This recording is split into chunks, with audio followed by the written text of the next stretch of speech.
Comes to your family land, call the professionals at Security Title. We are here to help.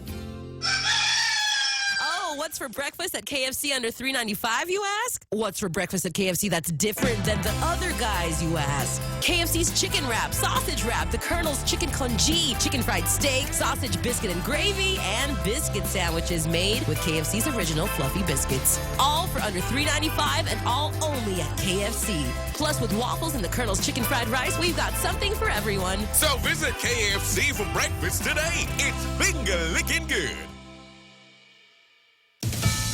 Primary day excitement in Michigan. Bernie! Chance for Bernie Sanders as he visited a polling station in Detroit. We are going to end the divisiveness, the hatred which comes from the White House today. Arguing he's the best candidate to take on President Trump. But Joe Biden is the delegate leader after Super Tuesday, focusing in part today on gun violence. As president, I'm not going to just get us to universal background checks, closing the gun show loophole, the online loophole. We're also going to close the Charleston loophole so that you can't have the time run out to allow you to get a gun. He's now in Ohio. 6 states are voting today. Michigan has the most delegates at stake. Congresswoman Tulsi Gabbard, the only other Democrat still in the race. Fox News Radio's national coverage of today's Democracy 2020 starts at 8 Eastern tonight, live on the Fox News app. U.S. drug companies being urged to step up production, at least for now, because of the impacts of the coronavirus. The FDA says right now there's a shortage of one drug with a main ingredient from China. It's monitoring 20 others, all considered non-critical. The manufacturing slowdown in China caused by the coronavirus highlights the United States' dependence on the country, a top exporter of drugs to the U.S. for everything from antibiotics to vitamins to generics. The Council on Foreign Relations says in the short term, U.S. drug makers should ramp up manufacturing of active ingredients. In the long term, it suggests they keep more inventory on hand and diversify their supply chains. Grady Trimble, Fox News. Recapping the rally on Wall Street, the Dow up more than 1,100 points, all the way back over 25K. Still only a partial rebound after yesterday's 7% plunge. I'm Lisa Brady. This is Fox News.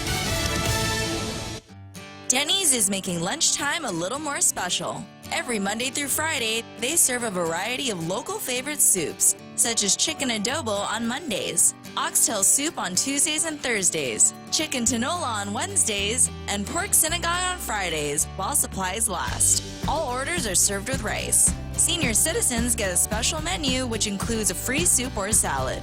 Make Denny's your new lunch spot, located in Tamuning and the Micronesia Mall.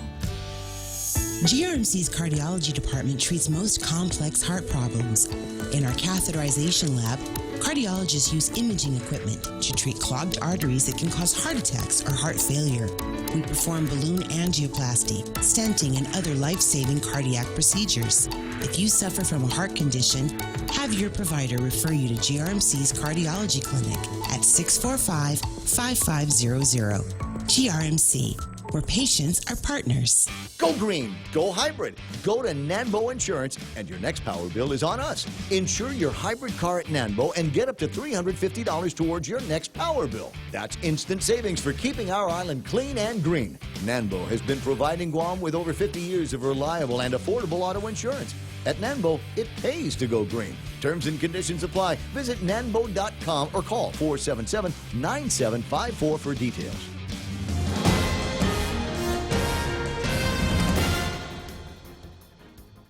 Off a day and good morning. It's 6:06. I'm Mana Silva Tyron with a look at your local news from the Guam Daily Post. The government of Guam needs to step up its support for local businesses. That's from the Guam Chamber of Commerce, just following the governor's announcement of her 5-point temporary economic assistance plan. The chamber yesterday expressed concern that the plan doesn't truly offer relief to businesses and instead defers payments of taxes and offers loans. The chamber maintains the plan does not address or take into consideration the core problem, and that is businesses are not able to maintain working hours for their employees. The government is facing about $32 million in lost revenue as a result in the decline in tourism arrivals related to COVID-19. The Chamber of Commerce says it would like to see the the government do more. After all, without the business community, there will be little in the government's coffers. They want a true, robust relief plan from the government, a sound plan that would help small businesses, provide opportunities to protect employees, and one that would provide a balance. The governor's team plan, she says, will defer business privilege taxes up to 90 days, waive credit card fees, and offer assistance of one of the existing loans at the Guam Economic Development Authority to qualifying businesses. Well, with a huge drop in revenues, the legislature may very well be looking at cutting the government spending. Finance Senator Joe San Augustine stating cuts to the government budget is likely. San Augustine told the Guam Daily Post that the impact of the coronavirus outbreak is being considered during budget planning. He says that there can be a significant reduction in revenues, not only for the general fund, but for special funds like the Tourist Attraction Fund, Customs, Agriculture, and Quarantine Inspection Services Fund, the Guam Museum Fund, Limited Gaming Fund, and the Guam Highway Fund. And it could also affect funding to certain agency operations. According to San Augustine, if GovGuam revenues fall by at least 3% below the revenues projected in the Annual Budget Act, the governor is required by law to submit a fiscal realignment plan. The Office of the Governor told the Guam Daily Post that the government revenues remain steady. This while the Guam Visitors Bureau says there was a 15% decline in tourism arrivals in February. It's the first major decrease in tourism in years. GVB also reporting more than 31,000 cancellations of travel bookings, and the airport reporting 235 flight cancellations. Meanwhile, test kits for COVID-19 have arrived on Guam. Local officials saying it will take a couple of weeks to set up the test kits, which are sent by the Centers for Disease Control and Prevention. Testing could start as soon as the end of the month. Additionally, local officials are expecting to place healthcare workers at the A.B. Wampat International Airport to screen inbound and outbound passengers sometime this week. Well, with all of the concern over the potential for the virus coming to Guam, all eyes remain on the ports of entry. Since February 11th, there have been 12 ferry maintenance flights coming from China and Hong Kong into Guam en route to the U.S. mainland. And while the latest flights were screened earlier flights were not. All of the flights from United Airlines Airport General Manager Tom Addis says the flights only carry 4 crew members who are exempt from the travel ban. The crew typically stays on ground for about 2 to 12 hours, sometimes longer, and if they do stay longer, they do stay in one of the local hotels for rest. Addis says the crew members that arrived over the weekend underwent screening by public health and were confined to their hotel room. Health officials didn't see anything symptomatic. The next ferry flight is expected to arrive today. Well, along with the other events canceled as a result of the corona scare, Special Olympics Guam 2020 has been canceled. The organization's flagship annual event was scheduled to take place this weekend. The Special Olympics Committee says that it will be moving forward, though, with preparations for the second quarter sporting events of softball and swimming. More news after this. Mezcla Chamorro Fusion Bistro in the Grand Plaza Hotel Tumon is now serving your favorite daily specials. Come one, come all. Enjoy your Monday with that savory cut and pica. Your Tuesday with your one and only candied salmon. Stroll by on Wednesday to try that local style oxtail kadu. Or Thursday if you're feeling that pan crisp pork belly served over roasted sweet potato mash. And don't forget that miso yaki black cod with garlic mashed potatoes on Friday. Busy at work and still want your fix? Call 969-2652 for your takeout order. The trial of Brandon Acosta continues at the Superior Court. Acosta is charged with the 2018 murder and rape of 15-year-old Tamika Nauta. Acosta wants some of his charges dismissed before the jury begins deliberations. His attorney declined to disclose the specific charges the defense wants tossed out until the motions are filed in the court. The motions should be filed today. The judge, meanwhile, told the jury that the trial will continue on March 16th after he rules on the defense's latest motion. And a man taking a woman hostage in Saipan after he discharged his firearm when law enforcement came to arrest him on a warrant. Public safety officials say that they were attempting to serve an arrest warrant on the male individual whose identity has not been released. The suspect attempted to flee from police by discharging a couple of rounds in the air. The suspect took a woman hostage. It is believed that that is his girlfriend. At last report, he was still holed up in a family residence. There's been no update given this morning on the status of that case. And those are some of your headlines from the Guam Daily Post. Here now it's Ray with your weather. Thanks very much, Mana Silva Tyra and Rico. Wait, I'm already ready to go start with the top 10. No, it's too early. It's too early for that. Let me see. What do you want in weather? Looking for weather. Okay, it's very hot, cold outside. hot and crispy later. But right now, cold. 76 degrees outside in the car on the way into work this morning. Partly cloudy with a slight chance of light showers this afternoon and this evening. Northeast winds 5 to 15 miles an hour. Can cool overnight. About 76 degrees. Partly cloudy and a slight chance of light showers today. Northeast winds 10 to 15 miles an hour with highs around 87 degrees. Sunset tonight will be at 6:30. Sunrise this morning 6:30 as well. About 6:31 as it breaks the plane. So keep an eye out for that if you're going to be out trying to get some decent sunset pictures this morning. Might be a good time to get out there with a cup of coffee, got the Facebook Live thing going, and enjoy the onset of the Ray Gibson Show here on 93.3 The Point. 6:13, that's news and weather together, brought to you by Bank Pacific, banking on the Pacific for 65 years.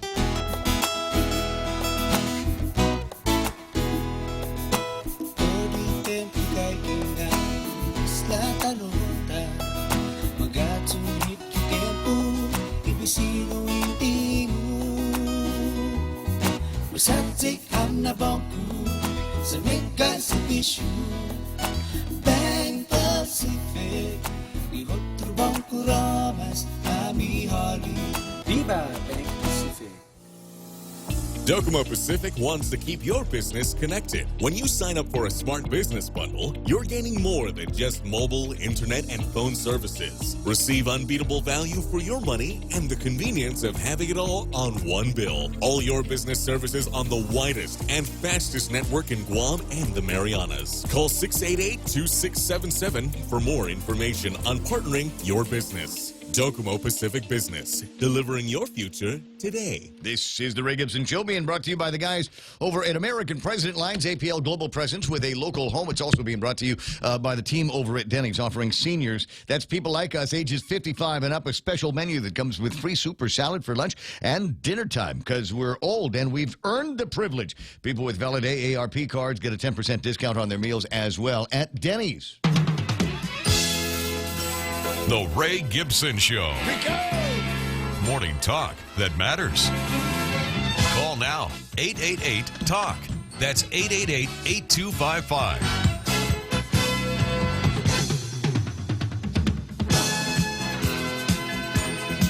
Friday already? That's what Marlu's asking. Marilyn Berseman on the Facebook Live. Is it Friday? Can we finally get? Is it okay we can get in there? It's already been a heck of a week. It's already been that kind of week, and still got a couple of days to go. I don't know where my head was at. You know what? I think I knew where there's none of the cameras are in the right places. Like somebody came in and moved them. I was trying to fix it while I was doing my newscast, and my mouse was going all over the place. So I was trying to do all of that at one time, and sorry, I just left it where it was. And so I've got that. That was that in my head. And then there's a new name on Facebook Live. I had not seen it before. It's Del. And so I was concentrating on right-clicking on that, see who it is, and doing all that. And then you threw to weather, and I was still in the part of the paper where I keep the top 10. So I'm looking at Del, and I said the weather, Rico. Good morning. I'm down for happy hour. Sorry about the coughing. It's coronavirus. Apparently, it's 6:16 in the morning. Welcome to the program. Excuse the incredible mess that we've got going on today. But bear with me. I'll eventually get around to straighten things out. It is the Ray Gibson Show, after all. And I think by now you're already used to the disheveled nature of the formatics of the program. So I'm sure this is not a major surprise to anybody that's watching the program here today. And that's cool. Anyway, so I'm Ray, and then Mana gets the phone. No, Joe gets the phone. Mana does the news from the Guam Daily Post. Start all over. I can't. I'm looking for my napkin now, and I can't find it. Rico. That's going to be the thing. That'd be the thing. Just every time something goes wrong, just somebody holler, Rico! All right, so Maya has the news from the Guam Daily Post, and she'll take care of keeping us up to date and informed about all of the cool and groovy stuff. Real Joe gets the phone when you call 888-825-5888-TALK, and then the rest of it is sending me cool memes, and there are some great memes. Continue to be great memes floating around with the coronavirus. Now, it seems to me there's two people in the world that when it comes to this coronavirus.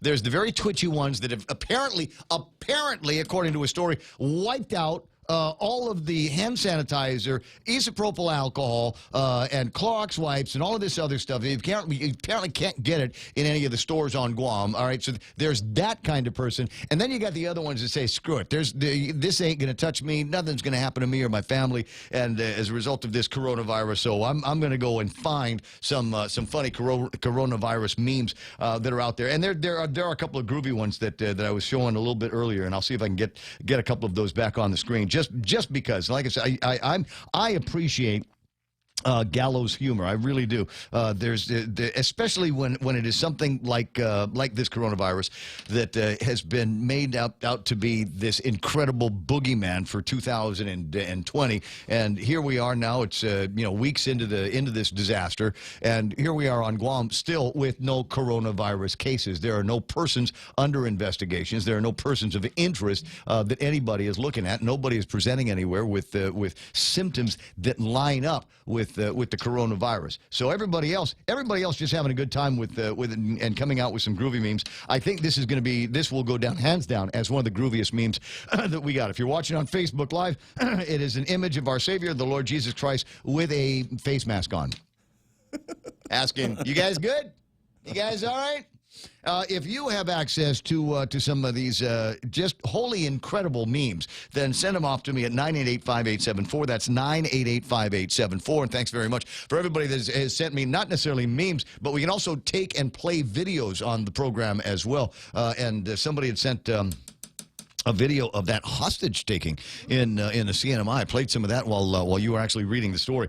Crazy stuff out there. We'll see if we can line up with a couple of our correspondents up in the NMI and see what they've got to say about what's going on there. And never mind, and the hostage crisis is just one thing. But, me and a couple of friends were sitting around talking yesterday about just how screwed we are here on Guam with the downturn in the hospitality industry and all of that stuff. But I think all of us at the table agreed we're not as screwed up here as they are up in Saipan. They were already having problems with their economy. Still people that are feeling the effects of the typhoon that went through there a couple of years ago, and now this other downturn in the economy. Kilili has gone before Congress, introduced legislation to see if they could get $100 million worth of emergency federal funding to keep the lights on up in the NMI. Anyway, we'll talk about that a little bit more. 6:19 in the morning, but we do have to take a look and see who the top 10 were. Rico! Sometimes you want to go where everybody knows your name, and they're always glad you came. You want to be where you can see our troubles are all the same.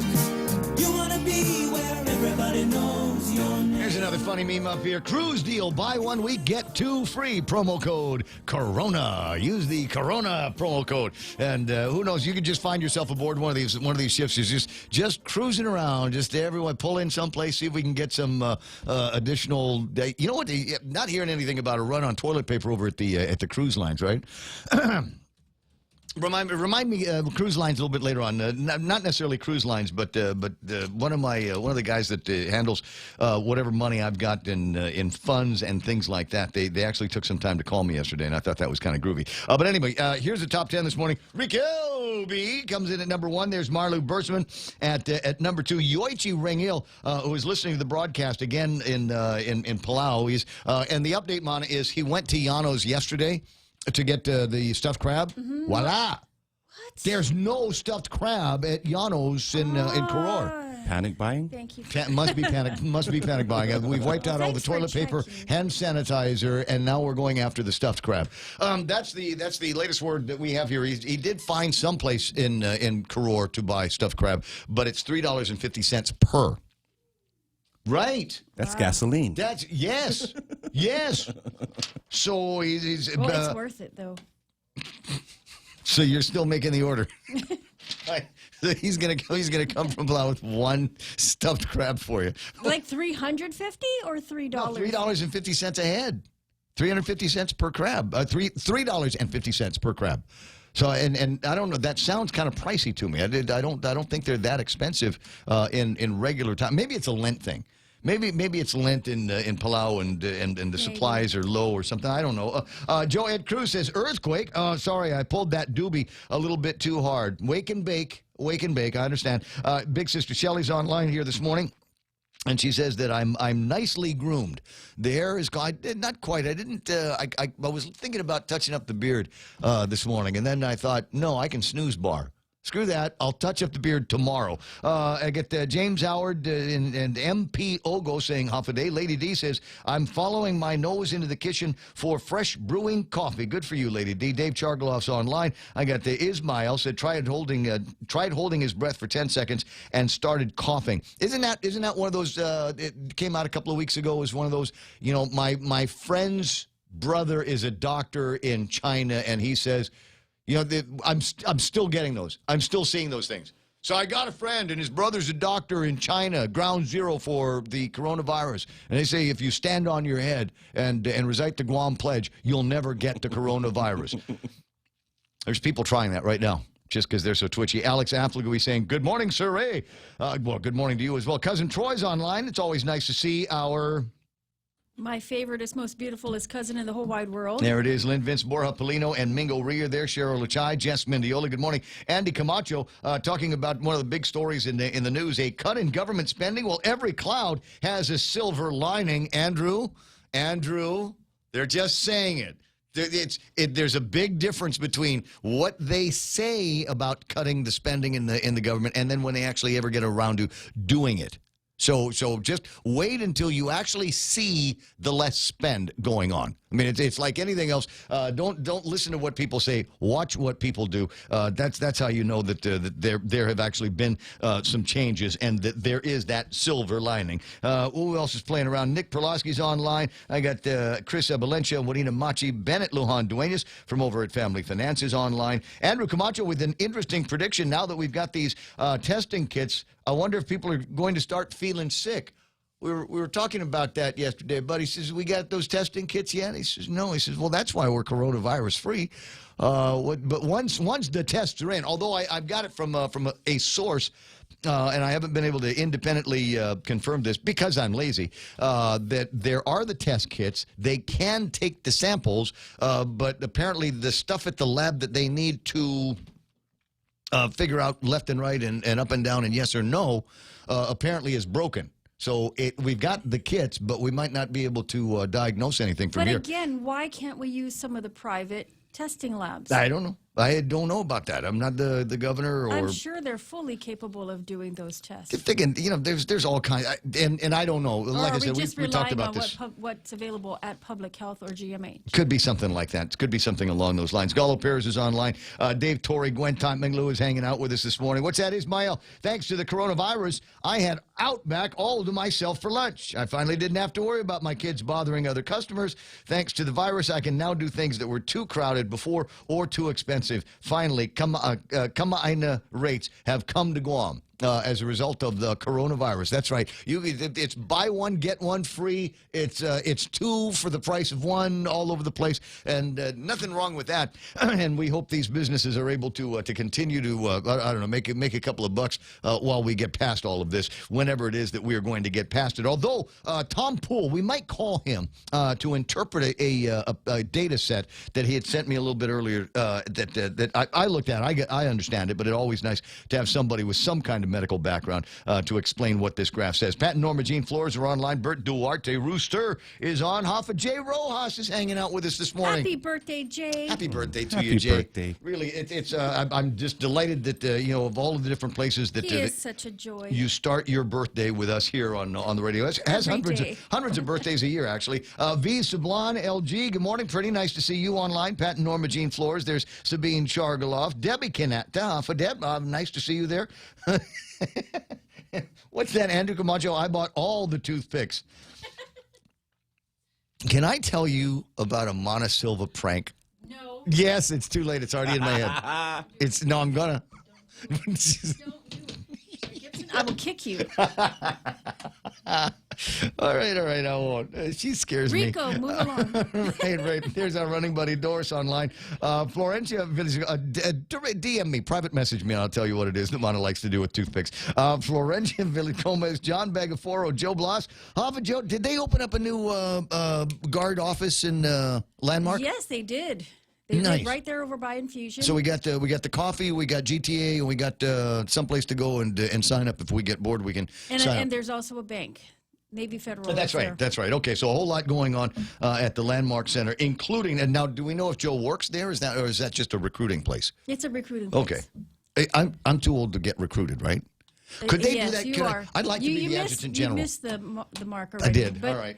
Ron Brantley is there. He heads the operation. Because what I'm you're thinking. interested in signing up for the Guard. What's that John Candy thing from Stripes years ago? You know, I could use losing a couple of pounds, and I heard there's this great program here. There's a boot camp.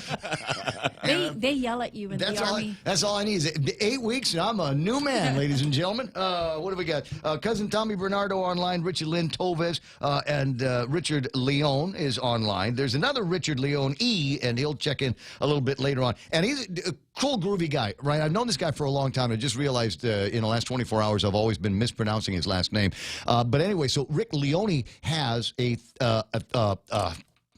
thermal scanner. Oh. He's got one. He uses it for his work because he's, I don't know, he's a technical guy, right? But he's got one of these things, and he's asked me to find out if they need it over at the airport because he's willing to, volunteer the heat gun, the thermal gun, to the airport, so they might be able to use it to detect, people that are coming in hot. So it's in the shape of a gun. Yeah, all the good ones are. You didn't know that? All the good ones are, because the idea with this, if I have it right, this thermal gun here is for electrical guys to go and find. And I'll give you an example. We had a problem in one of our breaker panels about a week and a half ago that was causing the circuit breaker to trip. So we sent somebody up there. There was no problem with the transmitter. It wasn't pulling any extra amps, and there was no spikes in the logs. So we figured it must be an electrical problem, and the guy put his hand on the breaker, and sure enough, it was coming out hot. I mean, it was hot to the your breakers are not supposed to be hot to the touch. Warm, yes, not hot to the touch. You should be able to keep your hand on it. He couldn't. Well, that's brave. And so that makes it a couple of indications. The breaker is going south. Something inside has gone loose, or the wiring has gotten loose. And that's what happened. If we'd have had a thermal gun, if I'd had a thermal gun, well, first of all, that's Batman stuff. And I would have been Batman. I'd be all day long just doing this and just looking at things, right? But we would have been able to detect that problem a whole lot faster. So it's always nice to have one of those things. And I'd use it to check you for the coronavirus and all of those things. Who else is playing around? Marlu, Mana said what? I don't know what Mana said. We were just talking about maybe making it to Friday, maybe making today Friday.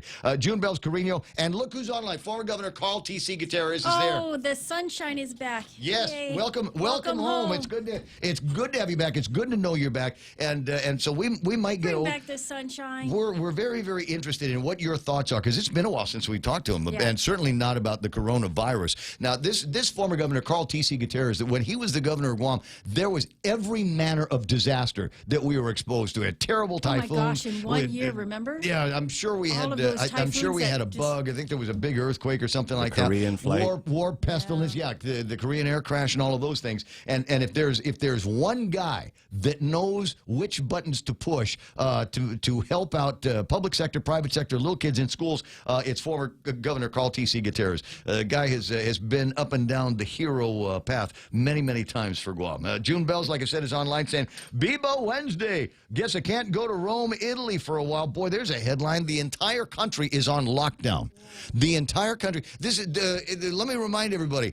We're not at war. There's no war going on, but they've still got people running around at airports and bus stations and train stations saying, where are the papers? Show me your papers. Do you have the authority to be able to go? But they're saying it in an Italian accent, obviously. But yeah, that there is an interesting story. Our favorite air traffic controller, well, it's actually the only one that I know, but it's Cody James is online. Hoffa Darlene Garcia is hanging out, saying Hoffa, Ray, and Mana. Nice to have you online here this morning. Get that pretty face on the screen. Anthony Kaminga is online. Debbie Kanata says, yep, my governor. We have Tattoo Shauna. That's Shauna Fujikawa Stickles is online. My buddy Ray Sablon. Zaywert Franco Julian. And Carl Pangolin. That's Carl with a K. And Ismail says private labs are not in, which is why we can't take the tests over to those guys and see what they've got to say. Michelle Peer is there. What's that, Alex Affleck? Honorable Chairman Ray, any word on Republican Party convention and date to nominate better brains for the next legislature? The actual Republicans have got a get-together on Saturday. Correct. Their convention, at which time they're going to have elections for state committee man, right? Mm-hmm. And the chairman. Right. Is this where they determine now the designee, the congressional candidate designee? There will be. No, I'm going to forward you this, the invitation that I got, because apparently I'm a delegate for Barragata. Yeah.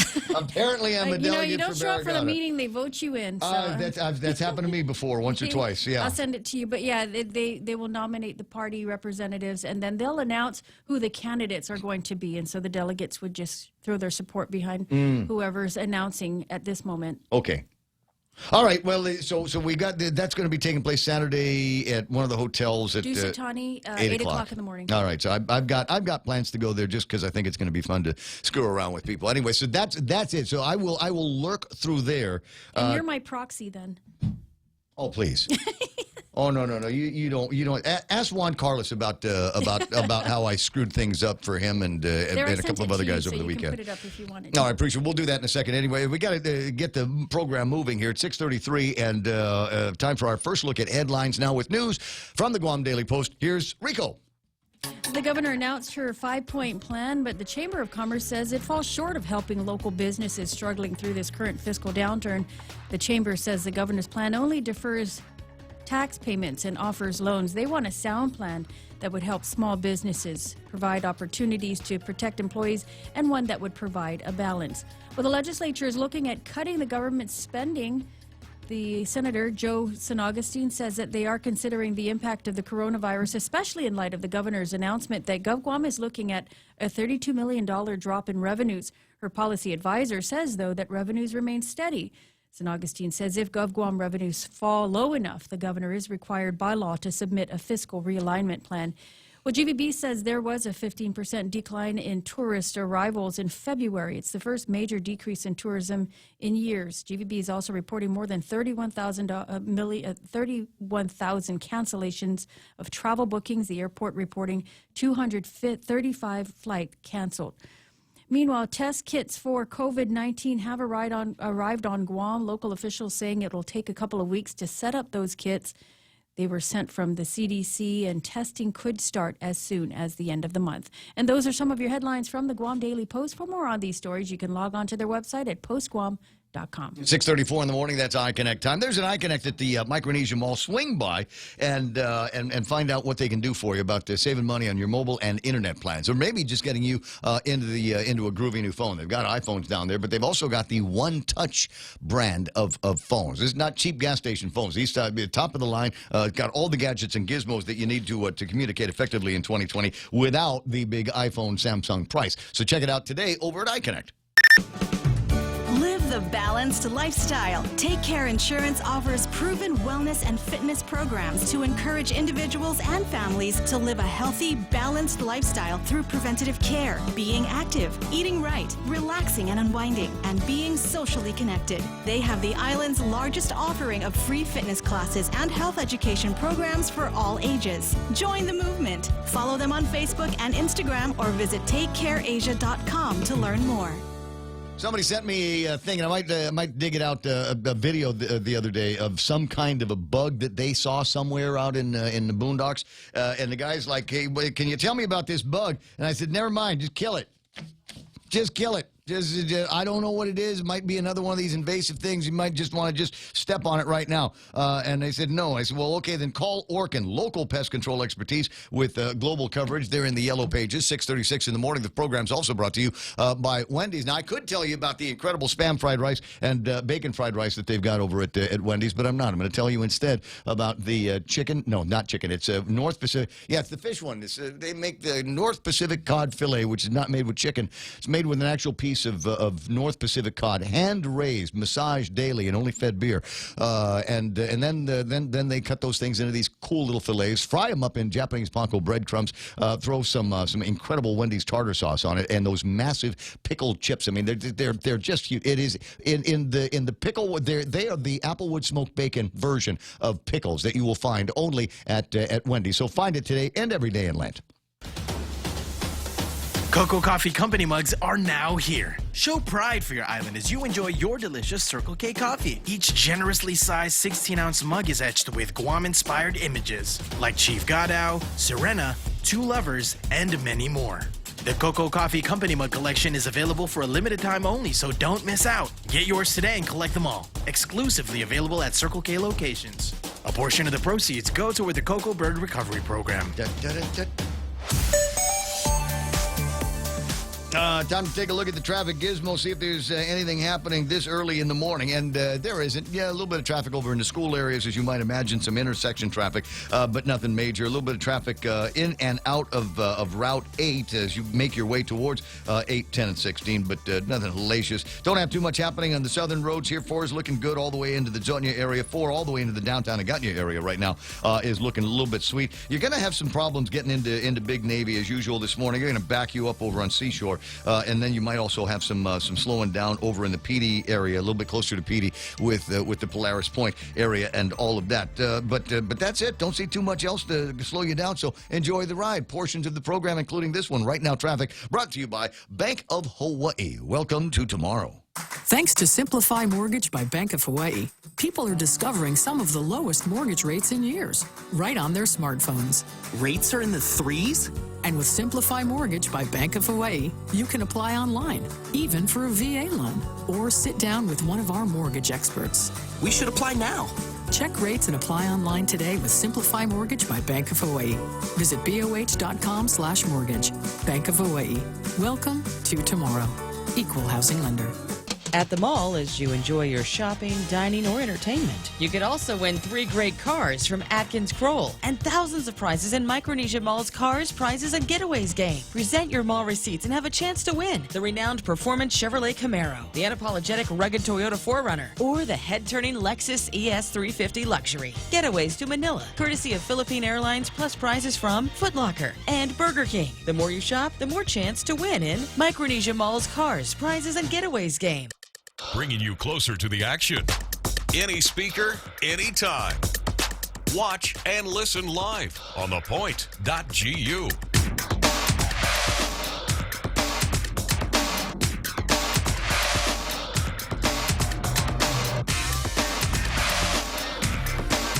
All right, here's the invitation for those of you that want to go and represent. It's the 2020 GOP State Convention for the election of state party officers. The election of delegates to the Republican National Convention will take place Saturday, March 14th from 8 until 10 over at the Dusitani. And if you can RSVP by later tomorrow, by end of business tomorrow with, I think, Katie Baltazar, right?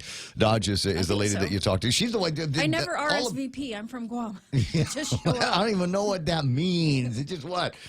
So if you're gonna go, if you're a Republican and you want to go, if for no, just show up. I don't think there's like. They probably have pastries and coffee and stuff. Anyway. So there's that. So for those of you that are politically inclined and want to get into it, I don't know, what are we going to do? The election of delegates to the Republican National Convention, that's the only reason why I'd want to go, is to become a delegate to go off island. Yeah. And get to the Republican convention and put our votes in for Donald Trump. And the last one that I went to, we actually had the president was online. He spoke to us. Like the president of the United Donald States Trump, of America? Right. He was online. He called us. Mm-hmm. It was a live conversation that he had with the GOP, and that was kind of cool. I think so. It'd be all right to start moving around in those circles. Earlier, talking about the The traffic report's being brought to you by the Bank of Hawaii. Page 12, today's Guam Daily Post. The Bank of Hawaii offers financial assistance programs. They say the officials said the assistance programs were effective as of Tuesday. They include loan forbearance programs with which affected customers may defer loan payments for up to 3 months for residential mortgages, home equity loans, and home equity lines in amortization. Also, loan extension programs with which affected customers may extend other direct installment or indirect loans like personal loans or auto loans for up to 3 months. So that would be my preference as opposed to the forbearance where I still got to pay it and I don't know what my money situation is going to be like in 3 months. For me, it would be better if we just said, okay, the loan was supposed to mature in January. Yep. Can we make it so it matures now in April or of whatever year it matures? That way, I've got a little bit more time, a little bit more breathing room. Shouldn't be too much of a nick against the interest on the loans. But it's nice to see Bank of Hawaii, among others, doing it. Now, I had a call not that long ago with Phil Flores over at Bank Pacific, and he says, we got programs like this all the time. So, and the important thing is, coronavirus and significant downturn in tourism, 15% of arrivals for Guam, $31 million in lost revenue, near as we can tell based on all of that. You don't have to wait until there's a coronavirus. If you ever have problems with your finances, if you just find yourself just upside down every month and unable to make your way through, start making some changes. Obviously, you might want to cut the cable or do something like that, or you call the bank and say, hey, listen, can we restructure some of this debt here? Is there any way that I can get an extension or change out the interest rates? And a lot of times the banks don't want to see you go under. You're their customer, you're their partner, so call them up anytime and say, this is what I'm up against. Help me out, Fen. 6:43 in the morning, 888-825-888-TALK. Let me get us back up on the screen. But you know what else is a good program if you are struggling through your business plan? SBDC up at the University of Guam, they are always happy to help businesses if you need to just kind of reconfigure your business plan and operation. Right. They'll sit down with you and just take a look at what your operation looks like and help you plan it out. So, I mean, that's always a really good resource that I always tell people that they should consider. Now, worst comes to worst, just call Gita and Gita will bail you out. 888-825-888-TALK. Good news here. I want to start kind of with the good news. One of the first things that I checked when I woke up this morning was I wanted to see how the markets were doing. Yesterday, you remember we were talking about a plunge of over 2,000 points, as they breathlessly say in all the big news reports. 2,000-point drop in the value of the Dow Jones points in the Dow Jones Industrial Average, and the world literally held its breath. And remember what we were saying yesterday is this is jitters, man. It is just, it's bad jitters. It might be the worst jitters that a lot of people have seen in their adult lives, but that's all it was, just a case of jitters. I looked at the list of the biggest losers yesterday. A lot of them were oil companies, and they're feeling the effect of the scrap between Saudi Arabia and Russia.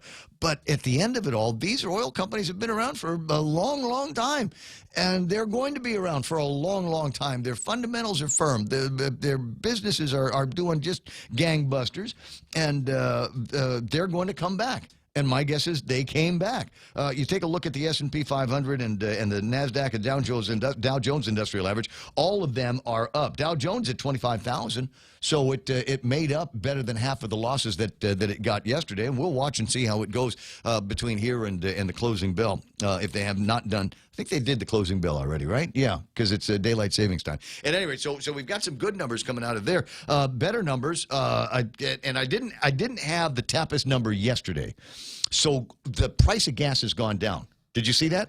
10 cents? $3.85 now, and that follows a 10-cent drop that was in place just last week. We're strolling around the island now. That's I'm down to Molesu. You people in Molesu and Umatic and in Iran, I'm coming down to your villages again. Get the tuba ready. Can you yeah, absolutely. Go and not for me. I'm not a big tuba fan, but if you got some of that good beat on that, I might come down there and buy a whole bunch from you. But anyway, so obviously trips in either end of God's country. So we're going to go down there and do all of that because gas is $3.50 $3.85. Now, why did they drop gas yesterday?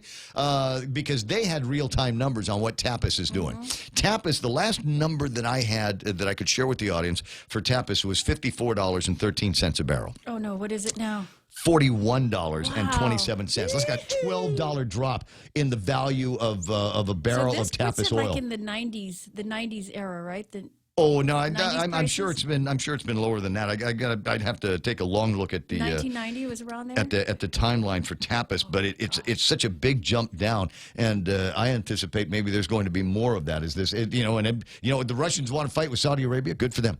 Knock yourselves out. Have a good time because I'm liking what it's doing at the pump. So if you are one of those guys, I am. The little gas tank on my Honda Ridgeline is all lit up, which means that I am low on gasoline. And I like that. On the Ridgeline, it'll tell you that number one, it'll tell you you're low on gasoline, and it will tell you how many more miles you can go on what's left in the tank. So I think I've got enough to be able to make it to a couple of the nearer gas stations around here. And yes, I'm going to stand up there and with a big smile on my face because it's $3.85. I got to figure out $3.85.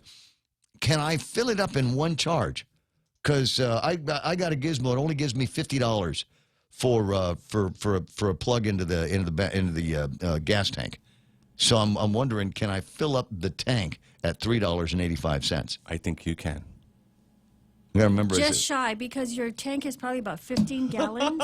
Here we go. You will only get roughly 13 gallons. So, all right, here it comes. We ventured once again, ladies and gentlemen, into the realm of mathematics. I put out a calculator for this one. So the fact check zone. All right, well, let's call it 16. I think most gas tanks are 16 gallons. 16? Is Okay, is that fair to say?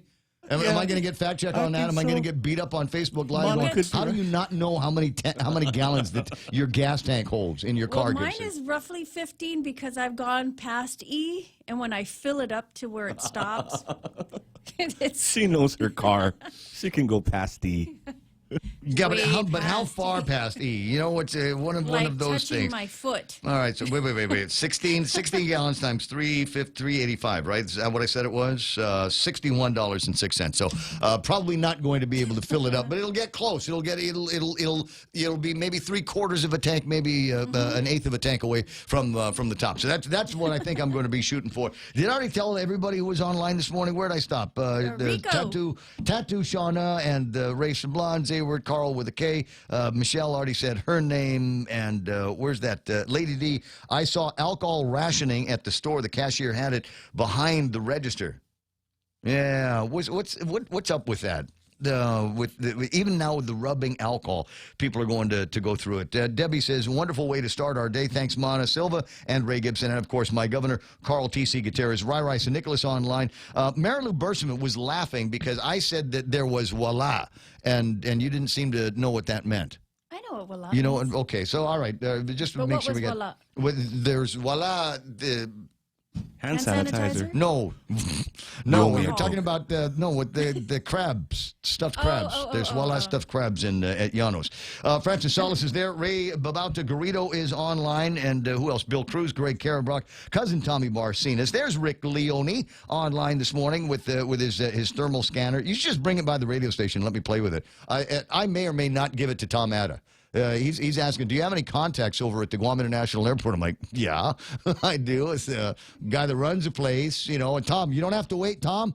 Tommy, I will get from Rick a thermal scanner, and you can start standing there and thermal scanning all of the passengers that arrive at the Guam International Airport. My other pal, Bill Pettit, is there. Pretty Valerie Blas is online from over at the Grand Plaza. Annette Ada Vasquez marking her safe from Nonsense. That's always cool. Richard Leon asking, how many registered GOP members are there? And the answer is, I don't know. I have no idea. I can tell you how large one of these WhatsApp groups is and how many people there are on the WhatsApp. I couldn't tell you whether that's a core group or whether that's all of them or whatever. But not as I don't think as many as there are Democrats on Guam. How's that? Is that a fair assumption to make as well? Anne Marie Sablon Trousseau is online.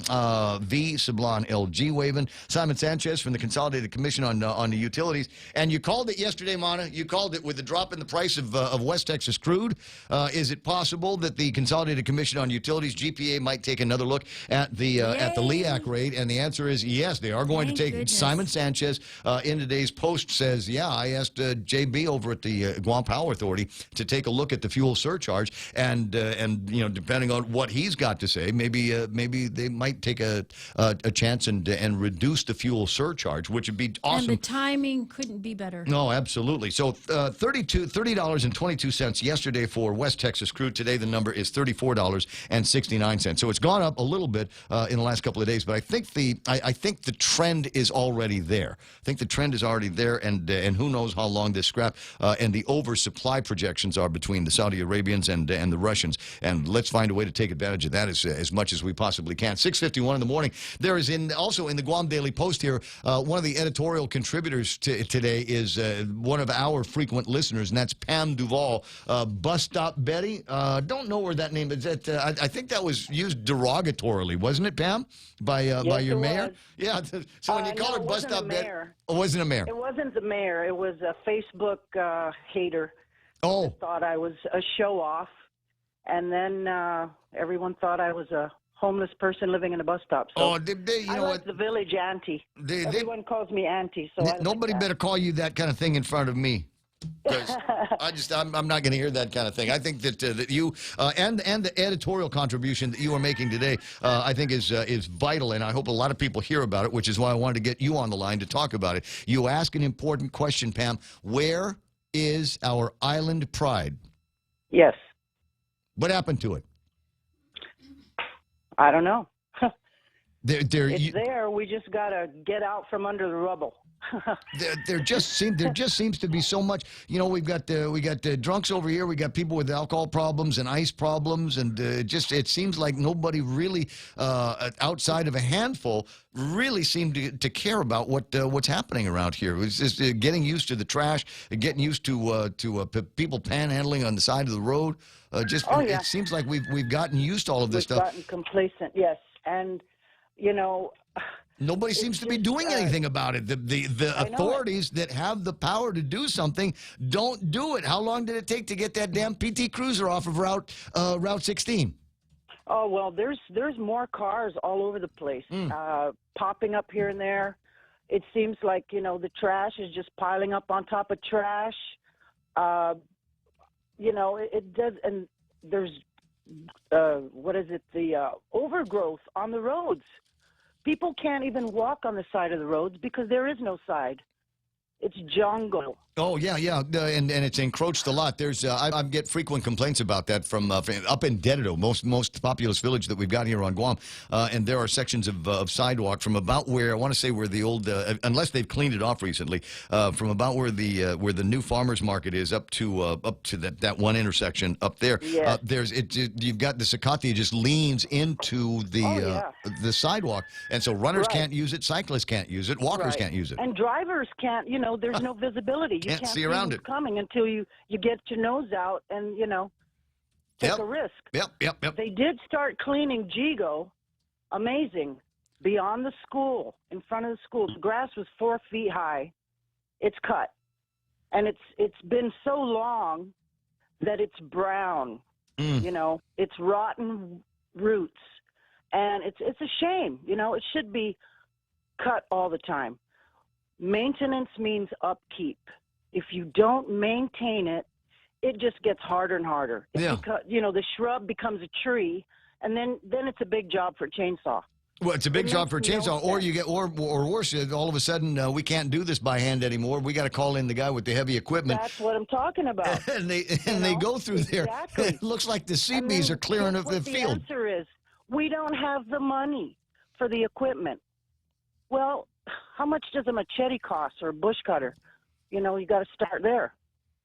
The bush is only going to grow into a tree if you don't cut it down. Well, I think the other thing, you bring up some other topics. There's all of these conversations that we had just with the dengue fever, and everybody was gung ho Marines about going out there and cleaning up all the trash because we didn't want these breeding grounds for the mosquitoes, and things got cleaned up. There, and it's worse. Yeah, now it's gotten worse. Right. And I haven't seen any new citations getting written for the litter bugs out there. Yeah, me either. You know, I go down the same roads every day. Mm-hmm. I see the same trash month after month. Back road is my shortcut. There's bags of trash, and some of it's not even trash. It's just green waste in a bag. The bag is now shredded. It became trash. Yeah. So the effort to clean up has just been, reverse.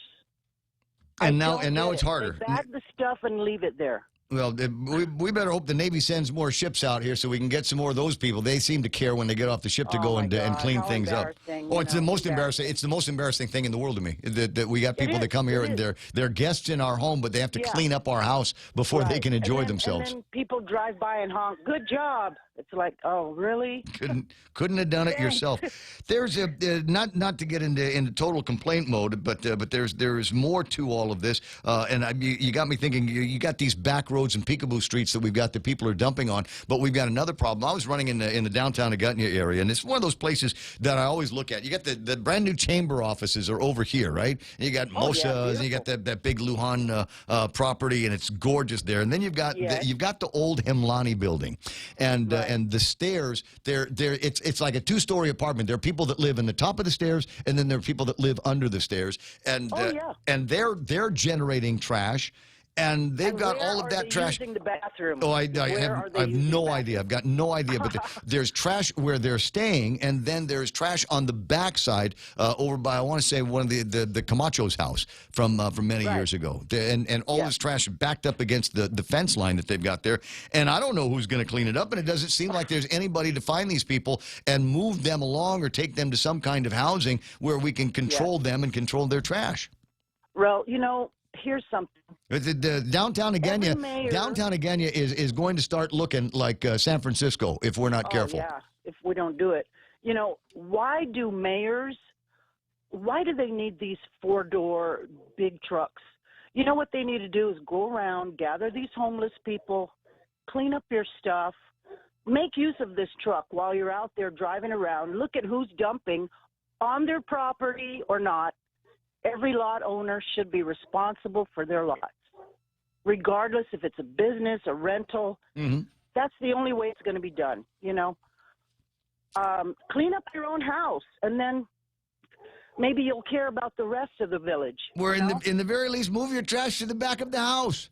Santati. Put it in the back. No, that's what's been happening, Ray. It's in the back. Now the back's full. It's on the side. No, there's a couple of places. Roy T. Demion Street. Just go up and down Roy T. Demion Street, and you'll see a couple of houses out there where it looks like they've turned the place into a junkyard. Yeah, and that's right up there. Back in the old days, there never used to be tour buses that will go up and down Roy T. Demion Street. But Koreans get lost up and down there and see the absolute worst that our island has to offer. I think. I know. But you asked the question about where is the Island Pride? I think the problem is the Island Pride moved. I think it's all in San Diego and up in King County and Washington State and Oregon and places like that. Vegas, And so we're down here kind of stuck with the losers, unfortunately. I know. We got to figure it out. There's another dump site that I'm going to be looking for. My daughter connected with a woman on Facebook. She was asking for food for her little kids. So my daughter met her, brought some groceries. She took a short video of the street, this jungle area where this woman lives. Did you send me that? Dirt floor. I sent it to you. Okay. On WhatsApp, I believe. Dirt floors, little kids, no shoes, just a diaper maybe. And she took this little video. She says, "Mom, this is just a snippet." She said, "It's bad. Trash, junk cars, appliances. It's like a Ramirez Street all over again." Yep. 7 o'clock in the morning, Pam. I'm going to run. I'll talk to you. I got Fox News Live, but and we still got some pride here. 7 o'clock in the morning. It's time for Fox News. Wall Street follows one of its worst days with one of its best. The Dow up 1,167 points as the White House and Congress work on relief from the economic impacts of the coronavirus. Tremendous unity in the Republican Party, and we're working on a lot of different things. The president just after a meeting with Senate Republicans on Capitol Hill. Fox's John Roberts. He talked about a possible full exclusion of the payroll tax cut. That would be for employees and employers, basically taking the 12.4% payroll or FICA withholding, as it's called, down to zero. The president also, I'm told, likes the idea of making that permanent. Tax relief for hard-hit industries and small business loans are also being discussed, but nothing definite yet. And House Democrats are working on their own proposals. The U.S. now has more than 800 cases, and cancellations are spreading to the campaign trail. Joe Biden and Bernie Sanders have just canceled rallies set for tonight in Cleveland, even as voting continues in 6 states today. Fox's Jeff Manasso has this live. Lisa, we await results in Michigan, Mississippi, and Missouri, Washington, North Dakota, and Idaho, where Democratic voters decide who it'll be, Bernie Sanders or Joe Biden, who will lead their party into November, both with final get-out-the-vote stops in Michigan today. Every person who's been knocked down, counted out, left behind, this is your campaign. I honestly believe that we are the strongest campaign to defeat the most dangerous president. That's right. Sanders and Biden hoping to score the biggest delegate prize, which is Michigan, and perhaps a deciding factor before 4 more contests next week. Lisa. Jeff, Fox Radio's national coverage of Democracy 2020 starts at 8 Eastern tonight, live on the Fox News app. America is listening to Fox News.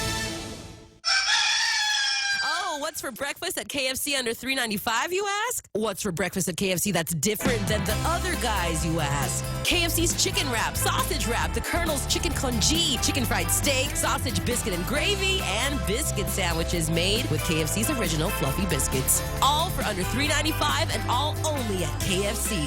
Plus, with waffles and the Colonel's chicken fried rice, we've got something for everyone. So visit KFC for breakfast today. It's finger-licking good. Cocoa Coffee Company is now available at Circle K. Single origin coffee beans carefully sourced and locally roasted to give you the freshest cup of coffee Guam has to offer. Grab a cup that's brewed every 30 minutes or purchase a bag of the locally roasted whole beans. Flavors now serving: light medium roasted Ethiopia and medium dark roasted Jamaican Blue Mountain. Exclusively available at Circle K.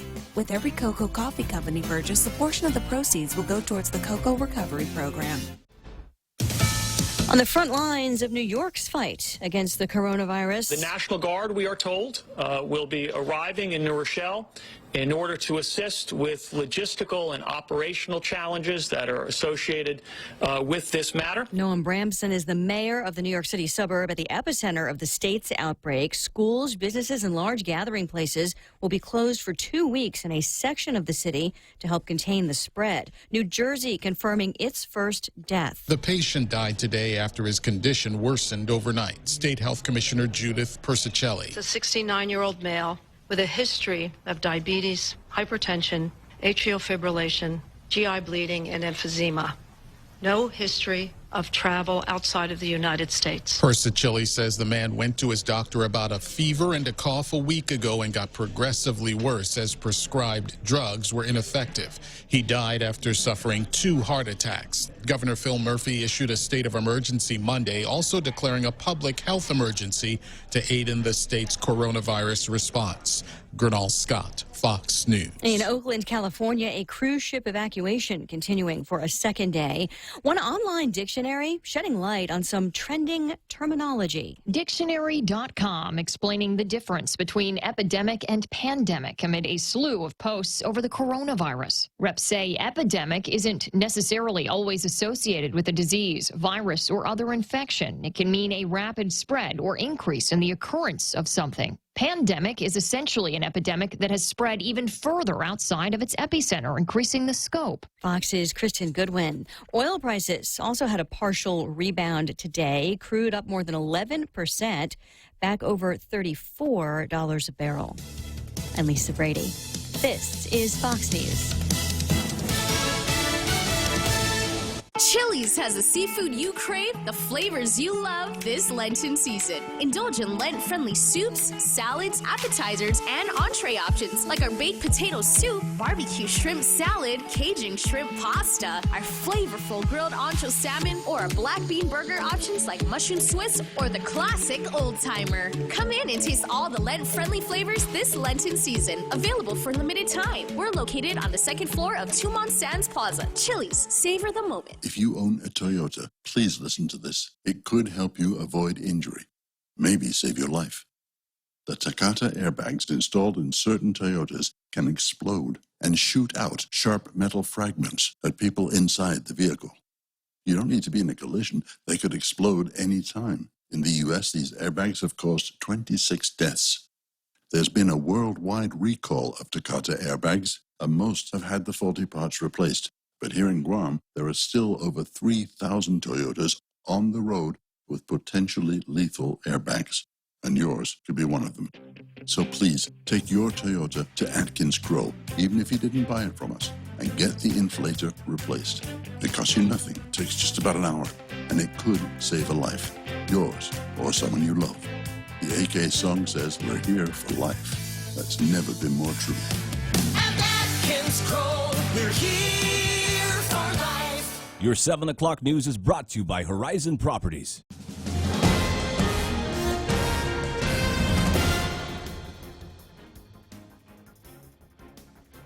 Half a day and good morning. It's 7:06. I'm Mana Silva Tyron with a look at your local news from the Guam Daily Post.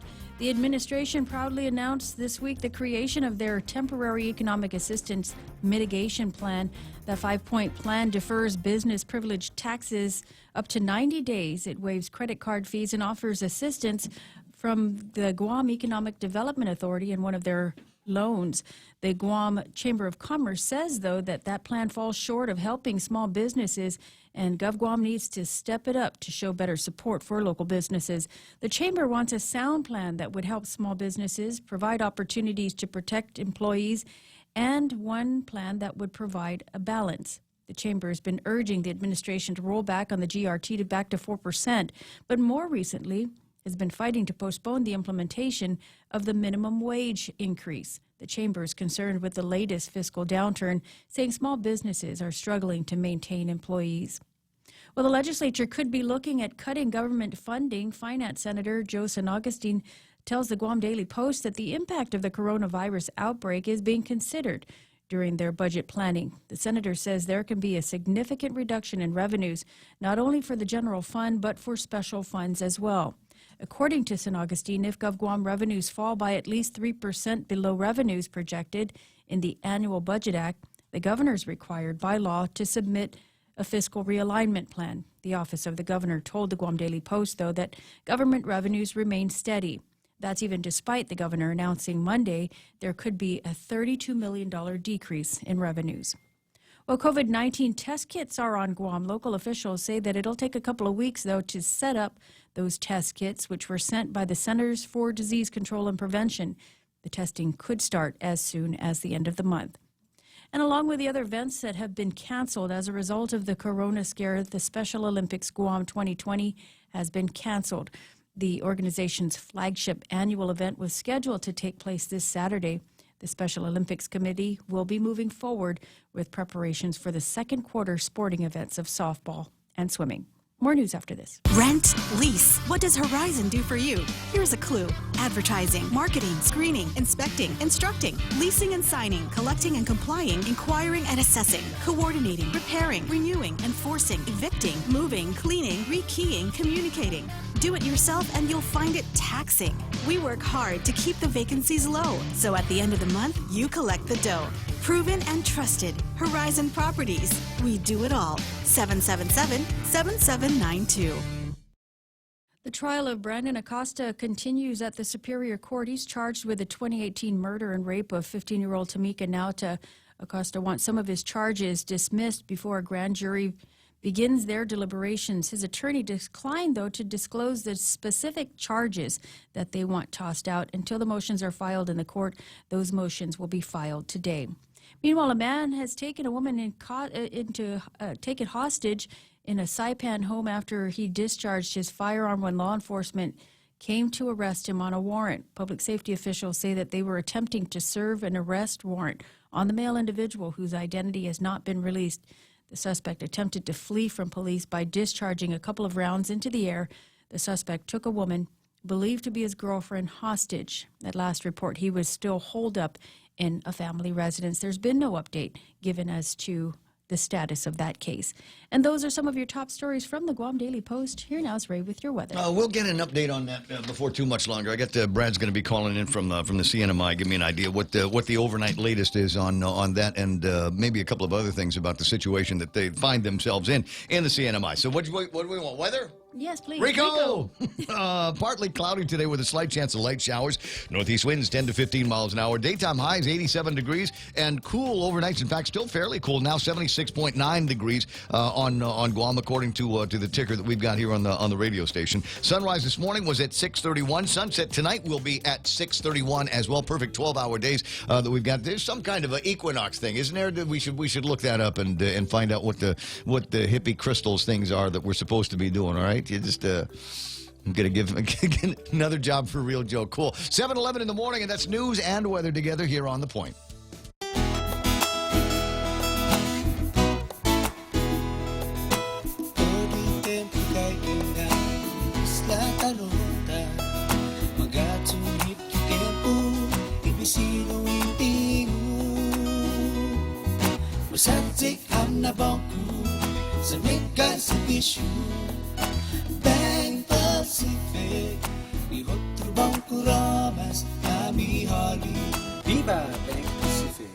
Subway's got fresh choices for this Lenten season. Sink your teeth into the savory goodness of our shrimp and guacamole spinach wrap. Or go green with our delicious Veggie Max, a delicious vegetarian patty, free of artificial colors and flavors. Don't forget the classics like the tuna or seafood sensation subs, all made with freshly sliced vegetables, prepared daily in every restaurant. Visit any of our convenient locations today. Subway, make it what you want.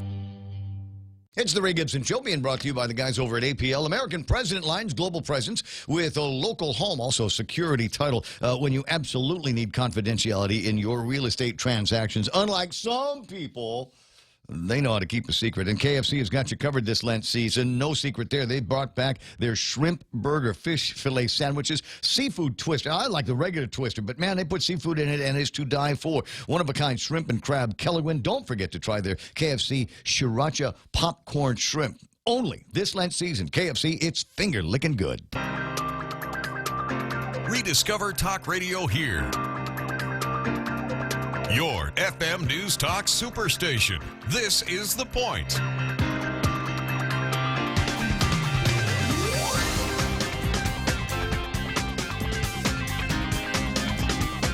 Quarter after 7 o'clock in the morning, Jerry Roberts in the Extra Point before too much longer, and we'll take a look at what happened on the markets in a second. It's all good news there, and really, really good news on the oil side. It's a little bit of a gain for West Texas crude, but not massive, and a massive drop though in Tappas crude. More on that in a second. But I wanted to get an update on a story that Monica concluded the newscast with, and there's a hostage situation that took place in Saipan last night. Our correspondent is Brad Rizala up in the NMI, and he's got the latest word on that. Last thing that we heard was that he was holed up in a house somewhere. Good morning, Brad.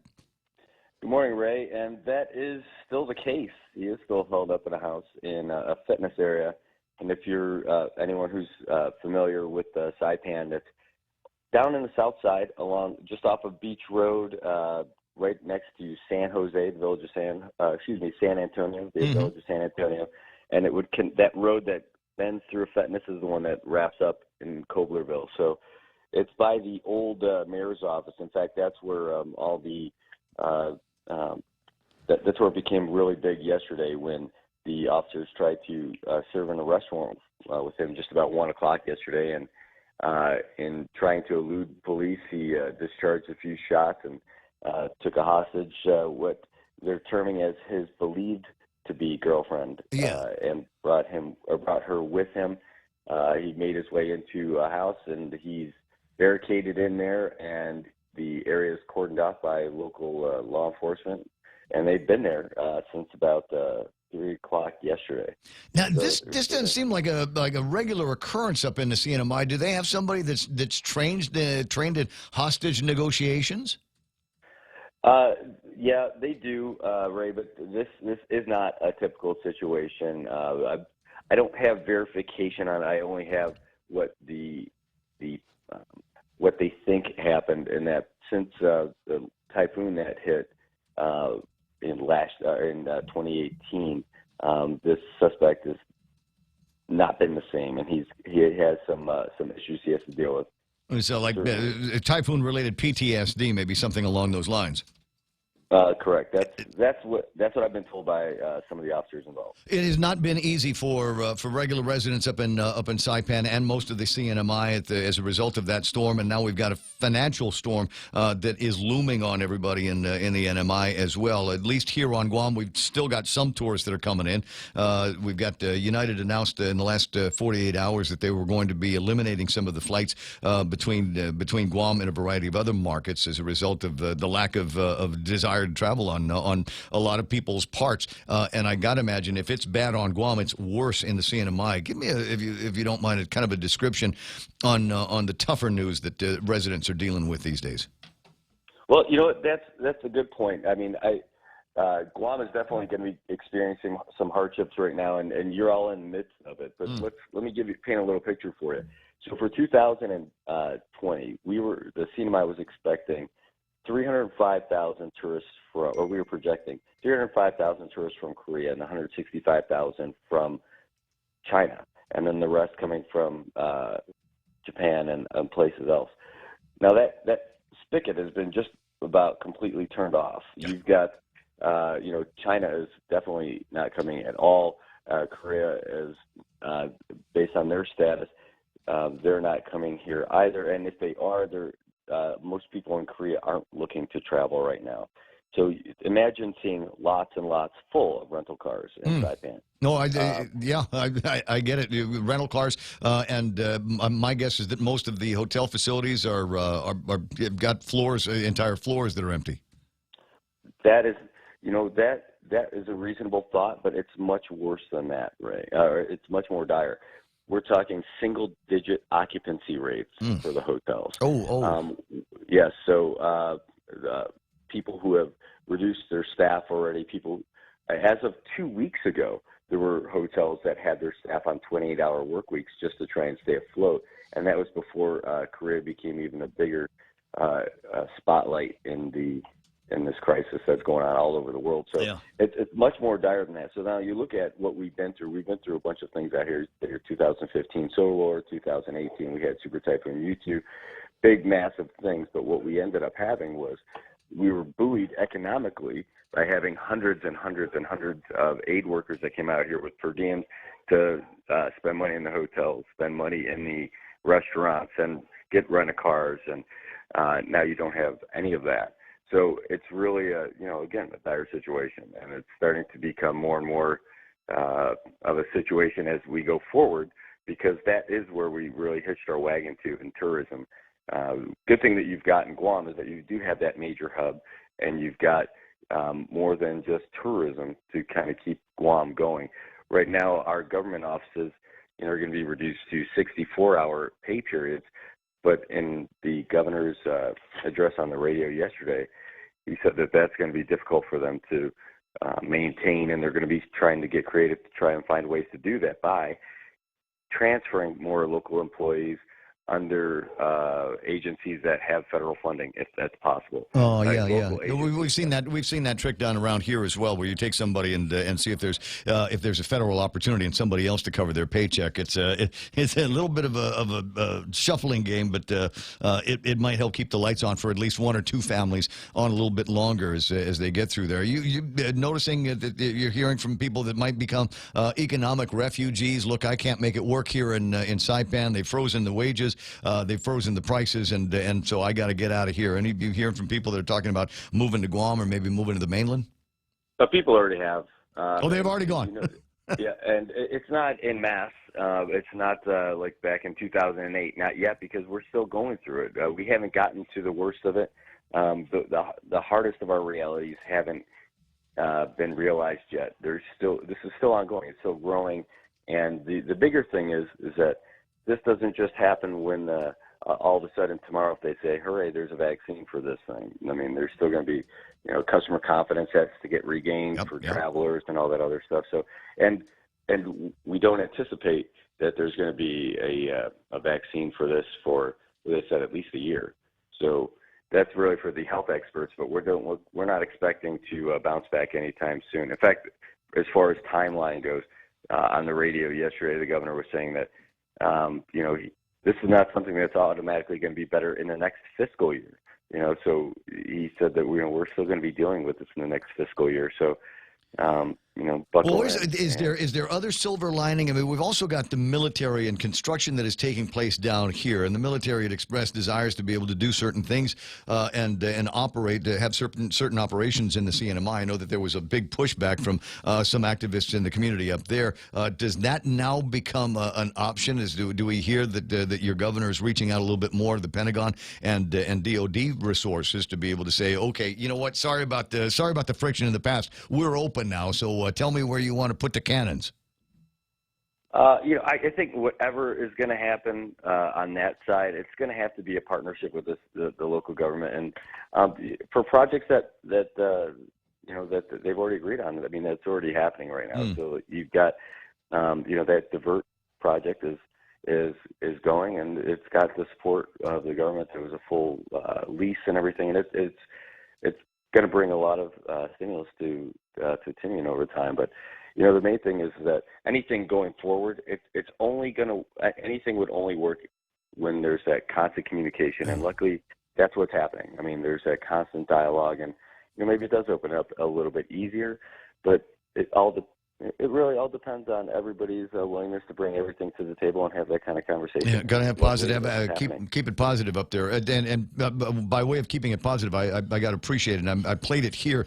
I got my hands on a video that I believe the TAN Holdings companies had put together. Their properties had put together with people in the hospitality industry in the CNMI, holding up signs in various languages, specifically Chinese and Korean for sure, telling everybody that we're all in it together. And keep going and stay strong and have a positive mental attitude. And I thought that was a beautiful video, and I hope that the people in the hospitality industry around here put together something like that for Guam and play that in our source markets in the States. One other thing, and I don't know if anybody still mentions it, but there was once upon a time that they were talking about being able to mine pozzolan in one of the islands. Is that still an option? Is bring in some kind of an industry, or has that been just frittered away? That's been something that I've heard about for probably about 20 years here. Yeah. And that's really the thing. But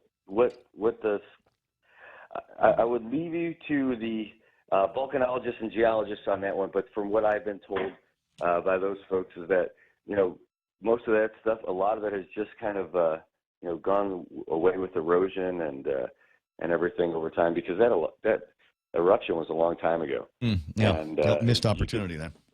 Yeah, I was there a couple of times in the last 6 years, and you could see where some of the old camps were and where people started to do the mining, if you will, for that pozzolan. And when they were unable to bring it because they had some permitting issues and everything, they had to put it back in little piles and everything. So it's still out there. Some of it's still out there at least. But when I was out there, I couldn't say, oh, yeah, that's pozzolan. I really don't know what it is. It's a rock over there and a rock over there. I don't know which one is which. Hey, best of luck to you, Brad. You need some help down here, mosquito coils. We're out of toilet paper and hand sanitizer, too. But anything else you need, let me know. Hey, Ray, I'll tell you what. I know that you guys postponed the marathon. I was coming down for it. I will be there when you guys do it in September. I can't wait. The United Guam Marathon, I love doing it. Oh, I know you do. Get out there and run. Well, are you going to come down for Liberation, maybe? The last time you and I were together was Liberation Day. Oh, you know what? I would love to come down there for Liberation. Wait. That's yes, I would love to be down there. 2 weeks after. You got July 4th. We have the 21st. So let's put together a plan and bring the family down. We'll see if we can get some R&R for the rest of the Rizala family. That sounds like the best idea I've had all day. There you go. Christmas in July. I'll see you soon, buddy. Good luck. 888-825-5888-TALK. That's the scene now from Saipan and the CNMI. Starts with a conversation about a hostage situation that is apparently still going on. Guy's still holed up in his house with his girlfriend, and the police are up there. And I tell you what, the way it would have been handled here is the cops would have gone in blazing. They're not much for patience, and we've seen that in a couple of cases before. And I remember one of the commentaries after some guy was shot dead in the house because he'd holed up in a potential hostage situation from one of the old Mossbacks. He says, "What's the rush? He wasn't going anywhere. Just let it ride." So we'll see what happens up in Saipan and the CNMI. But obviously, you could hear in the sound of Brad Rizala's voice, these are tough times up there in a variety of industries. They've got a hospitality industry, and that's it. And ain't nobody coming in. He said the spigot has been turned almost all the way down between China and South Korea into Saipan. 7:25. Quick look at what happened in the markets. Let me go through some numbers here for you and give you the good news as I see it. Markets in reverse today, and that's great. Triple-digit growth for the S&P 500. They're at 2882. They picked up 135 points. NASDAQ up 83.44. That's 393, almost 400 points in the green. And Dow Jones Industrial Average picked up 1,167. So four-digit increase for them, 25,018 points. Now, everybody picked up about 4.75% in overnight trading. So it looks like the recovery, at least of the stock market, is well on its way. What a roller coaster ride it has been. The FTSE is still down, though. They're at 59.60, off by 5 points. Nikkei up 168 points to close at 19,867. The Hang Seng is up by 362 points. Shanghai up, but not by a whole lot. 53 points to close at 29,900 Sorry, too many, not enough or too many digits here. 2,996 points there, and the DAX is off by 149 points. Now, we were looking at West Texas crude yesterday, $30.22. Today, $34.61 in trade, so it went up by a little bit, by about $4. But the big jump down was in Tapis crude. We were talking about this yesterday, Jerry. $54.13 was the last published price for Tapis crude. Yep. This morning, it's $41.27. Oh, man. Oh, man. Oh, man. So we've got Tapis trading today at what West Texas was trading for last week. $41. And the price of gas has gone down. I don't know if you saw that. Price of gas is now $3.85. So it went down a dime, but it lost 30% of its value and went down a dime. You're again trying to understand the ways of the Tapis crude and the thinking that goes on in all of the offices of all of the gas companies here on Guam. And I don't know. And I know the guys here have absolutely nothing to do with setting the gas price. This is all set out of Singapore and other places like that. I think it's a Ouija board, etc. And whoever gets the message first gets to lead the market. So if Mobil gets the telex first that says lower the prices by a dime, they do that, and then the guys from Shell drive by and go, hey, it went down by a dime. Okay, let's knock ours off. And 76. But if it goes down 30% and you get a dime out of it, I'm not sure about that. I think gas prices in any other parallel universe would be about $2 and something right now. Well, keep your fingers crossed. The numbers keep moving in that direction. As long as the Russians are fighting with the Saudis, I think we're going to see that crash continue, and that'll be good news. 7:28. Jerry Roberts in the studio. Must be time for the Extra Point, being brought to you by Guahan Insurance Services and the team over at First Hawaiian Bank, where it all starts with yes. As the saying goes, some people feel the rain while others just get wet. Today, we'll line you up on the right side of that little piece of reality next on the Extra Point. When's the last time you looked at your homeowner's insurance? A homeowner's policy protects much more than just your house. It also protects you against claims from someone being hurt on your property. If a visitor is injured at your place, how much are you covered for? The smart thing to do is get the answer today. That's the Insurance Extra Point. Get out there and make something good happen today by calling Guahan Insurance Services at 475-1162 or visit us at the Camacho Landmark Center in Tamuning. With a new decade, there are new opportunities. And with new opportunities, there is always a chance to say yes. Yes to that car. Yes to that business venture. Yes to that new house. With First Hawaiian Bank, it all starts with yes. Member FDIC. Some people feel the rain, while others just get wet. That reminds me of another quote. There are people who make things happen, there are people who watch things happen, and there are people who wonder, what happened? What are we talking about here? It's simple. Paying attention So many people go through life almost completely blind to what is going on around them. They're just not focused. If they read anything other than their Facebook feed, it might be a newspaper. However, they likely only skim through. They get their news and understanding of news and events through social media. They might have a mistrust of mass media like radio, television, and newspapers. In their view, all journalists surely have their own agenda, or they're controlled by powerful people who are out to control the island or the world. They say you can't trust any of them. But anybody who posts articles, links, and memes on Facebook, no trouble believing in all of that. Don't get me wrong. They may be wonderful, nice people, but they're not very interested in learning facts about the events of the day. Likewise, they probably aren't much interested in the plans and projects of their employer. They are there strictly for the paycheck and only get involved beyond the basics if they have to. There are three kinds of people who are hearing this right now. One, those who believe I'm exaggerating and this is not a big deal. Two, those who absolutely know people who fit this description perfectly. Three, those who don't trust radio people anyway because we're all part of the same conspiracy. Well, I'm not. Ray and Mana are, but I am not. That's another extra point. I've had this conversation with a few Guam senior managers and business owners, and more than once I've heard somebody say something like, yeah, I've already got people like that on my payroll. Some business owners would say, as long as they're not stealing from me, I guess I can put up with it. If this is an issue you're facing, allow me to give you a simple idea to build up your talent and get better results. Pour your training dollars and personal interest from managers into those who make things happen, because this is where you'll get your biggest return. This is the concept we often push, strengthening our strengths. Next, focus remaining time and resources on those who watch things happen, because you can turn some of those people around into folks who become more productive. Pull the watchers into one-to-one meetings and find a reason to praise them for something. Then set their bar just a little bit higher and see how they react. It may just be an eyelash higher to begin, but that's okay. Guide them to a small win, and then set the bar 2 eyelashes higher. You know where I'm coming from on this. Keep working with those who respond, and eventually, you'll hear somebody say, "Boss, is that rain falling on us? It feels great." And I hope that happens for you. That's the extra point. Get out there and make something good happen today. For 93.3, The Ray Gibson Show, Guahan Insurance Services, and First Hawaiian Bank. I'm Jerry Roberts. Gotcha. Getting word here before we get into a traffic report and into headlines. There's a speed trap in Barragata Heights by Besta Market. I've got a couple of pictures of people getting pulled over by the submarina. And yeah, we've been asked by the police department to stop referring to them as traps. Really? Yeah. So What use do you refer to them as? ambush. Use the word ambush. 7:32, time for a look at headline. Thank you, Jerry Roberts, in the extra point. Time for a look at headline news now from the Guam Daily Post, brought to you by Lolita Cammett of Remax Diamond Realty. For all of your real estate needs, give her a ring, 688-6743, Lolita 688-6743. News time. A Saipan man still holed up in a family residence where he is holding a woman hostage. The standoff with Saipan police has been going on since yesterday.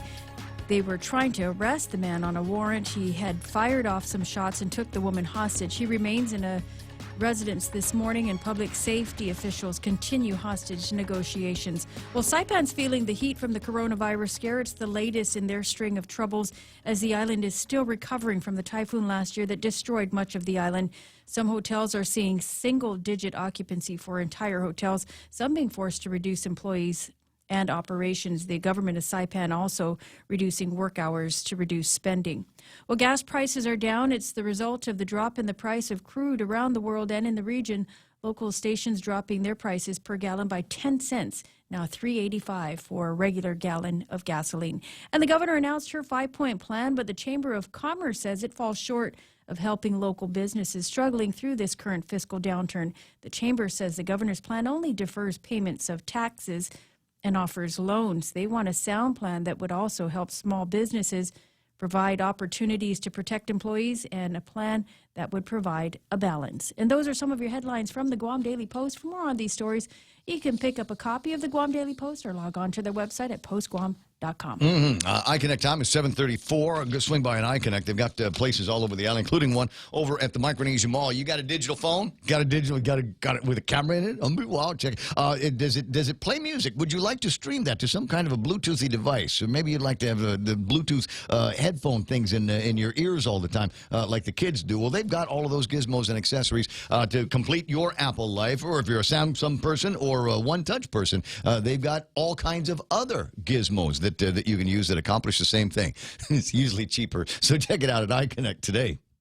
Lolita Cabot from RE/MAX Diamond Realty, a friendly, hardworking, and passionate RE/MAX professional, is committed to helping you make a difference in your life and to helping you achieve the American dream of home ownership. She also specializes in commercial leasing, land sales, local residential sales leasing, and military and corporate relocation. So for all your real estate needs, call Lolita Cabot from RE/MAX Diamond Realty at 688-6743. That's 688-6743.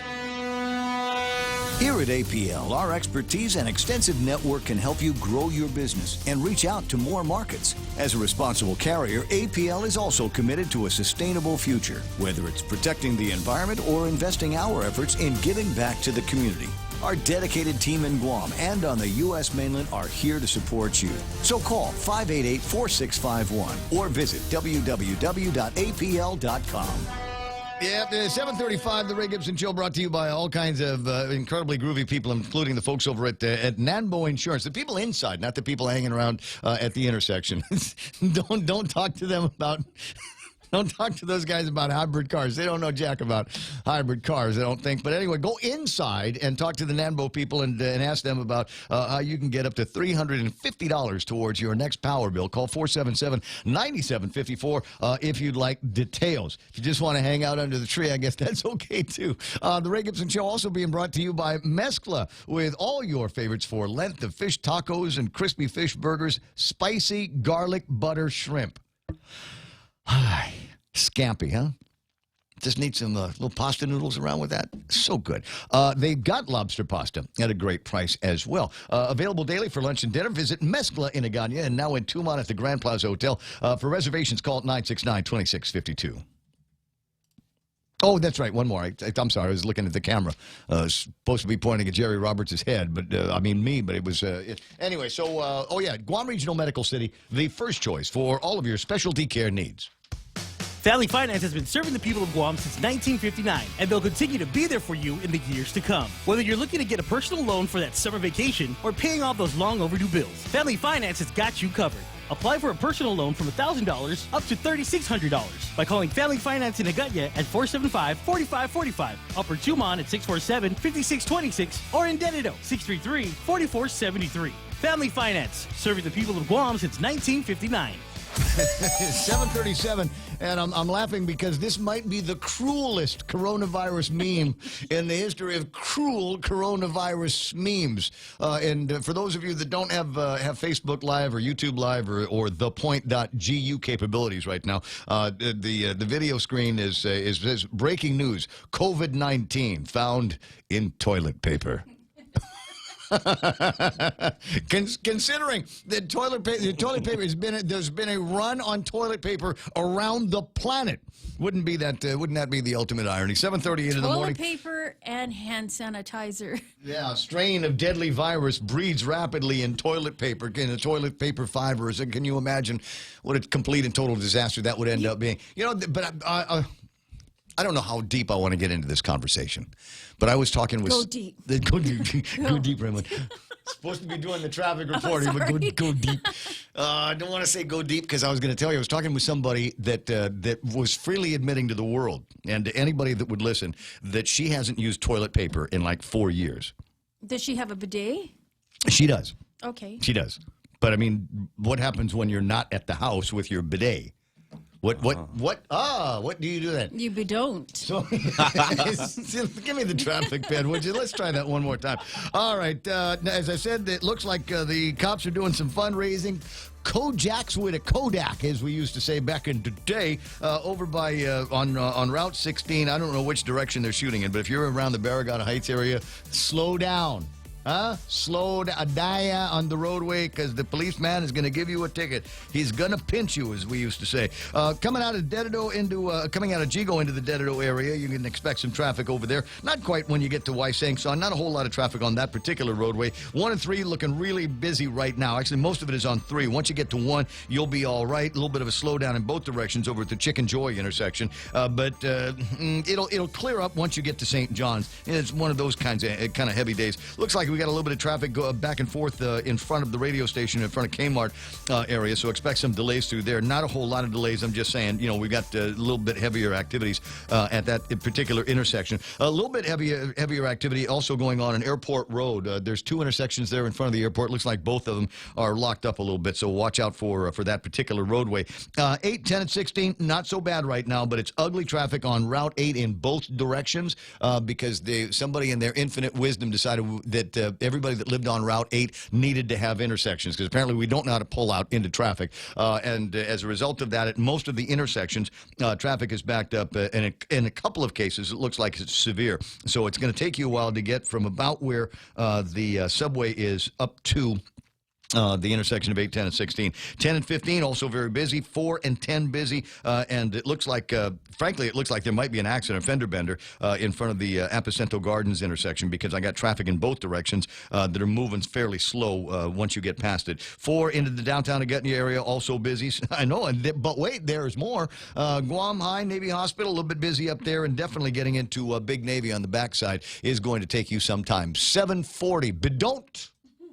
And traffic being brought to you by my guys over at, where's that? Bank of Hawaii. Welcome to tomorrow. Thanks to Simplify Mortgage by Bank of Hawaii, people are discovering some of the lowest mortgage rates in years, right on their smartphones.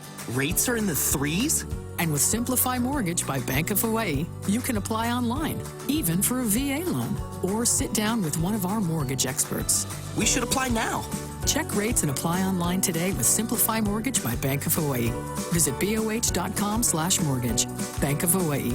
Welcome to tomorrow. Equal housing lender. At the mall, as you enjoy your shopping, dining, or entertainment, you could also win 3 great cars from Atkins Kroll and thousands of prizes in Micronesia Mall's Cars, Prizes, and Getaways game. Present your mall receipts and have a chance to win the renowned performance Chevrolet Camaro, the unapologetic rugged Toyota 4Runner, or the head-turning Lexus ES350 Luxury. Getaways to Manila, courtesy of Philippine Airlines, plus prizes from Foot Locker and Burger King. The more you shop, the more chance to win in Micronesia Mall's Cars, Prizes, and Getaways game.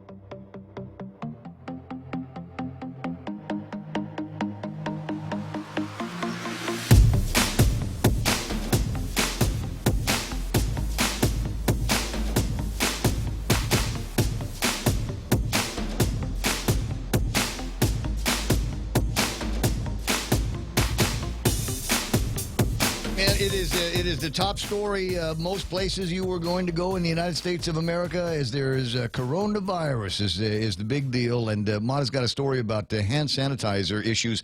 Is that the state of New York or the city of New York? The state of New York is facing such a crisis that they're having their prisoners make hand sanitizer. And they're making it 100,000 gallons a week. Man. Yeah. Man, that's all of the things because that they need. Can't find it. Well, I mean, so what are the components? We talked about this the other day because you can make your own, but one of the ingredients is rubbing alcohol, and now that's getting everybody's freaking out because that's out the door now in a lot of places. Alternates to the alcohol, you could use witch hazel, which is apparently a plant, the extract of a plant, witch hazel plant, and so you mix that with aloe vera, and then you can use an essential oil. Just to give it the fragrance. Just enough to. So that's all the antiseptic that you need.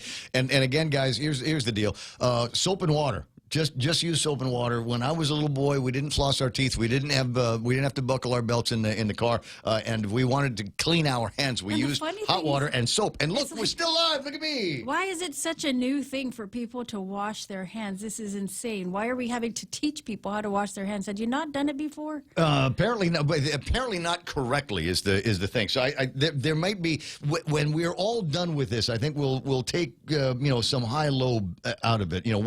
What was was the high point of the coronavirus? What was the low point of the coronavirus? And I think goodness gracious, take off your shoes when you go in the house. There's another one of the very easy things that you can do. But because when people spit, you step on the spit and you bring it in your house.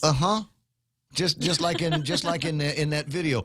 So we'll have the high side is people will have learned and maybe just kind of run the pattern into their lives about additional hygiene values, and then the other part, you got the low side where it just shows maybe the degree of panic and I'll say ignorance that some people have. You don't need to go out there and buy every roll of toilet paper, and now apparently the rule is at the cost you less down the street is you can't buy every roll of toilet paper. There's it's two to a customer, I think there's right? a run of toilet paper because there's a run of toilet paper. People are buying the toilet paper because they're afraid that other people are going to buy it all and they won't have any for themselves, even though they're not afraid of the coronavirus or anything like that.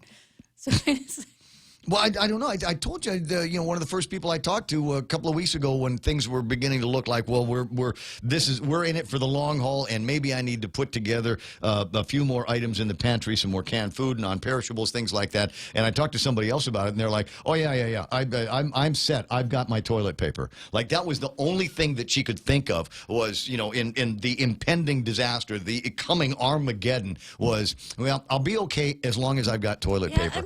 Maybe there's a fear because we are removed and we're in a remote area. Shipments may stop, and so that may delay the arrival of some certain products, to include toilet paper. I don't know.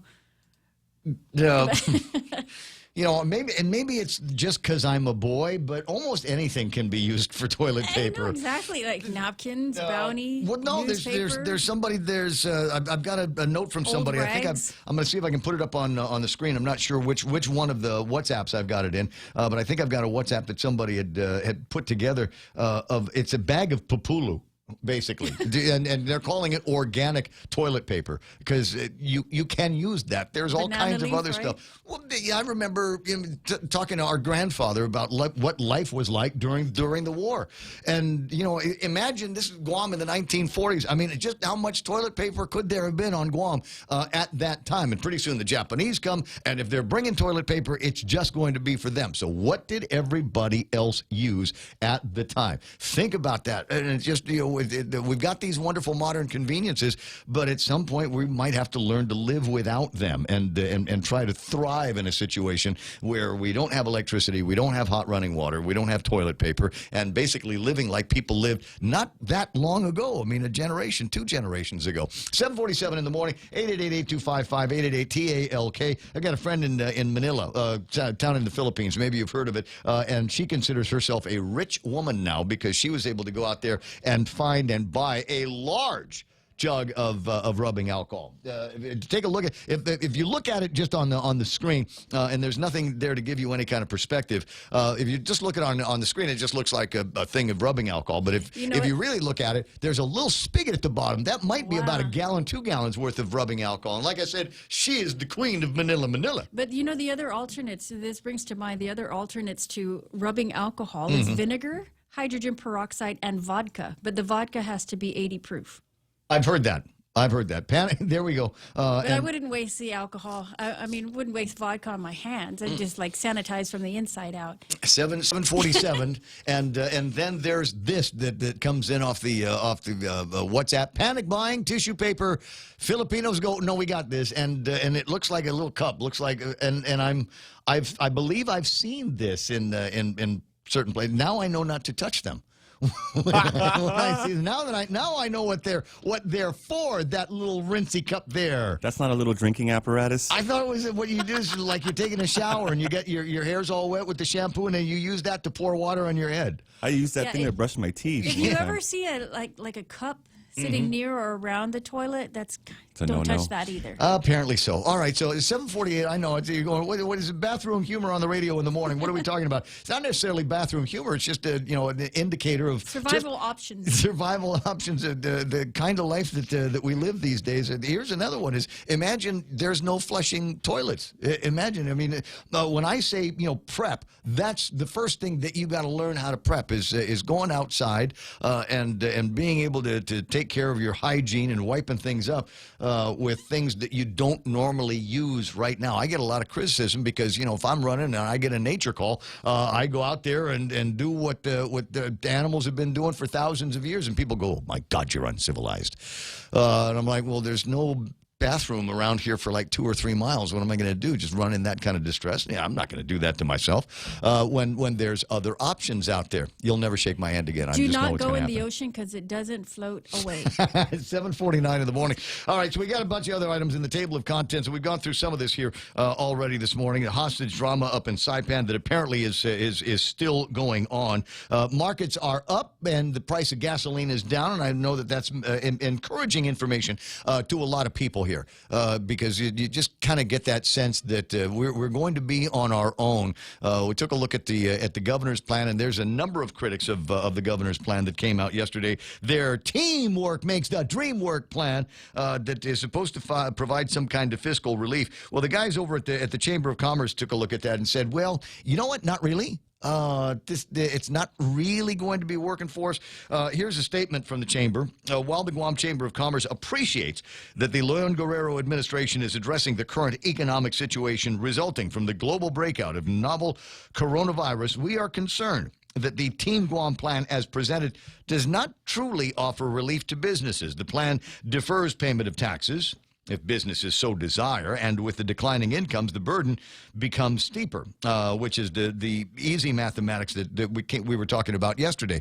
You still got to pay the tax. And they're only deferring 40% of it. There's 40% of the taxes. So, you know, you go 2-3 months down the road, that means that you've got to pay that month's taxes in full and 40% of the taxes that you owed from 4 months ago. Well, what happens if business is still off at that time? What happens if you're still trying to recover at that time? Now you've got a payment and a half, basically, that you're going to have to make. And for some businesses, that just ain't going to work. One of our concerns about the plan is that it does not address or take into consideration the core problem that many in the private sector are experiencing today, which is being able to sustain adequate working hours for their employees.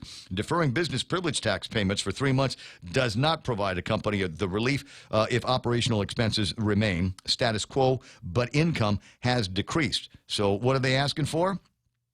What do you think they're asking for? It's what they've been asking for since the beginning of the administration about this 5% business privilege tax.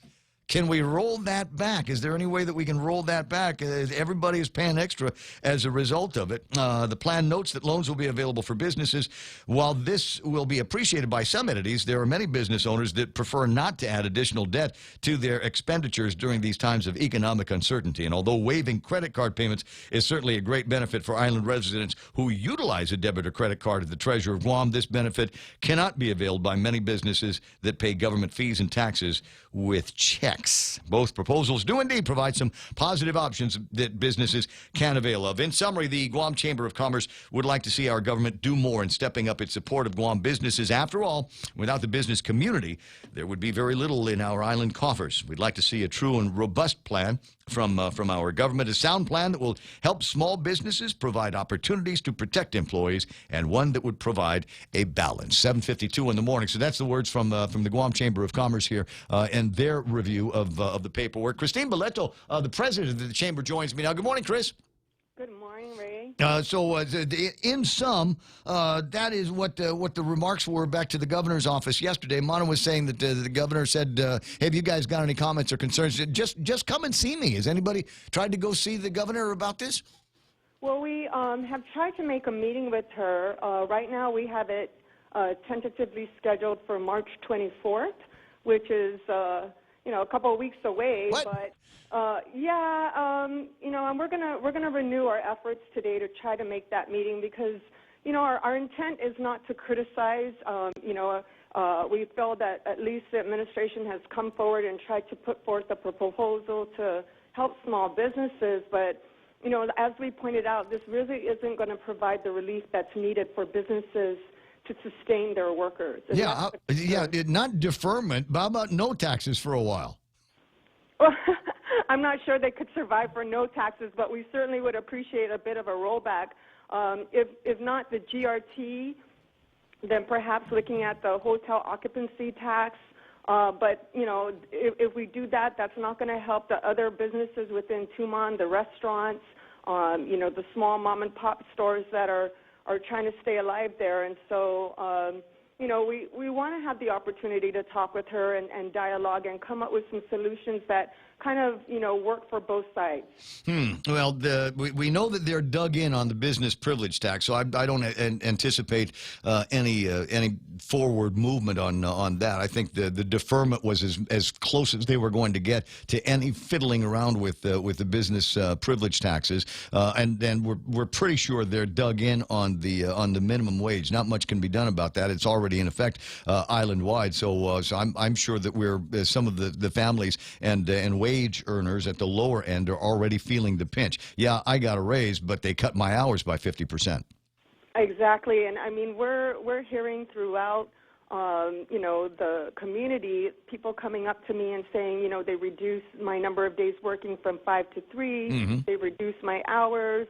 They furloughed me. I mean, these are real stories of people that are being seriously impacted by the down in tourism and the cancellations. And so we have to find a solution. We have to find a way to help these folks stay employed and keep as much of their paycheck as possible, given the circumstances. Yeah, it's certainly going to be tricky. I mean, it's not as though somebody made a mistake somewhere. We've got outbound tourism from all of our source markets that has drawn to almost a standstill. I was talking with Brad Rizala. If you think we've got it bad here, listen to what they've got, the kind of problems they've got up in Saipan. Most of the hotel properties are running occupancy in the single digits. Wow. Single digits up there. We're hearing already that some of the hotels are expecting occupancy to be at 30 to 40%. And that's scary. And they're not anticipating it's going to get better, within the next few months. So that was kind of the concern. If things get worse, there's more cancellations, and it's more detrimental to the economy. Businesses are not going to be in a position to pay the taxes they owed 2 months ago, and so. That's the concern. Yep. Yeah, it's certainly going to be tricky out there. In fact, it's not rumor control. I've got it substantiated. There is at least one popular spa on Guam that is going to be closing at the end of March. They can't keep the lights on, can't keep the people employed, and they're going to be shuttering up their doors. And that's the kind of thing that's scary. It's not just can I tread water? It's just that there's a whole lot of businesses that were at the margin at the limits of their margins already going into December, January, and February of this year, despite the fact that they had some decent numbers out there. Not everybody did great in 2019, and there are going to be owners that say, well, that's it. I did my best. I tried my darndest, and unfortunately, I got to close my doors and let my people go. Exactly, and I mean, really, that's what we're trying to avoid, right? We're trying to keep, businesses open so that people can stay employed because, that's going to drive down further collections in the government. You don't have those people working. You don't have these businesses paying on their GRT. It's contrary to what they're trying to do to preserve, what is being collected for the government to run, essential operations. So, that's why, again, we want to have that opportunity to dialogue. We want to have that opportunity to come up with some solutions that are going to help these businesses stay open and keep these people employed. Maybe if we could get something this week as opposed to waiting to the 24th. Maybe just need to. Well, we will renew our effort today to try to see if we can move at that meeting. Yeah. We had made a call, to do so, and the governor had, called the meeting among the agencies on Monday to present her plan. But, we're hoping with this latest attempt that, we'll be able to sit down one-on-one with her and, have a discussion of, what can we do? If the chamber's solutions are not viable, what are? Because the solutions presented, like we said, is really not going to provide that relief. And so absolutely falling short. Yeah, and it's here's the thing: we need to get people that have run businesses to review some of these plans, and then we start to take some political solutions and see what we can do. We got Kilili up in Saipan, who's not waiting for anybody to tell him what needs to get done. He's already talking to Congress, trying to get $100 million in emergency aid to Saipan in this fiscal disaster that they're in the midst of, to try to do exactly that: take care of families and help businesses keep their doors open. Good luck to you, Chris. Call me if you need me, and if we do get something going with the governor, I'd be excited to hear what the outcome of that is. All right, Ray. I'll talk to you. I'll talk to you very, very soon. 888-825-5888-TALK, 7:59 and change. What have I got coming up in the next portion of the program? I don't know. We'll try to talk about some sporty stuff. Did get a note from Crystal Paco over at the governor's office. Says GovGuam and the Army Corps of Engineers will sign an agreement for the Agana River study. This valued at about $3 million. Signing will take place at 11:30 at the Adelup Cabinet. That's the large one where they've got the Podium of Truth is in there, and I don't know what all is in that plan, but wouldn't it be cool if we had some kind of cool and groovy kind of downtown Agana River project where we can have businesses and restaurants and cool little shops? Yeah, total millennials. We'd just be total millennials out there. Anyway, 8 o'clock in the morning, is that what time it is? 93.3 is KUSG. Got you. This is The Point.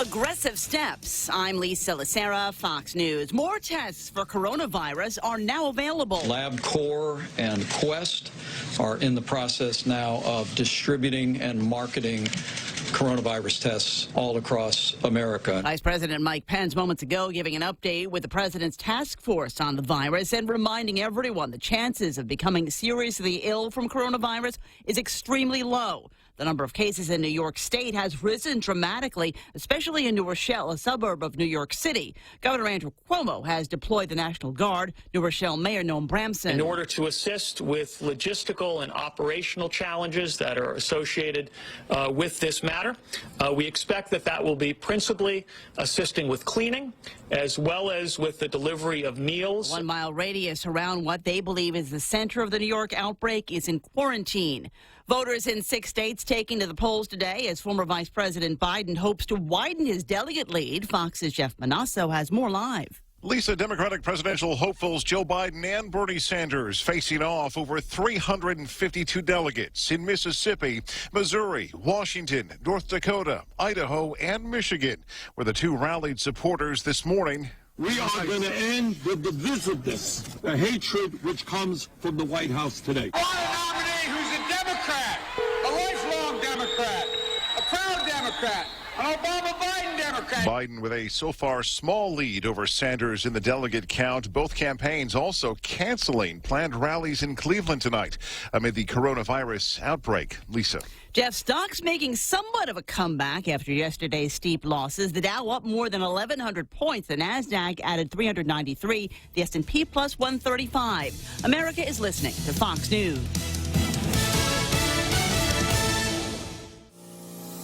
Docomo Pacific wants to keep your business connected. When you sign up for a smart business bundle, you're gaining more than just mobile, internet, and phone services. Receive unbeatable value for your money and the convenience of having it all on one bill. All your business services on the widest and fastest network in Guam and the Marianas. Call 688-2677 for more information on partnering your business. Docomo Pacific Business, delivering your future today. Cocoa Coffee Company mugs are now here. Show pride for your island as you enjoy your delicious Circle K coffee. Each generously sized 16-ounce mug is etched with Guam-inspired images like Chief Gadao, Serena, Two Lovers, and many more. The Cocoa Coffee Company mug collection is available for a limited time only, so don't miss out. Get yours today and collect them all. Exclusively available at Circle K locations. A portion of the proceeds go toward the Cocoa Bird Recovery Program. People who had been stranded on a cruise ship off the coast of California for days have finally been able to leave. First off the ship were dozens of passengers who needed immediate medical attention. They were loaded onto ambulances and taken to local hospitals. Interesting to note, the 2 passengers who are infected with COVID-19 were also taken off the ship, but those 19 crew members who tested positive are staying on board in their cabins because they are not showing symptoms. A group of 230 Canadian passengers passengers flew home, and several buses of California residents arrived at Travis Air Force Base last night. They'll be watched closely for the next 14 days, as will passengers who will be quarantined at 3 other military bases. Fox's Claudia Cowan in Oakland. A new legal development in the Mueller report. In a 2-1 ruling, the D.C. Circuit Court of Appeals upheld a lower court decision in favor of the House's ability to see the redacted sections in the public version of the Mueller report. If it stands, the ruling would give House lawmakers access to all of the report's blacked out words, as well as underlying interviews and memos cited in special counsel Robert Mueller's investigation, because the House in its legal filings argued that it could still consider new articles of impeachment against the president. The majority of the appeals court said that was sufficient to authorize the release of the grand jury material. An appeal from the Justice Department is all but certain. At the White House, John Decker, Fox News. A new Andy Warhol show has opened at London's Tate Modern Museum, featuring about 100 of his works, including his images of Campbell soup cans and Marilyn Monroe. Also on display are 3 of Warhol's famous silver wigs. Tate Modern said the exhibition aims to show a more human side of Warhol, a tireless self-promoter, they called him, who became one of the 20th century's best-known pop artists. I'm Lisa Lacera. This is Fox News.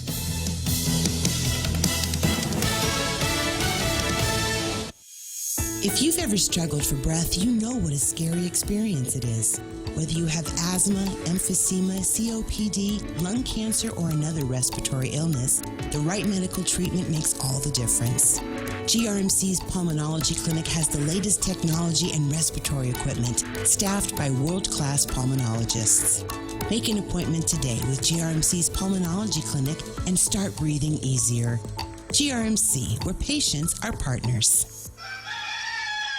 Howdy, folks. KFC's Colonel Sanders here. I know you love our KFC shrimp burger, so I'm bringing it back, along with our one-of-a-kind shrimp and crab Kelligwin. Take a break from your usual fish fillet sandwich and try our big selection of KFC seafood items. And, of course, we cannot forget your one and only favorite KFC original recipe chicken, too. Hurry in this Lenten season. KFC, it's finger-licking good. The Extra Point with Jerry Roberts of Guam Training. Hi, I'm Jerry Roberts, and every day on The Ray Gibson Show, I get to comment on the incredibly diverse, fun, challenging, sometimes frustrating, often exciting, but always interesting world of work. I hope you'll be there with us. You can find daily transcripts of The Extra Point at GuamTraining.com. Tune in every weekday morning at 7:20 for The Extra Point with Jerry Roberts, brought to you by Guahan Insurance Services and First Hawaiian Bank on 93.3 The Point.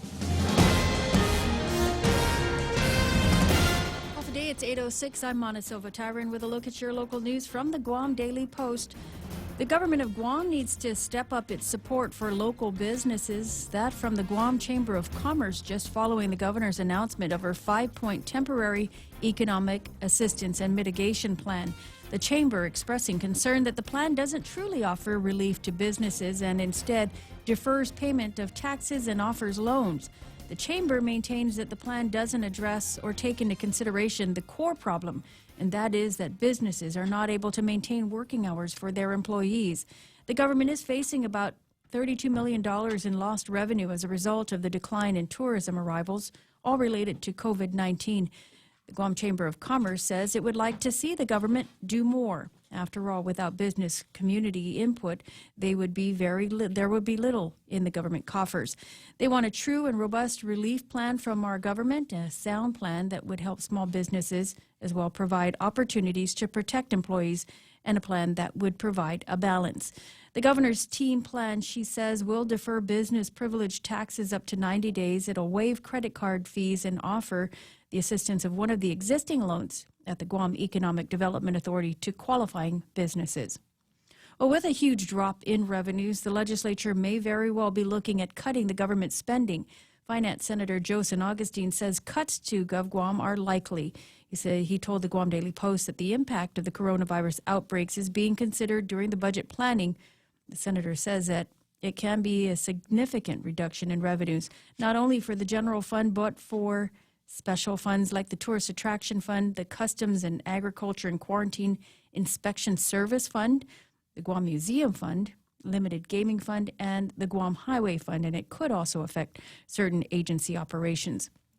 According to St. Augustine, if GovGuam revenues do fall at least by 3% below revenues projected in the Annual Budget Act, the governor is then going to be required to submit a fiscal realignment plan. The Office of the Governor, however, told the Guam Daily Post that the government revenues remain steady. Meanwhile, the Guam Visitors Bureau says there was a 15% decline in tourism arrivals in February. It's the first major decrease in tourism in years. GVB also reporting more than 31,000 cancellations of travel bookings. The airport has said that there has been 235 flights canceled. Meanwhile, test kits for COVID-19 have arrived on Guam. Local officials say it'll take a couple of weeks to set up the test kits, which were sent by the Centers for Disease Control and Prevention. The testing could start as soon as the end of the month. Additionally, local officials are expecting to place healthcare workers at the airport to screen inbound and outbound passengers sometime this week. Well, with all of the concern over the potential arrival of the coronavirus to Guam, all eyes are on the ports of entry. Since February 11th, there have been 12 ferry maintenance flights coming in from China and Hong Kong into Guam en route to the U.S. mainland. And while the latest flights have been screened, earlier flights were not. All of the flights are United Airlines. Airport General Manager Tom Addis says that the flights carry 4 crew members who are exempt from the travel ban. The crew typically stays here for about 2 to 12 hours or sometimes longer. And if they do stay longer, they stay in one of the local hotels for rest. Addis says the crew members that arrived over the weekend underwent screening by public health, and they were confined to their hotel room. Health officials didn't find anything symptomatic. They do say the next ferry flight will arrive today. More news after this. With a new decade, there are new opportunities. And with new opportunities, there is always a chance to say yes. Yes to that car. Yes to that business venture. Yes to that new house. With First Hawaiian Bank, it all starts with yes. Member FDIC. Bank of Hawaii is offering financial assistance to help customers facing financial hardship due to COVID-19 outbreak. The programs apply to existing loan clients in Guam, Saipan, and Palau. Bank of Hawaii's chairman, Peter Ho, says that the assistance programs were effective March 10th. The programs allow for deferment of loan payments up to 3 months or loan extensions. And Saipan's feeling the heat from the coronavirus scare. It's the latest in their string of troubles as the island's still recovering from the typhoon that struck last year that destroyed much of the island. Some hotels are seeing single-digit occupancy for the entire hotel, and some hotels and operations are being forced to reduce employees and operations. The government of Saipan, meanwhile, also reducing work hours to reduce spending. And a Saipan man still holed up in a family residence where he is holding a woman hostage. The standoff with police started yesterday when they were trying to arrest the man on a warrant. The man had fired off shots and took the woman hostage. She is believed to be his girlfriend. He remains in place this morning as public safety officials continue their hostage negotiations. And finally, gas prices are down. It's the result of the drop in the price of crude around the world and in the region. Local stations dropping their price per gallon by 10 cents, now $3.85 for a regular gallon of gas. And those are some of your top stories from the Guam Daily Post. Here now is Ray with your weather. Rico. Says here, partly cloudy today with a slight chance of light showers, northeast winds up to about 15 miles an hour with daytime highs 87 degrees. Now, I can tell you from my painful experience yesterday, if you're going to be out doing some running and training, when it says 15 miles, that it's going to be in your face the entire time. It doesn't matter which direction you're going, by the way. I turned 4 corners yesterday, and every time I turned the corner, the wind was in my face. Hated it, but you still got to get out there and do it. Highs near 87 degrees, cooler at night, about 76 degrees. Sunrise this morning was at 6:31. Sunset tonight will be at 6:31. Tell the others, round up the usual suspects, and enjoy a great-looking Guam sunset. Doesn't cost you anything. 8:12 in the morning, that's news and weather together here on The Point.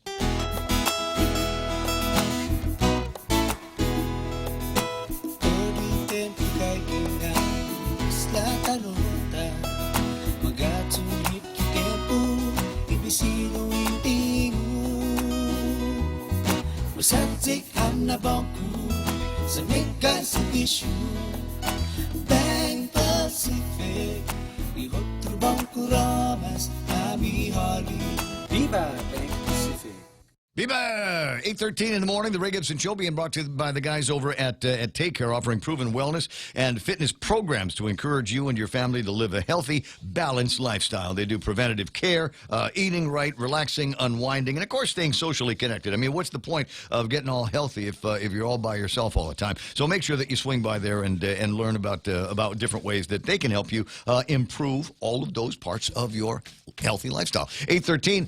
Part of it starts with eating right. You know, the thing about Lent is we generally tend to get away from heavier red meats at Lent time, and the folks over at Subway want to make that really easy for you. So they've got shrimp and guacamole spinach wraps. That just sounds great, doesn't it? Shrimp and guac. Or the Veggie Max. Visit any of their convenient locations. There's like a gazillion of them, so check it out today at Subway. Make it what you want. The Coconut Wireless is back. The Ray Gibson Show. Call now, 888-TALK. That's 888-8255.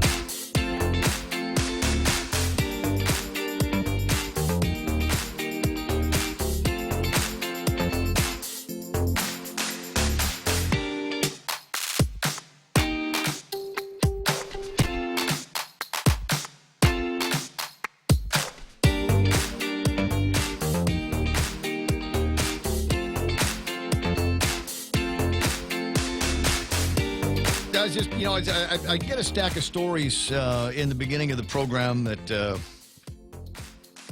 I bring into the studio with me, and I'm going through the stack that I have in front of me, and it occurs to me as I'm reading this how many of these stories are on coronavirus. Now, this is going to get scary because eventually this is going to go away, and I have no idea what the hell we're going to talk about when that happens. Right? What after coronavirus? What else is there?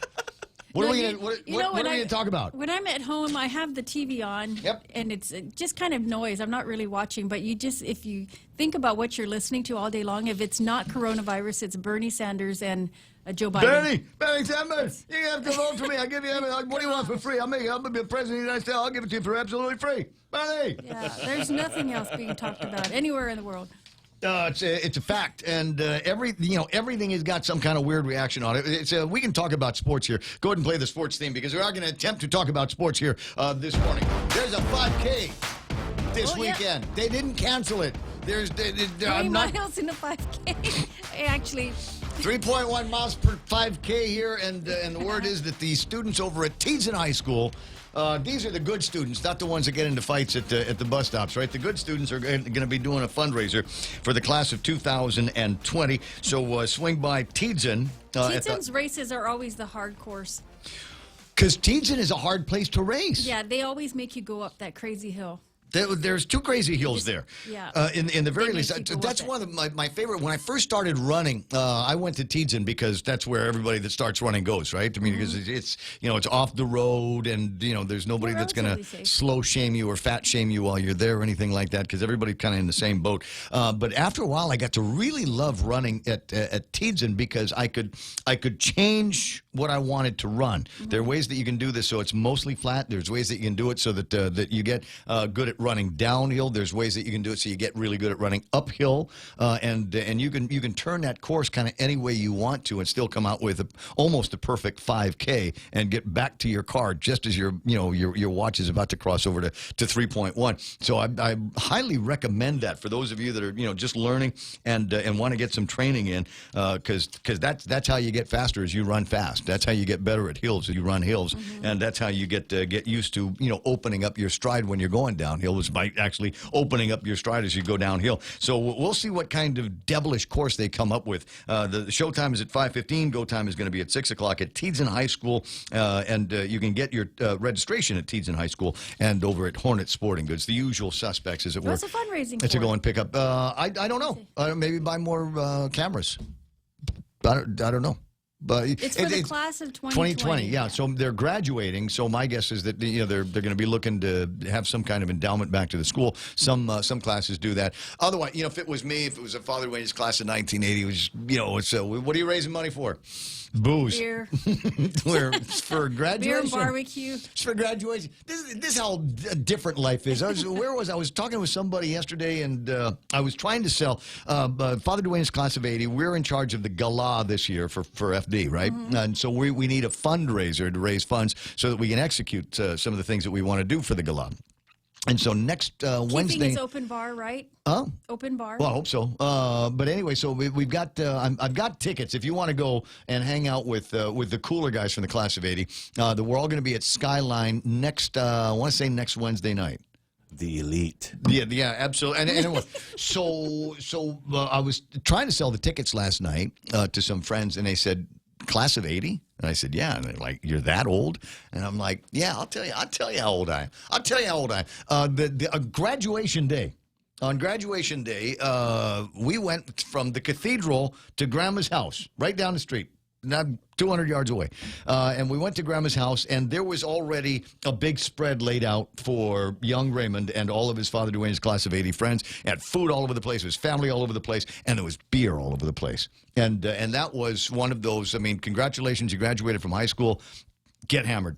Yeah. You know, it's just the way it was the way you celebrated. He got in trouble that night. I remember. I got in trouble almost every night when I turned 18. But I mean, we weren't necessarily, we certainly weren't breaking any laws. But that was the way people celebrated. Hey, congratulations, graduate. Here's a beer. Was there Schlitz? Was there Schlitz there? No, Grandma taught me how to drink good beer. It was Michelob. It was the original Michelob. So you got that stuff. Now, in other sports news that will affect us, FIFA, AFC agreed to postpone the Asian World Cup qualifiers.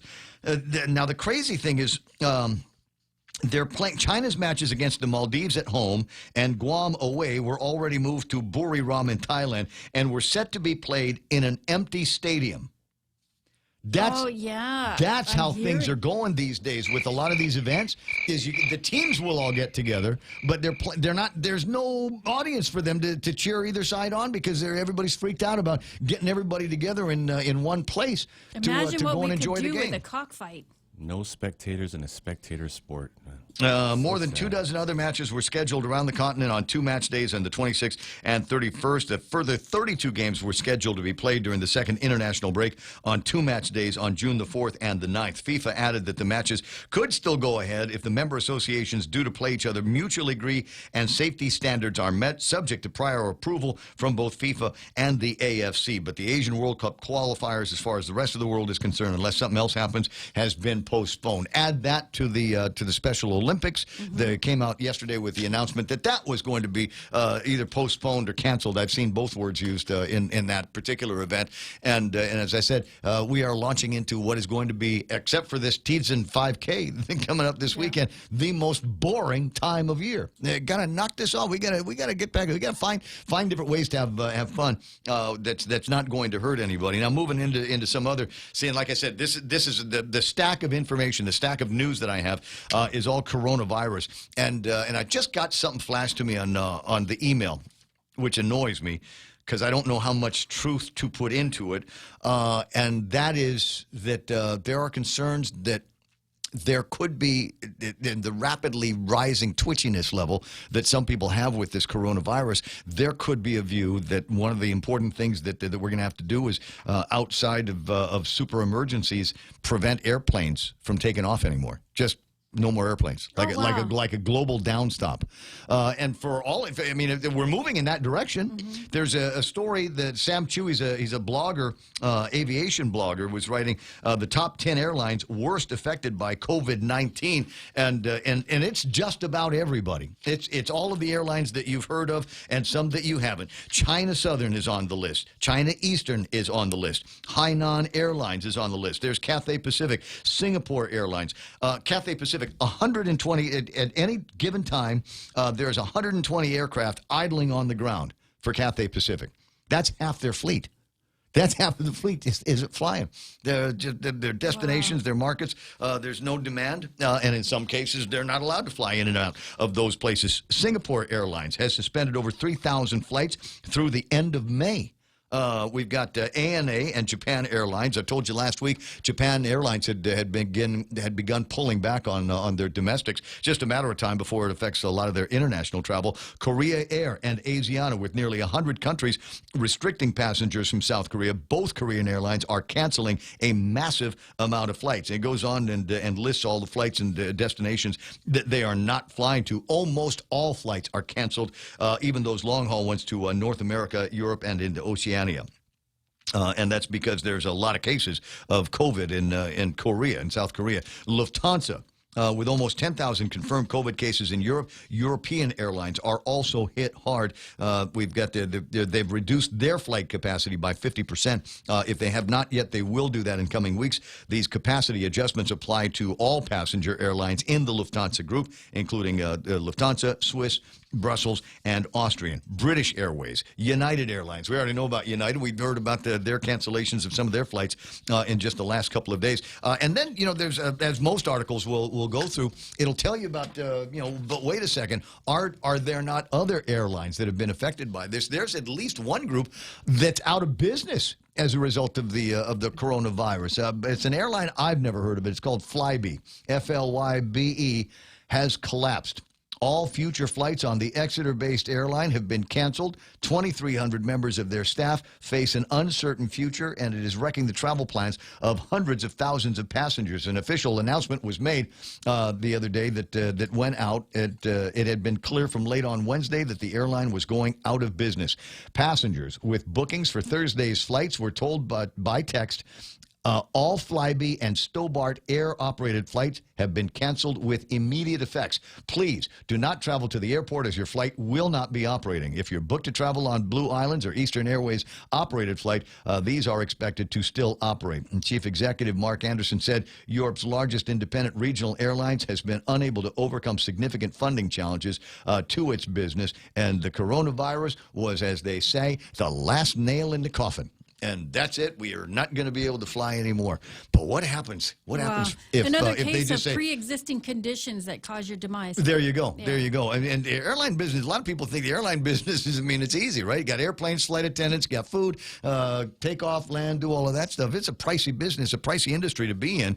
And a lot of these guys, kind of roll the dice and hope the margins are fat enough to be able to keep the lights on and the planes running. And in some cases, it just isn't going to happen. And for us, the alternative is you go by sea, but God forbid you get on a cruise ship at any time. No. No cruise. I took that off my bucket list. If you don't get sick and die, you get stuck on the ship for eternity.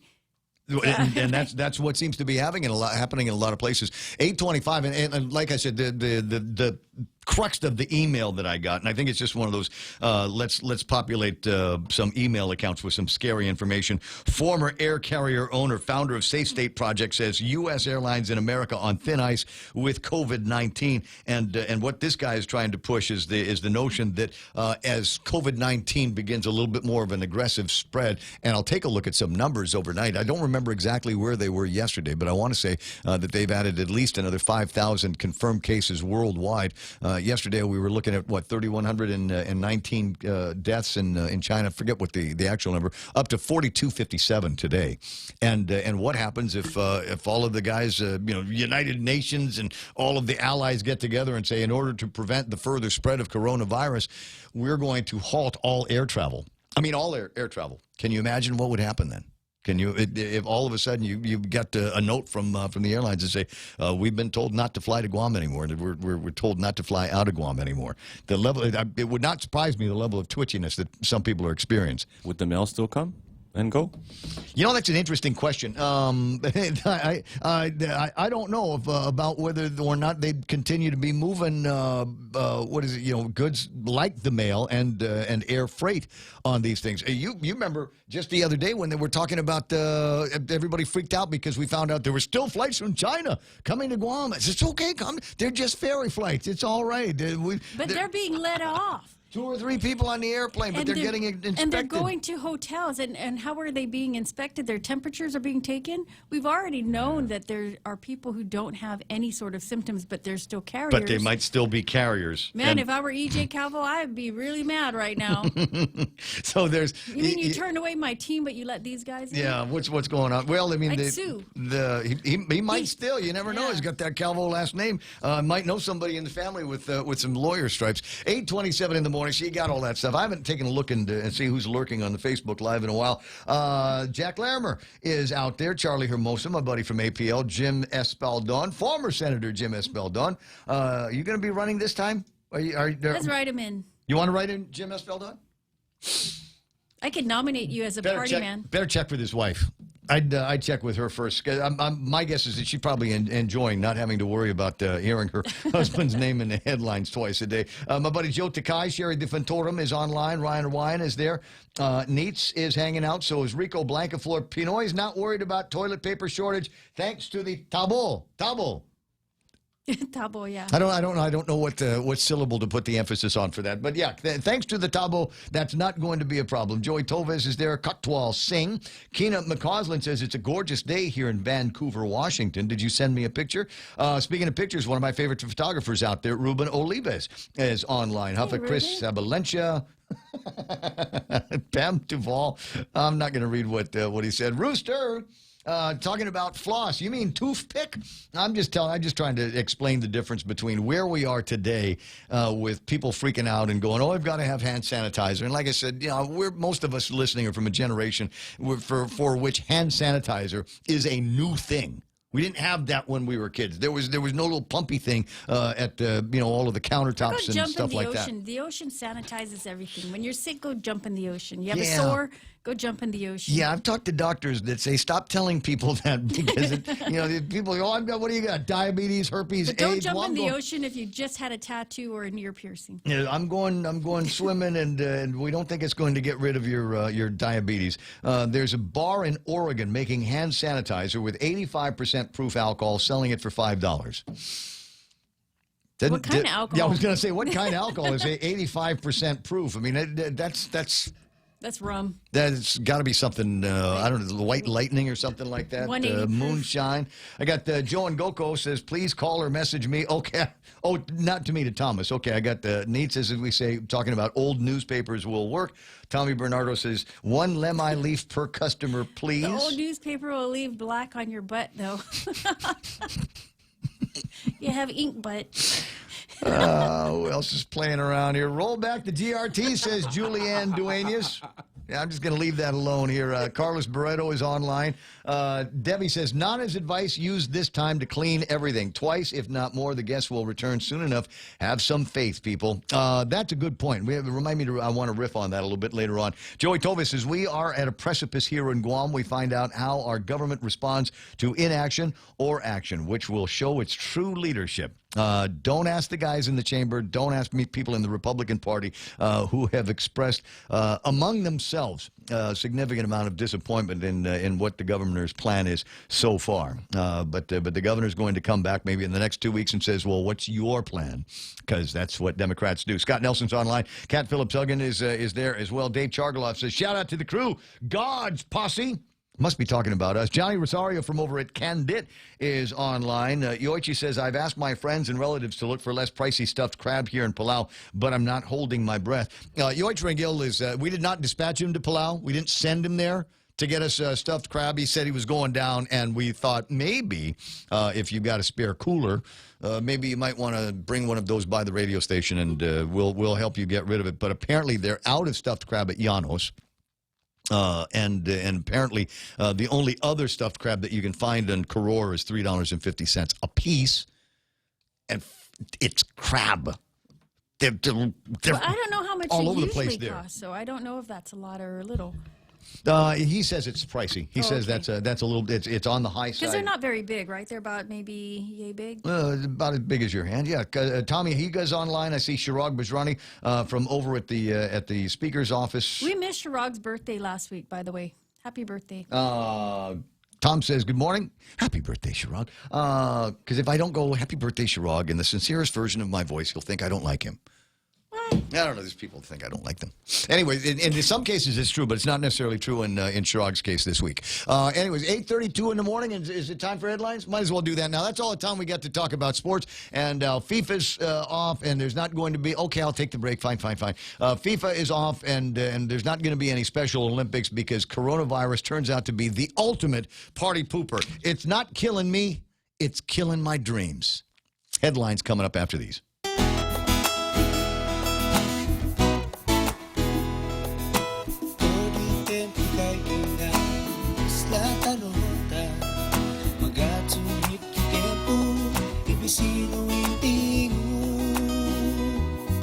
Masatik ang nabangku sa mega sa issue Bank Pacific ihot trubangku ramas kami hali Viva Bank Pacific.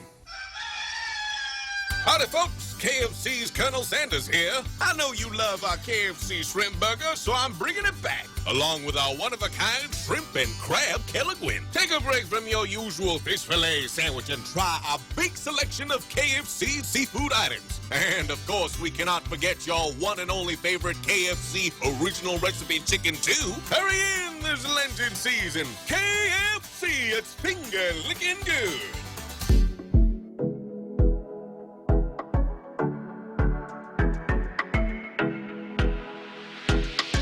Okay, in non-coronavirus news, Chuck Norris turned 80 years old yesterday. What? Chuck Norris, 80 years old yesterday. Oh. Your assignment, Real Joe Cruz, while the news is playing, to find a handful of Chuck Norris quotes that we can use on the air. Chuck Norris looks under his bed for Bob Klitsky before he goes to sleep. It's time for our Let's Look at Headlines now with news from the Guam Daily Post. Here's Mana Silva Tyron. Well, the governor announced her 5-point plan, but the Chamber of Commerce says it falls short in helping the local businesses struggling through the current fiscal downturn. The Chamber says the governor's plan only defers payment of taxes and offers loans. They want a sound plan that would help small businesses and provide opportunities to protect employees, and one that would provide a balance. The legislature is looking at cutting GovGuam's budget. Senator Joseph Augustine says that he's considering the impact of the coronavirus as they map out the government's budget, especially in light of the governor's statement that GovGuam is looking at a $32 million drop in revenues. Her policy advisor says, though, revenues remain steady. St. Augustine says if GovGuam's revenues fall low enough, the governor is required to submit a fiscal realignment plan. Meanwhile, test kits for COVID-19 are on Guam. Local officials say it'll take a couple of weeks, but they plan to set up those test kits. They were sent to us from the Centers for Disease Control and Prevention. Testing could start as soon as the end of the month. And gas prices are down. It's the result of the drop in the price of crude oil around the world.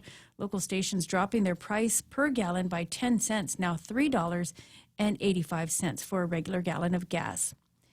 And Saipan feeling the heat from the coronavirus scare. It's the latest of the string of their troubles. The island's still recovering from the typhoon last year.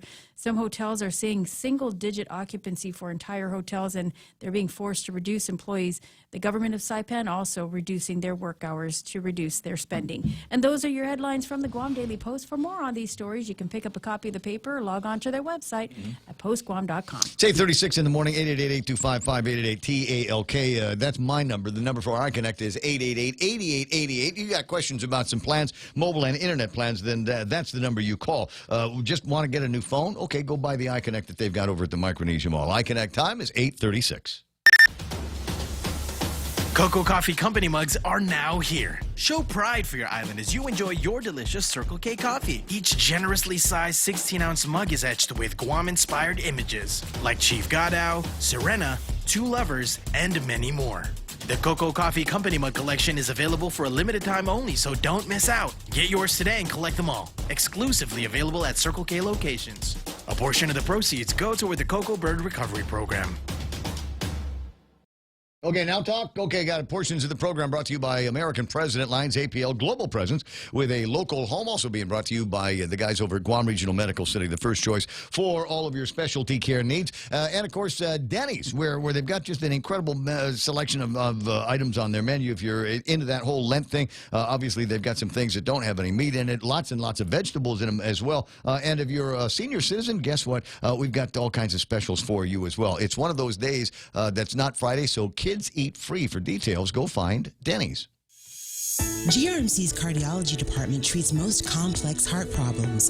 In our catheterization lab, cardiologists use imaging equipment to treat clogged arteries that can cause heart attacks or heart failure. We perform balloon angioplasty, stenting, and other life-saving cardiac procedures.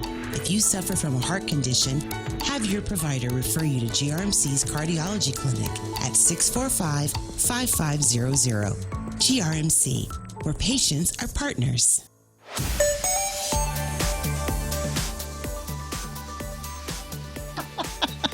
Chuck Norris lost his virginity before his dad did. I'm sorry. No, it's the guy's birthday yesterday. This is what you got to do. This is what you've got to do.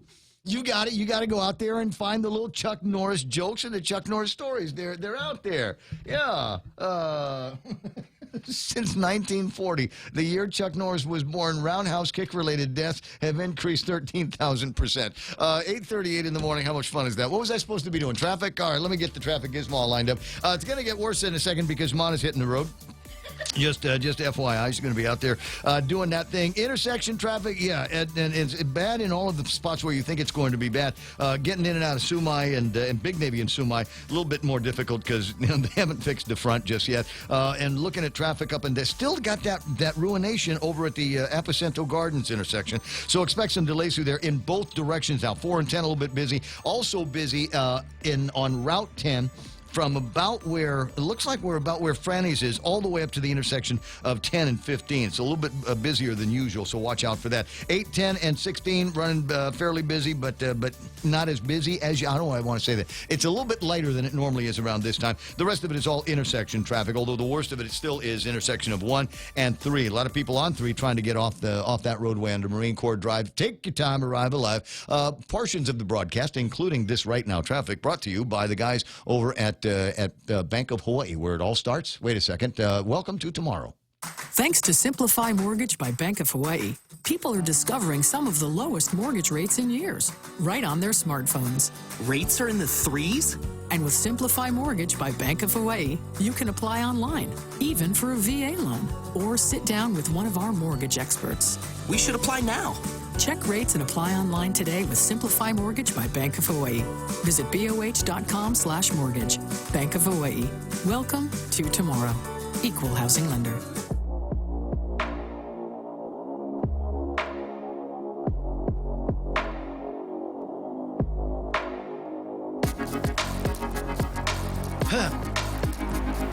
Didn't realize the microphone was open. I'm sorry. You just heard a sigh here. I got the word from Brad Rizala up in the Fetna in Saipan. As of 8:30 this morning, law enforcement officials are still at the scene. Since last night, negotiations have been ongoing. This is with regards to that hostage crisis, something to give us a break from the coronavirus news. The hostage situation in Saipan. The suspect initially disconnected the phone line until he requested for food and a drink. Negotiations are currently ongoing by means of megaphone.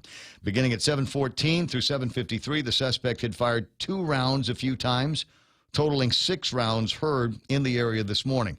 Residents in the immediate area have been evacuated and are asked to stay clear of the immediate area until police state that it is safe to return. DPS is asking parents to not release their children near or around the area of San Antonio, Saipan. The department will release more information on the current situation once it becomes available. So about the same time as we were talking with Brad Rizal about this hostage situation in Saipan, the guy was shooting off rounds. Pop, pop. And a little bit later on, pop up. Later on, pop up. And nobody knows what's going on. There seems to still be, though, communication going on with him and the negotiating team from the DPS. But wow, he's going to run out of bullets, sir. Eventually. Yeah, but you don't know. I mean, if that's his house, do you know how many rounds I have at my house? Millions. Yeah, it would be one of those where there's somebody in the journalism community would write breathlessly. It was in the thousands of rounds that the guy. You know why? Because because people say, why do you need so many rounds? And I said, well, because I go to the firing range. I go and I practice my gun shooting ability over at the range. And if somebody comes up to you and says, because there are guys that do this. By the way, if you're watching on Facebook Live and wondering what that is, that's the original home of Beaver Cleaver in. No, it's not. That's actually Keena McCausland's place up in Vancouver, and she's right. Wow. It looks terrific there. Late in the afternoon on a Tuesday, and we got blue skies in there. Not a whole lot by way of clouds, and it doesn't look frightening cold. It doesn't look frightening cold. It doesn't look frightening hot either. I got to say, not like hot yesterday. Yesterday, I was trying to decide what it was that I was going to do. I wanted to when I got home yesterday. I was looking at the yard, and the grass is not growing so much. It's not thickening up at the bottom, but it is shooting out the little tall stalks, right? And so I'm thinking, okay, I better mow the yard. But my God, it's hot. And then I remembered it's Tuesday, and I like to run with the guys over at Southern Mountain Gear. And so I was trying to decide, because there's no way. It was so hot yesterday, there's no way I think I could have done both. It was like 86 degrees, but it was that dry, hot 86 degrees that we get out here on Guam. And I went outside. I went to get something from the truck, and I went outside and I'm like, oh my God, this is hot. There's no way that I can do both. I have to decide whether I'm going to mow the yard or go running, because I'm not going to be able to get both in this kind of heat yesterday. But so I decided I went and did running, but I felt so bad about not doing the yard. Instead of running 3 miles, which was what I was originally targeting, I decided to go for 6. So a little bit of motivation for the next thing. So it's probably today. For those of you that pass by my house on a regular basis, probably going to be today that it gets the haircut and all of that. 888-8255-888-TALK is the telephone number around here. You want to get on the radio, you want to talk about stuff, you're more than welcome to use that particular method to be able to get it done. If you just kind of want to hang out and wonder what pops into my brain, here's what you can do. You can just hang out on Facebook Live, where a lot of other people are already doing it. I was looking at the numbers, and I got to say, thanks very, very much. The numbers of people that watch this program, I don't want to unveil them. People say I'm bragging. I'm just going to say it's a lot. There are a lot of people that watch this program on Facebook Live, and then there's a lot of other people that watch the program on a going basis on YouTube Live, and then of course there's people that are watching on thepoint.gu. I can get some of those numbers, but in when you sum them all up, I got to tell you, thanks very much. It really means a lot to me that you think enough of this program to at least check in for a little bit every day, and in some cases, hang out with me for the entire 4 hours of the program. I really, really appreciate that, and I'm sure Real Joe and Mana and Jerry Roberts appreciates you being along for the ride as well. I love the interaction. I will say, and as we're talking about this, just to avoid talking about coronavirus and stuff, I got to say one of my favorite parts here is the interaction. In the last version of talk radio that I did before we went visual and before we went social, I would just talk and get a telephone call, make a telephone call, and that's how we did the shows. That was the nature of the interaction between you and I back in the day, back before.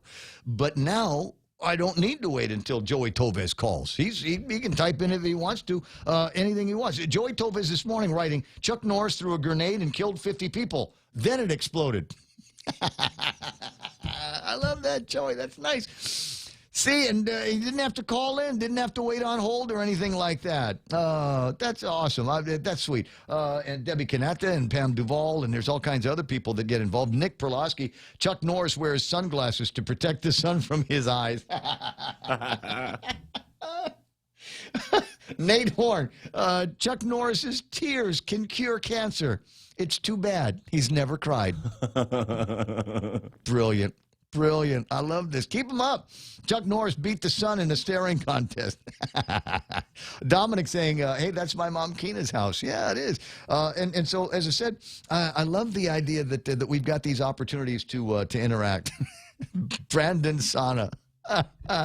Chuck Norris can sneeze with his eyes open. That's neat. But Ismail says, even Chuck Norris fears the H1Lu1. Check out my WhatsApp, Keen. I did. Benny Tenorio's online. Good to see you there. Nate Horn says, Superman wears Chuck Norris pajamas. Beautiful. What are we going to get? Dave Chargaloff says, Biba Guam is where we're going. There's a few other names that are online this morning, and if you want to, like I said, you're more than welcome to swing by. Ismail says, so yesterday the school competed at UOG. National anthem wasn't sung. Everybody else's theme song was sung, but the American national anthem was not. What's that all about? Dave Torrey, Chuck Norris went to a feminist rally and came back with his shirt ironed, holding his sandwich. This is the break we've needed. This is the break that we've all needed. It's been a week, hasn't it? And it's only Wednesday. Trash day on the program. And every once in a while, looking for something to smile about. Well, this is it, ladies and gentlemen. COVID-19 has met its match because it's Chuck Norris's birthday yesterday, and everybody is going to retreat into the hilarity that is a good Chuck Norris joke. 888-8255 is the phone number. WhatsApp me if you've got some cool WhatsApp things that you want to send. If you've got some fun coronavirus memes, you're welcome to send those in as well. 988-5874, 988-5874. And I love this way that we are interacting as well. I think it's really cool. There's so many different groups on Guam, different WhatsApp groups, and all of us are part of one or two or three or five. So you might see something in one, you want to share it with the others. Well, add this one to whatever it is that you're broadcasting to, 988-5874 on the World Wide Web. A few other things now, getting back into the coronavirus news. Stock market took a huge dive on Tuesday. Everybody knows about that, but the market has recovered. Late numbers here this morning indicate that the Dow Jones Industrial Average is back on its way. I'm not going to say it's record territory, but it's moved in the right direction by a significant amount. 1,167 points in the green today, and that's wonderful compared to 2,000 points in the red yesterday. It's possible that by the end of the week, the Dow Jones Industrial Average may recover. I hope that market continues to go up. That's what I want to see. I want to see that up. I want to see the NASDAQ. I want to see the S&P 500. While I'm at it, I need to do a shop to the guys over at Asia Pacific Investors. I've got accounts in a bunch of different places, and I'm not going to make it seem like it's a big deal. Like, oh, I've got a variety of investments in a variety of locations here on Guam. I do, but we're not talking big money here. But the guy knows that I'm going to be 58 years old this year, and I worry that the time for being footloose and fancy-free playing around with the market is done. So I'm a little bit more on the conservative side now when it comes to investments, because I don't have another dozen earning years, I don't think, to be able to rebuild something if I lost it completely. But my point is that he reached out to me yesterday, and I know that I'm not the only one that he called. He reached out to me to let me know, in a very calming voice, we think that this is the downward spike is temporary, and the markets are going to come back. And I said, I know. And he said, okay. In fact, I told him, I said, you know what? I want you to do me a favor. I want you to, if I've got any mad money in the account, if I've got some Sandbox account, do me a favor, get me some United. And get me some Occidental Petroleum, and get me some Clorox or something like that. Here's the deal, guys. And I told you this yesterday. With all of these, with all of the different equities out there that were suffering yesterday, my guess is of the 1,167 points that were made up today, it was in people like you, like my guy over at Asia Pacific Investors, that said, you know what? There's a whole lot of these companies that are basically at fire sale prices right now, and all we got to do is buy up a whole bunch of shares and watch those numbers go up, and it did. In a fairly big way today, so that's nice. 8:51 in the morning, and thank you very much, the guys over at Asia Pacific Investors, for checking me out. And it's true. There's a bunch of novel ways that people are dealing with this novel coronavirus. One of them is, what was it Mona was saying? The inmates in the prisons in New York are making, by the 100,000 gallons a week, hand sanitizer. And I'm sure that some of that is going to be for them, and I'm sure some of it's going to be for other residents of the city and poor people that might not have it. There was Keena was talking about that bar in Oregon that was doing the same thing with hand sanitizer, except they're using booze in it, something that's 85%, 85% or 85 proof, because that's what's required in order to kill virtually every bug. I don't know that I would drink it. I don't know that I would drink anything like that. I remember there was Stillwell, Roger Stillwell, come to visit my dad one day, and so I'm at Pop's house with him and Roger Stillwell, and Stillwell was able to we had a bottle with him. White Lightning, White Lightning, moonshine, and he says, "You want a sip?" And I said, "Yeah," and he said, "Pours just a capful, pours a capful of this moonshine," and he says, "Here you go." And I might have changed the color of my eyes. This is the kind of thing you could take paint off the wall with it. You got fingernail polish; it'll come right off with this stuff. I mean, it was and I've never wanted anything like that again. So I don't know that I drink it. There's a soda company that has come out with a drink called a coronavirus cocktail out in Connecticut. They've got a new flavor. Avery's Soda has released a new beverage capitalizing on the virus that's scaring the bejesus out of most everybody else. Described as virulent green concoction, the limited edition soda is a blend of orange and lime flavors. I don't know. It's not exactly the what I would put together if I was making something that was supposed to look or taste or feel like the coronavirus. But that's what they're doing there, the coronavirus cocktail. And it seems to me this in Connecticut, nobody'd ever find out, guys. So if you're in the bar business here on Guam and you want to take advantage of the situation as well, I won't tell anybody. Call me up and tell me that you've got a coronavirus cocktail that you're going to be, kitchen lingo. No, KL, right? KL. Where they've or Crust, where they got really good bartenders.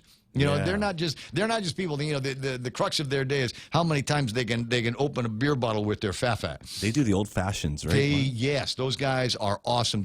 Sometimes you just go and sit and watch them make drinks for other people. What are you getting? Just give me a Blue Moon, but I'm going to watch you make drinks like real bartenders do. And these guys are awesome. These guys ought to be working on a coronavirus cocktail for all of us here on Guam. What would be in yours? What would the ingredients be in your coronavirus cocktail? There was a drink, and I might have to stop and pause and think about it. It won't be a long Klitsky-style pause. There was a drink that I had in Tokyo once upon a time, not too far away from where the sumo wrestlers train. There's this. It's an old restaurant. I mean, maybe one of these 200-year-old bars that still exist in that part of Tokyo. And they had a drink called the Electric Glow. And I cannot... I'm going to have a hard time remembering what exactly was in it. There was a red wine in it. I want to say there was a cognac in it. And there was at least one other liqueur. It wasn't sake or anything like that. But it was... it's going to make me crazy. But when you drank it, you couldn't drink a lot of it. So they basically give it to you in something a little bit bigger than a jig or a shot glass. And the idea was that you drank it all at once, like a shot, and then you would feel this glow come up in your body. You literally from your chest. It didn't burn.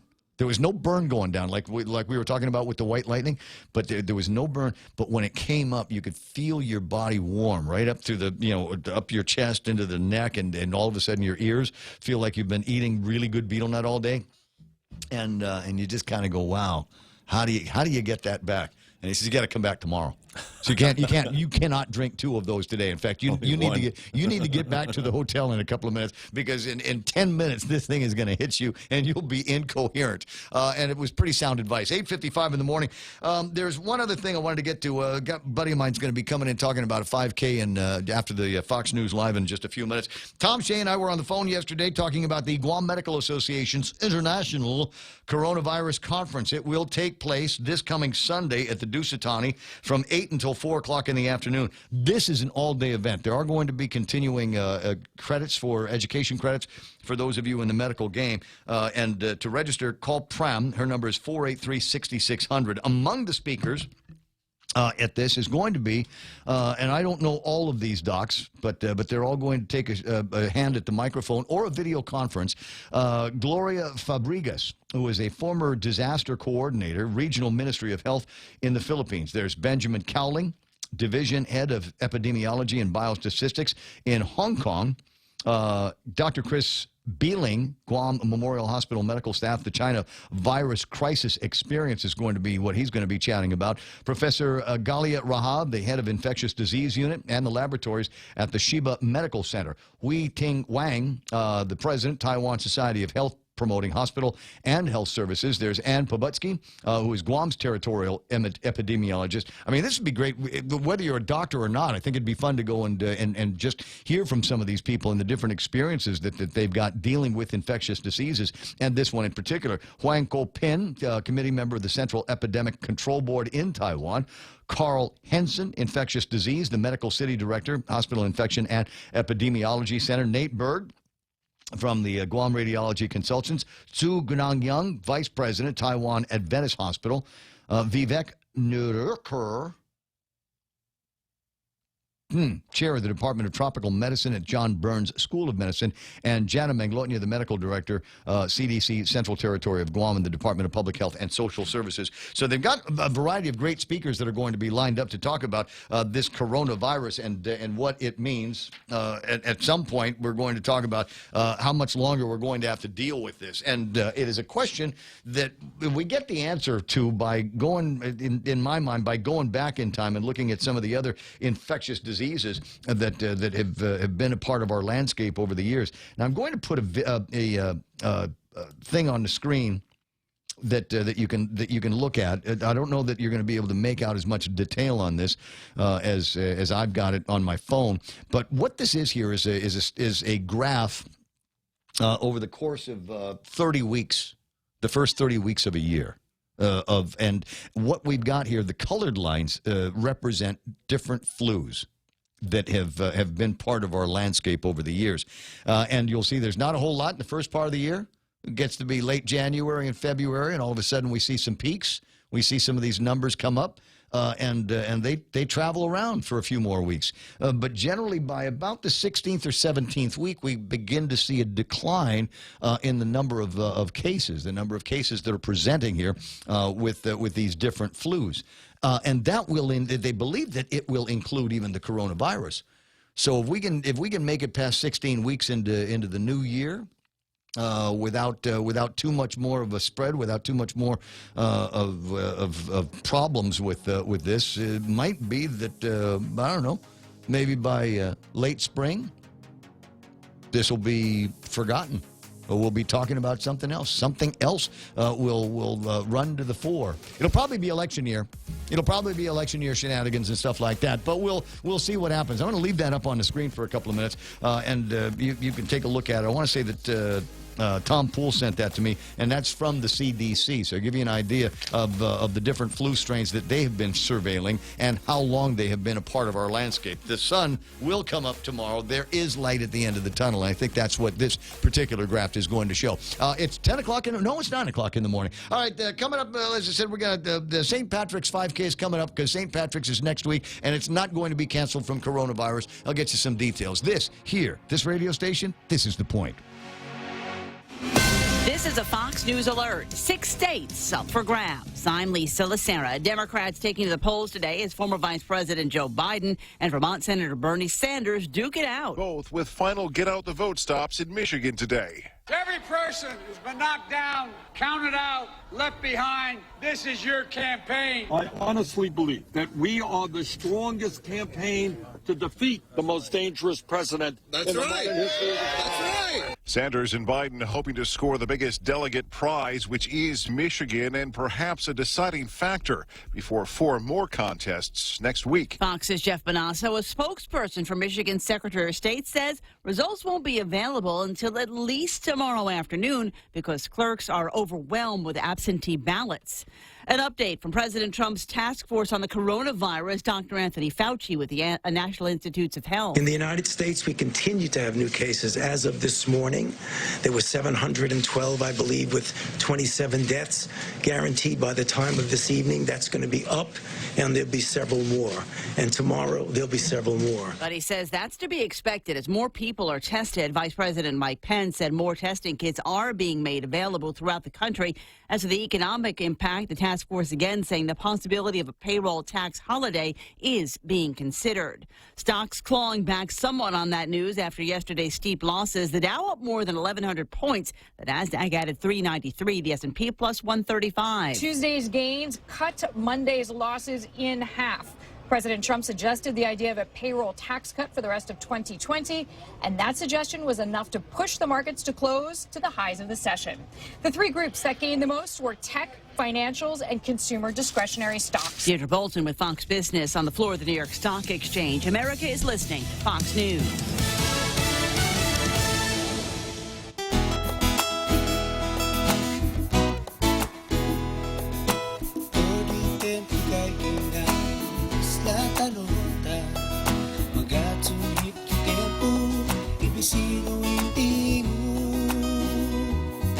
Masatik ang nabangku sa mega servisyo Bank Pacific Ihot trubangku ramas kami hali Viva Bank Pacific.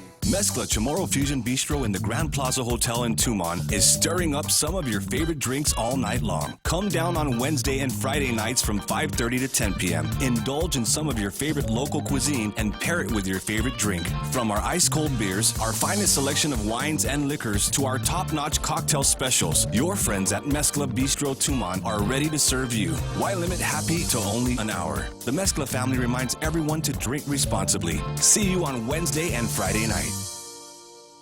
Italian authorities say the number of coronavirus infections there has topped 10,000 and the number of deaths at least 631. A sweeping lockdown in place with travel restrictions being enforced by soldiers and police. A Customs and Border Patrol officer charged with smuggling drugs. Prosecutors say 40-year-old Ivan von Revernote brought in more than a dozen blocks of cocaine from the U.S. Virgin Islands into the United States because he was allowed to bypass security due to his job. He was caught, prosecutors say, after his flight arrived at the airport in Atlanta, and a canine sniffed out the drugs in his carry-on luggage in January. He pled not guilty to drug and weapons charges.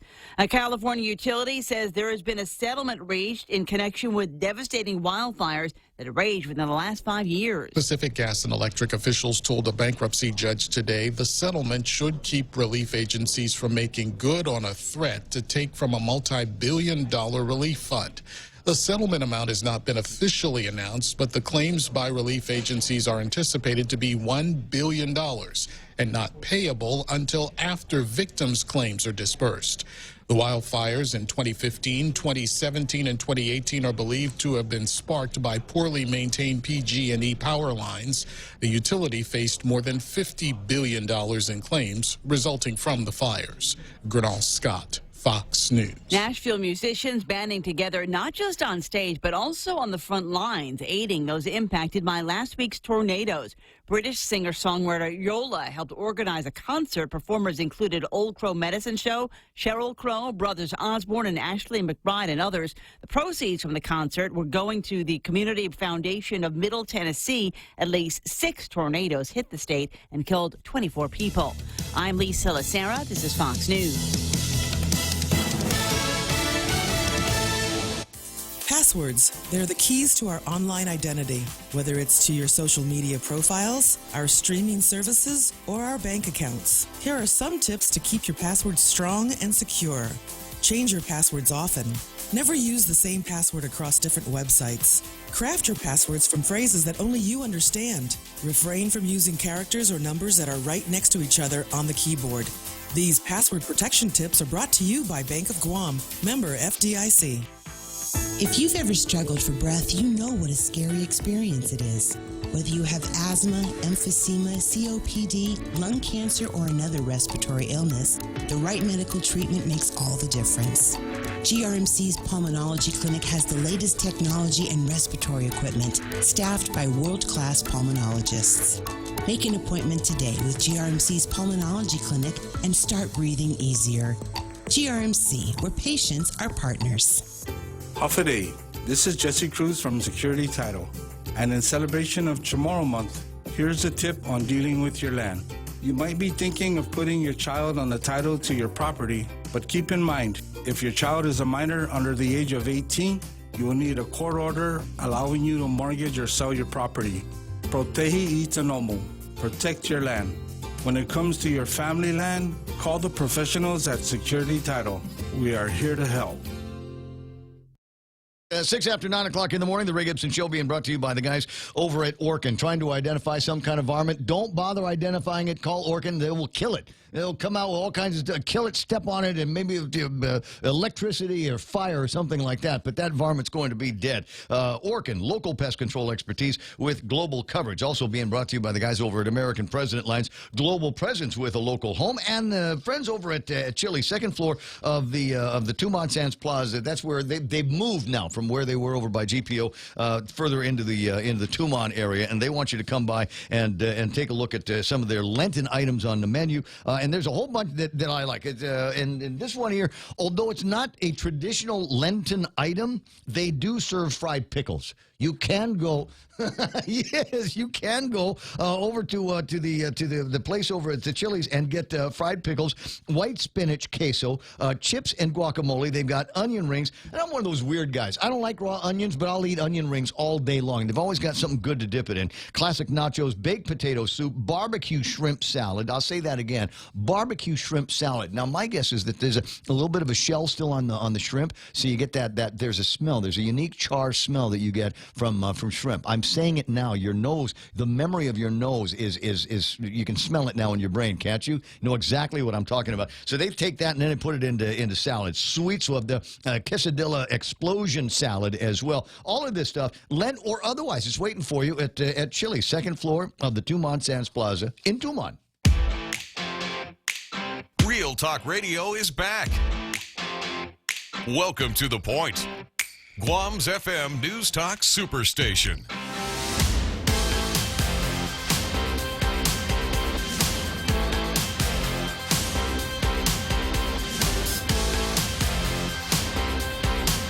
Okay, let's go. It's time to play radio. 10 after the hour, Ray Gibson. About 10 after the hour. It's the Ray Gibson Show until it's not going to be anymore. We normally have sports talk between, 8:15-ish and 8:30. I mean, if we do anything like that at all. But we're going to add a little bit of extra time for it's sort of sports. I don't know. It's a 5K, and that's a sport thing, right? It's sport and fun. It's sport. It's sporty. Sporty. Okay, so but this is a different kind of 5K than anybody else has got. So we've got there's an old song who's got barroom buddies, and that's the best kind. Nobody mess with a buddy of mine. Bradley's in the studio, and Bradley is among others, he's a barroom buddy of mine for sure. But we're also brunch buddies, and he's one of the experts. I've only recently come to know and appreciate the brunch lifestyle here on Guam, and I've got to say thanks very much. Oftentimes we sit together, Bradley and I, over at the brunch place, and I just kind of watch how he does things, because you are I don't want to say peculiar in your habits, in your brunch habits, but you do things at a champagne brunch that I'd never seen done before. The way that you modify your champagne. Oh, I don't drink champagne. Well, what was it? There was something that you put in there. Well, you don't drink champagne. There was something that we were drinking, and you put this like a jelly or something in it. You remember over at the Hyatt a few weeks ago at Andrew's going away thing? Well, we put the fruit compote in there. The fruit compote goes in the champagne, and it sweetens it up, and all of that. Now the guys the other day were running around and putting guava juice in the champagne. All of that's allowed, yes? Oh yeah. I just drinking the champagne and the beer. I thought that was. The mimosas is orange juice. Bellinis or peach juice, so there's different types of fruit. So, like, as I say, you learn all the time when you've got a brunch buddy that you can go hang out with. And I'm resisting the temptation to refer to you by another name. Exactly. And the same way that you're, I can feel it. So the reason why I got my buddy Bradley is in, and he's going to be here a couple of times, because we've got this one here. It's a fundraiser for Sanctuary that's coming up on St. Patrick's Day, and then later on is going to be the what is it? The Pride 5K. Pride 5K, which will be in June, the first Sunday of June. Okay, so we'll get around to doing that one when the shirts come in. Yep. And are you working on the shirt design at this time? Not this time. No, I mean we haven't even really started. You got the committee. Like, I'm looking for extra flamey. I'm looking for extra flamey. Look, 2020 so far has been kind of a bummer with this coronavirus and all this other nonsense that's floating around here. So whatever else happens when we're all done with the coronavirus, it has to be extra. And so if we're talking about a Pride 5K, then there has to be extra flamey, if you know what I mean. Okay, we'll work on that. He's going to put me on the committee. You know how much fun I have with this. Okay. 9:11 in the morning. Anyway, so before we get to talking about this, because you are, among other things, you're also my hospitalist. So can we spend a couple of minutes talking about coronavirus? Sure. Because I know we've shared opinions on this, and one of the opinions that I think we both have on the coronavirus is there's just way too many people twitching. The numbers aren't where they need to be for the max. It doesn't equal the maximum twitchiness that we are seeing these days. Yeah, no, people should be worried about the flu, and they should keep on washing their hands. And I don't understand why. When did people stop washing their hands? I don't know when that. Or when did that they happened. ever start? There must be a population for which they didn't teach you that in kindergarten and in first grade, and all of a sudden we have people that have to be told it's 20 seconds to wash your hands. Well, and worse in my mind, and I've talked about this a couple of times already today. The worst thing in my mind is that there seems to be this over-reliance on on the magic that is hand sanitizer. Like if you don't have hand sanitizer, you're walking around with filthy coronavirus in the very least, boogers in the very best, the stuff on your hands, and you don't necessarily need hand sanitizer. You need plain old Dial, Palmolive, Safeguard, just soap. Not even antibacterial soap, just soap. Soap will clean off most of that. Because there's something called normal flora on your skin, and the antibacterial soap kills that normal flora, and you actually need that to protect yourself. Oh, I had no idea. Yeah. See, this is why we get every once in a while. It's good to get somebody that's got a medical background in the studio to talk about these kinds of things. So, folks, if you're pondering the idea of going out there and getting in a fight over it costs you less. Oh, you mean like the one down in Tumana? That was with that great picture. Yeah, well, I was looking at that, and I don't know what was worse that I didn't know anybody in that video, or maybe that I thought I knew a couple of people in the video. But yeah, that was some fun stuff. I think both of us had the common sense to get out of Tumon early that night. 9:13 in the morning. All right, so. But this, now we've got a race that's going to be coming up. I'm going to put the picture of the flyer up on the screen so everybody can take a look at it. It's Shamrock's Pub's 7th annual 5K beer run. Let me see if I can magnify some of this so everybody can see it on the Facebook Live and the YouTube Live and all of that stuff. So it's going to be St. Patrick's Day. Yep. Tuesday. Yep. Next week. And so it's a Tuesday next week. Give me some of the splains on this. What's the background on this besides, it's St. Patrick's Day and we're looking for an excuse to go and drink. And then drink, in an Tumon. excuse to drink. But, well, it's green beer, too. So, I mean, yeah. you can always have green beer. But this is their... on purpose, it's green beer. Yeah. This is their 7th annual 5K beer run, fun run. Yeah. And so, like the run we're going to be doing Friday in our green dresses, we're encouraging people to wear green for this. So, of course. Bring your green dresses out, your tutus, your kilts, whatever you want to wear. Wear green, wear something stupid, green hair, whatever. Dye your hair green, we don't care. This is the 7th annual one. For the last 6 years, we worked with a group called So Others May Live. And it was a group on base. It was a Navy dive group associated with HSC 25. Those guys have since PCS'd off the island, and so that group has fallen by the wayside. Nobody's really picked it back up yet, so we're not able to use them. So we reached out for the new admiral came from HC Det 5. Yeah. He's He's a returning guest. Yeah, and so we can't use that charity, so we're using Sanctuary this year. I reached out to Sanctuary, and Victor Camacho was very excited. Yes. And said, yes, please, we'll work with you. And so they're sending us volunteers from their staff to help coordinate that day of. Because the actual event is 12 p.m. to 12 a.m. But the I was going to say this is an all-day thing. This is an all-day thing, right. And then registration opens from 3 p.m. to 5:45 p.m. The race starts at 6. The 5K, and we'll run through Tumon down to Epal Beach. Because you're going, okay, I got this, and you will leave now. If you will leave where the Guamzilla is, and then make your way southbound on Challenge San Vitores, and then you are going to get to the PIC, but you cannot get to the PIC and Packstar without going up that hill. Well, yeah. Yeah. I mean, so walk the hill. It even says on the flyer, finishing the run is optional. Finishing the beer is not. Is not, okay. Obviously there might be some people going for a personal record on this. So you've got two choices. You can make it a PR on the course, or you can go on a personal, see if you can get a PR at the bar. Yeah. We're going to have unofficial times. Guam Running Club is going to be there. They're going to do cones. Oh, awesome. And, the raceway for us. And, it's going to be an unofficial time. We're not going to, it's not going to be, this is, Derek Mandel and Ryan Macienzo starting and Minami. Gun, So we're not expecting the true believers at this race. Yeah. But, we want them there, so come on and run, because we want to see your 17-minute run again. Exactly. So, remember, it's up the hill, then you get down into Epal Beach, and you got to make that turnover at the gate, and then, I'm not going to say it's as severe a hill, but going out of Epal Beach Park, up the hill, and then getting over to Pro, and then back down, there's still a little bit of an incline, so keep that in your head, and save some for that part of the course. Once you get up to PIC and Pac Star, then it's downhill and then flat all the way back to Shamrock. So open up your stride there and have a good time. That's how I would strategically run the race. Bradley and I will be at the end of it holding a beer for you. Yes. And because we're sweet that way. So Shamrocks is doing this now. Is there an admission? Do we have to pay? Yeah, for so this $25 registration fee. That gets you the T-shirt. He pops up. He's like, what? Your assistant just, what? You go, T-shirt, beer, what? Yes. Wait a second, because I did $10 for a weekend race, and I get a T-shirt here. So what's the other $15 going for? So $25 gets you the T-shirt, Guinness beer, and food.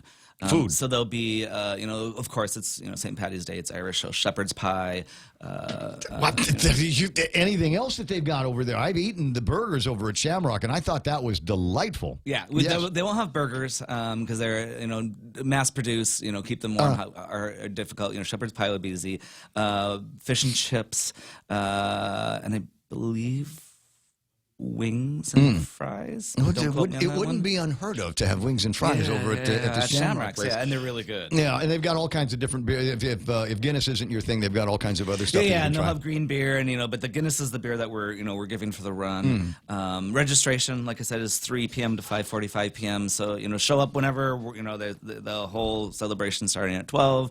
And then the run, and then the food will be at 7. So we're giving all runners the opportunity to actually finish the race, or the walkers, whatever, before the food actually starts. And then nice. So you don't have to worry about getting in, and the food's going to be cold or gone. Exactly. Yeah. Okay. And then if you show up and you're like, hey, I just I didn't do the run, but I want a T-shirt. Well, we'll sell T-shirts for $15 if there's T-shirts left. Now is that the shirt that you're going to be giving out? No, this is not the shirt. This is from the 4th annual run. But I figured I should be in a green shirt with Shamrock. I get it. So this is from the 4th annual run. We looked through the shirt archives and and I'll take this one. Okay, it looks good. It's green.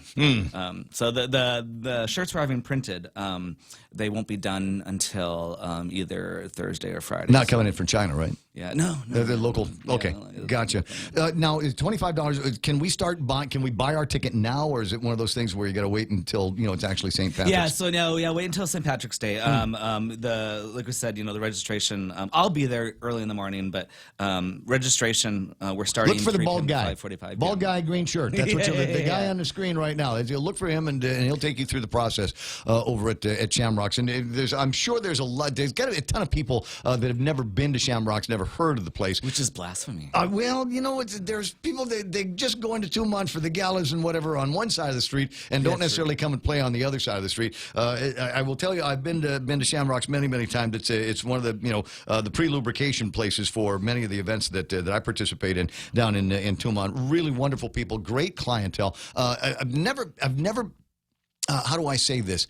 Never the same crowd twice in my mind. I mean, I know that there's some regulars that go there, but I've always been treated to almost a different crew every time that I've been in there. So I think you're going to, for whoever goes and shows up, give it a shot. Come and investigate a new form of entertainment, new form of nightlife that you can get down in Tumon, and just a different wildlife that you might be able to enjoy down in a Tumon area. Yeah, no, it's fascinating. I've always loved Shamrocks. Well, who doesn't like an Irish bar? So they got they got the bar side, and then there's a room in the back that I've never been into. What kind of crazy stuff goes on in there? That side room. Yeah. So you can rent that room out for parties. Is that where the food is going to be for our gig on Tuesday? We're going to be upstairs on the upper level with the food and the registration. So that's where the registration will be as well.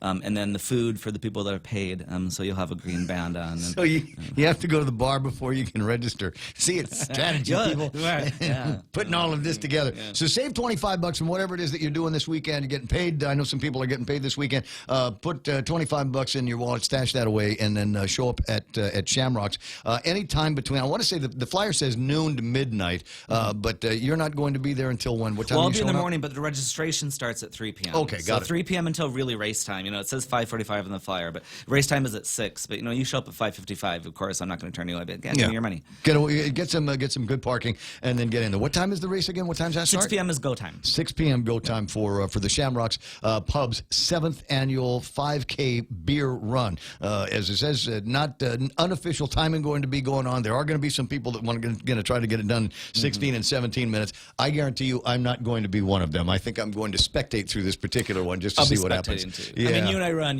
Tuesdays, in Agana. We run some Saturdays. Dude, last night I think might have been one of the bigger crowds that we've got. So ask Dan for the pictures on all of that. Southern Mountain Gear does this thing by way of taking care of some of their customers and showing off some new stuff. We all meet over at Southern Mountain Gear, 6 o'clock, shoot the bull for a while, and then at 6:30 we hit the road and run. And then after that it's Carabao. So we've got kind of the whole night planned out on Tuesday nights. And it's not just, you don't have to be a customer, you don't have to be a runner, don't have to be a hiker or anything like that. Just show up if you want to meet some new people. It's very casual. I mean, it's not timed. We just do it. And then we end up at Carabao, which, Ben and Anna are great. And then, that's my pizza night. It was too, pizza night, yeah. Because the shogi pizza's there, which is wonderful. There was pizza, and I don't know what they're talking about, an economic downturn. They were out of pizza by 8. And there's people out there, they've got money, and they're buying pizzas and beers. I have to go there at 6, order my pizza, pay for it, and then when I come back in from running, I'm like, okay, now you can start cooking it. Right. That's the way it works. 9:23. It's always fun seeing you. Thanks for coming by the radio station. And I'll definitely. I know I'm going to see you this weekend somewhere at one or two different places. Yeah. Wink. Yeah. Wink. And then in a dress. There is that possibility. I'll have it with me. No. Well, I'm not going to tell you who, but I will. We will say and that you there's. need to bring him. One of these days. I'm sure he looks good in a dress, and he's bald. You guys got something in common together between you but and there's Real drinking Joe. involved too. So absolutely. See, I can't tell you about the organization. I won't tell you about the organization. It's just a bunch of fast hikers. And this weekend there's going to be some fast hiking going on in green dresses, in public areas. In public areas. So when you see a whole bunch of people in green dresses, many of them men, and then we'll be bar crawling after that run is done. It was said too much already. I think if you want details about where you need to be for that particular piece of nastiness, then reach out to me on a direct message on Facebook. Those of you that have my WhatsApp number, that's also charity happy to run have you join too, the benefiting family. Sanctuary. So if they want to come, they can. Oh, really? Bring that's cash. right. Okay, yeah. Gotcha. Bring some additional folding dollars. All right, 9:24. Brent, I'll talk to you pretty soon. And I've got the flyers. We'll keep that up on the screen for a little bit before it gets to be Tuesday. We'll run back and forth on that, and we'll keep plugging it over the next couple of days so everybody knows that we're doing this, number one, for fun and beer, frivolity, fellowship,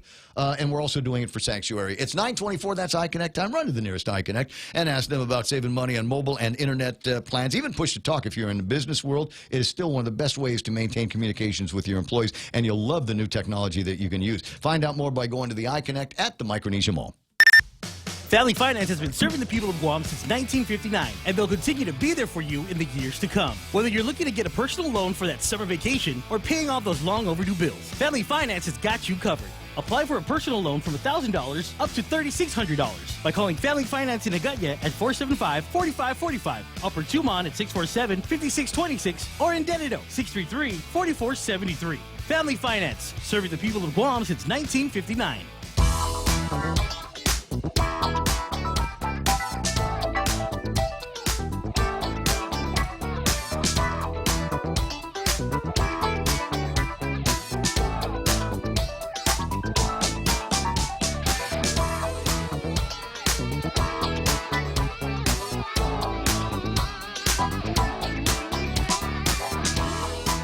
That's my brunch buddy. Everybody needs one. Brunch is fun.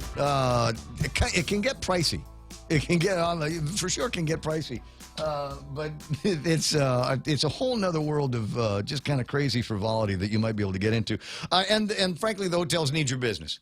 Frankly, they could use the bodies in the building, and a lot of them are dropping prices all over the place on brunches and buffets and things like that. So if you have the opportunity, if you want to, just and when was the last time that you did something like that with family or just office people, just mates or whatever, and just hey, dude, let's go. Where are we going? Brunch.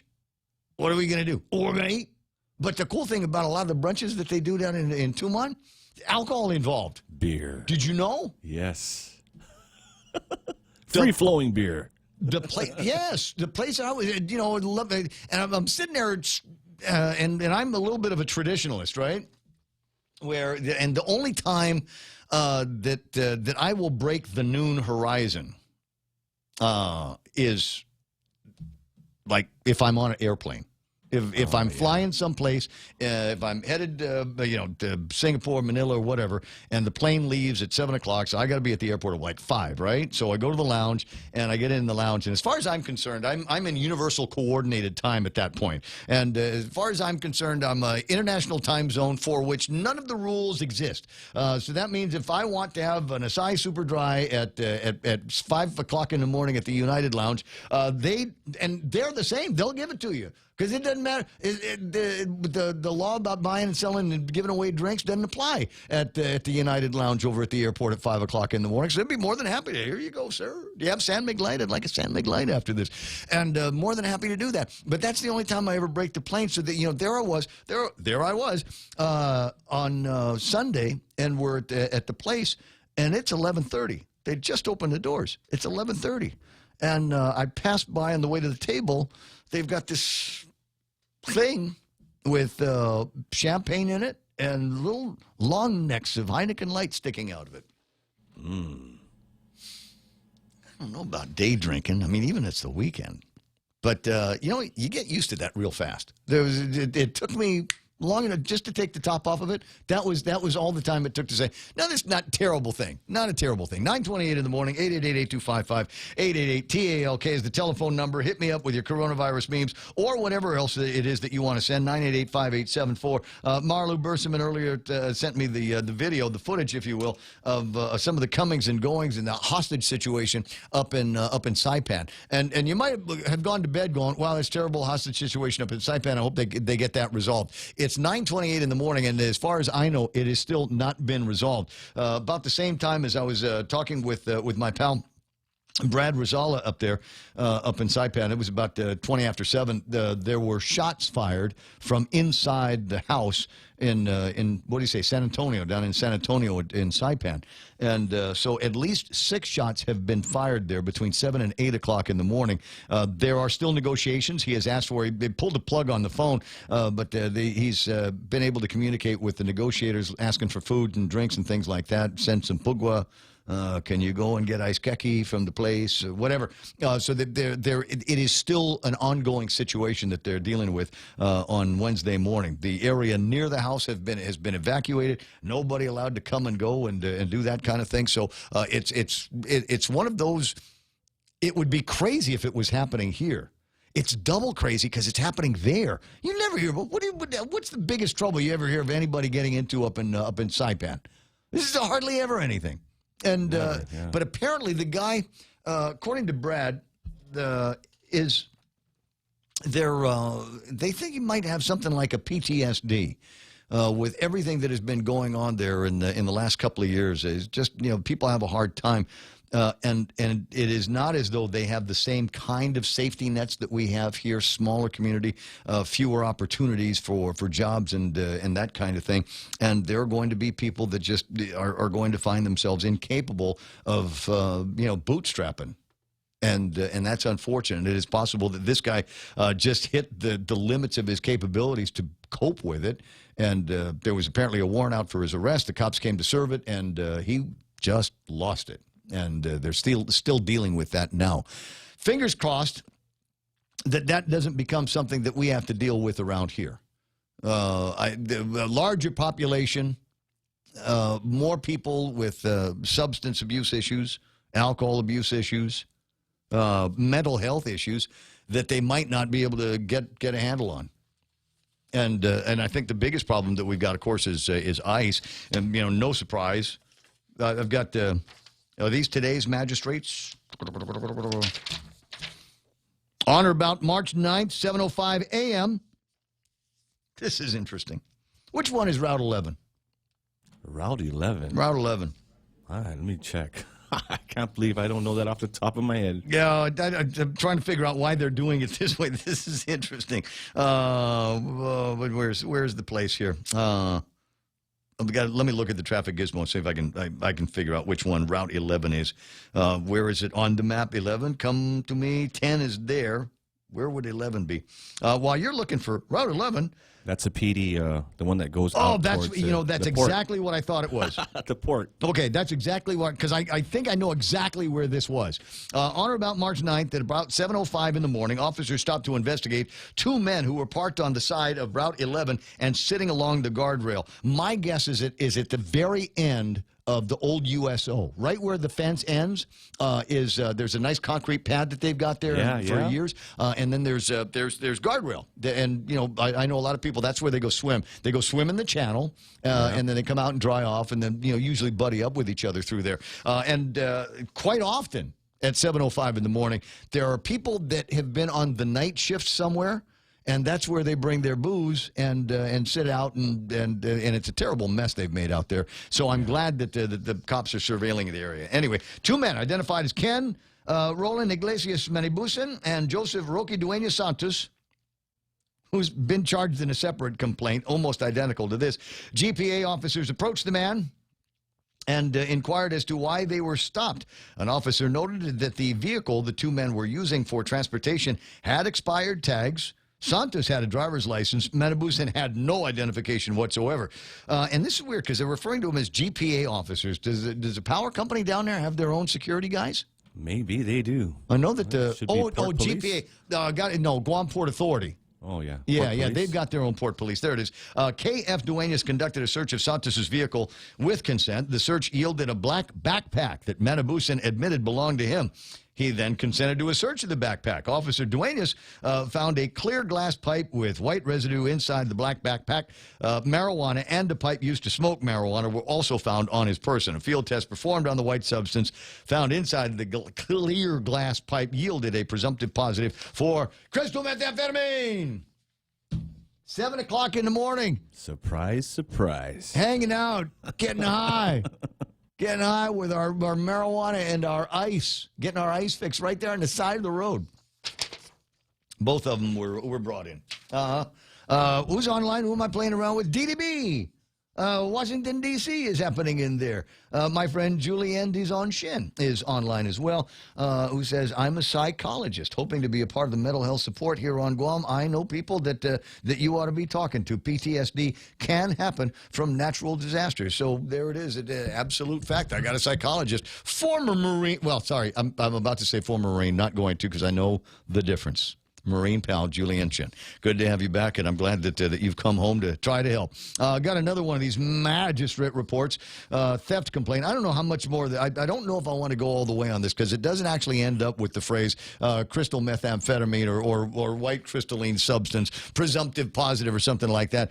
It's a case, you'll read up on it in one of the newspapers. Lawrence Alforque, who was at a store trying to get credit card transaction, and so they said, how do you want to do this? And the guy said debit, and so they give him the thing, and he tries to punch in the PIN numbers, and he can't because it's a stolen credit card.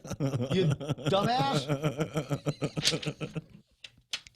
And so fortunately, the clerk knew what was going on, holds the card, says, I'll be right back for it. Maybe there's, let me check and see if the machine is broken. Instead of calling the bank, calls the police, and the police come over and get the guy. Just a brilliant story. And I'm sure somewhere along the line, this guy, Lawrence Alforque, is probably known to the police officers. And if he's not associated with one crime, I'm sure it's another one of those kinds of things. So that's where we go here. We're talking about different things that making their way through the community and different problems that we have here. That some of them can be brought on by PTSD and just an inability, as I say, to be able to cope with environmental factors, things in your force field that affect you that you have no control over. I get that. Some people are going to feel very, very helpless when that happens. Unfortunately, we've got the other side of the problem, another equation that we've got here on Guam, where we have people that are finding themselves hooked on something one way or the other. It boggles my mind. In 2020, after everything that we have known on Guam, going back to the 90s on crystal methamphetamine, on ice, there's not one of us on Guam that has not been touched. I've lost some very good friends to crystal methamphetamine, and their deal was, man, I only tried it once. And then bang, they were hooked, just like that, and kicked out of their house, lose all their possessions, live on the streets. You know people like that. Sorry, sounds like the Ray Gibson show. Yeah, right. Only once. You get all these problems on top of you, and you can't cope. I have lost other people in my life to suicide because they were just at the end of it and couldn't figure out a way to get out from under it. And there are not a whole lot of programs that had the success rates to begin with. And so they've in at least a couple of cases, Uncle Bert, managed to take their own lives. And unbelievably sad when that kind of thing happens. But like I said, the crazy thing is that there are still people in 2020 that are taking the bait. Somebody comes along and says, "Oh, you got to smoke this. You got to try this. What is it? It's ice." I don't want that. I know what that does to people. I know what happens after you do that. You lose your teeth, you lose your friends, and there's always the possibility that you are going to lose your life. I don't understand why there's still people out there that, just one time, right? Because all it's going to take, trust me, guys, is the one time.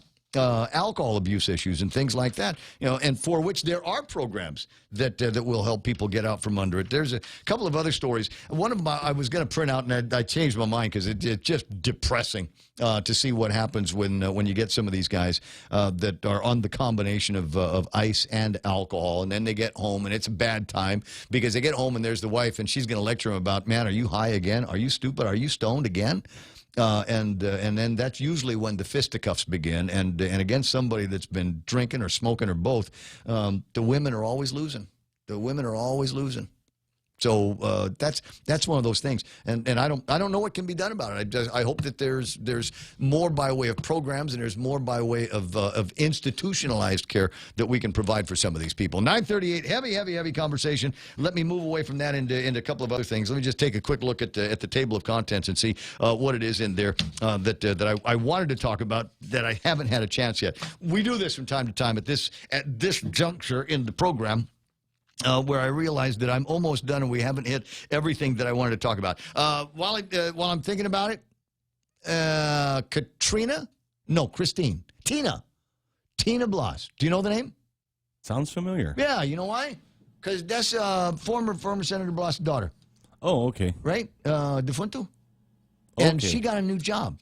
She is the new public affairs officer at the judiciary of Guam. Oh, nice. Yeah. So when I see the magistrate reports, now they have her name on them. She's the one that's sending them out. And I sent her a note yesterday congratulating her on that new job. Used to be Shawnee Gumatau. Yep. Sean used to be the guy over at the PIO place. He's got some other fish frying and decided that he was going to leave that happy position. But congratulations to Tina, and we're looking forward to more opportunities to hang out with the judiciary and talk about some of the plans and programs. They've got the rotating chief justices. It used to be Merriman, and now it's CJ is Carbolito. Carbolito, thanks very much. Carbolito is the current CJ over at the courts, and then it'll go back to Bobby, and then it'll go back to Merriman, and then it'll go back to Carbolito until such time as they decide, we're tired of being the chief justices here on Guam. Maybe Ray Gibson can do it at 10 o'clock. When he's all done with the radio program, maybe he can come in here and help us by being the Chief Justice of the island of Guam. Because I'd love to. I'd love the opportunity. I read enough of these magistrate reports. I think I understand the criminal mind. You pass the bar every day. No, I can't pass it. I got to go in. But I'm just of the opinion here that after having spent some time with some of the boys in the village, and after reading up on some of these magistrate reports, see, I would be the judge. I'd be the judge in the black robe, and I'd look at somebody come in, and he's got a fresh haircut, and he's wearing new shoes from Buster Brown Shoes, and he's got his clean clothes here from where's that place? Diana's. Tropic Wear. If you want to get out of trouble with the judge, you go shop at Tropic Wear. White slacks, white patent leather shoes. Got that? Anyway, so I'm only halfway joking on this. Because you get guys, you see them in the car. Go while you're driving around next to you, just take a look at the car. There's a jalopy car next to you or down the street from you. Look at the guys in the car, and they all look like they have been just thugging it for the last couple of days, right? And you just know that they're high on something. They smell like cat pee, and which is my thing. This is my way of discouraging people from starting to take on ice. If you start smoking ice, it will make you smell like cat pee, and that's people won't be able to be around you because you've got that aroma. Police pulls you over. It's the first thing that when they roll the window down, cat pee. That's probable cause just right there.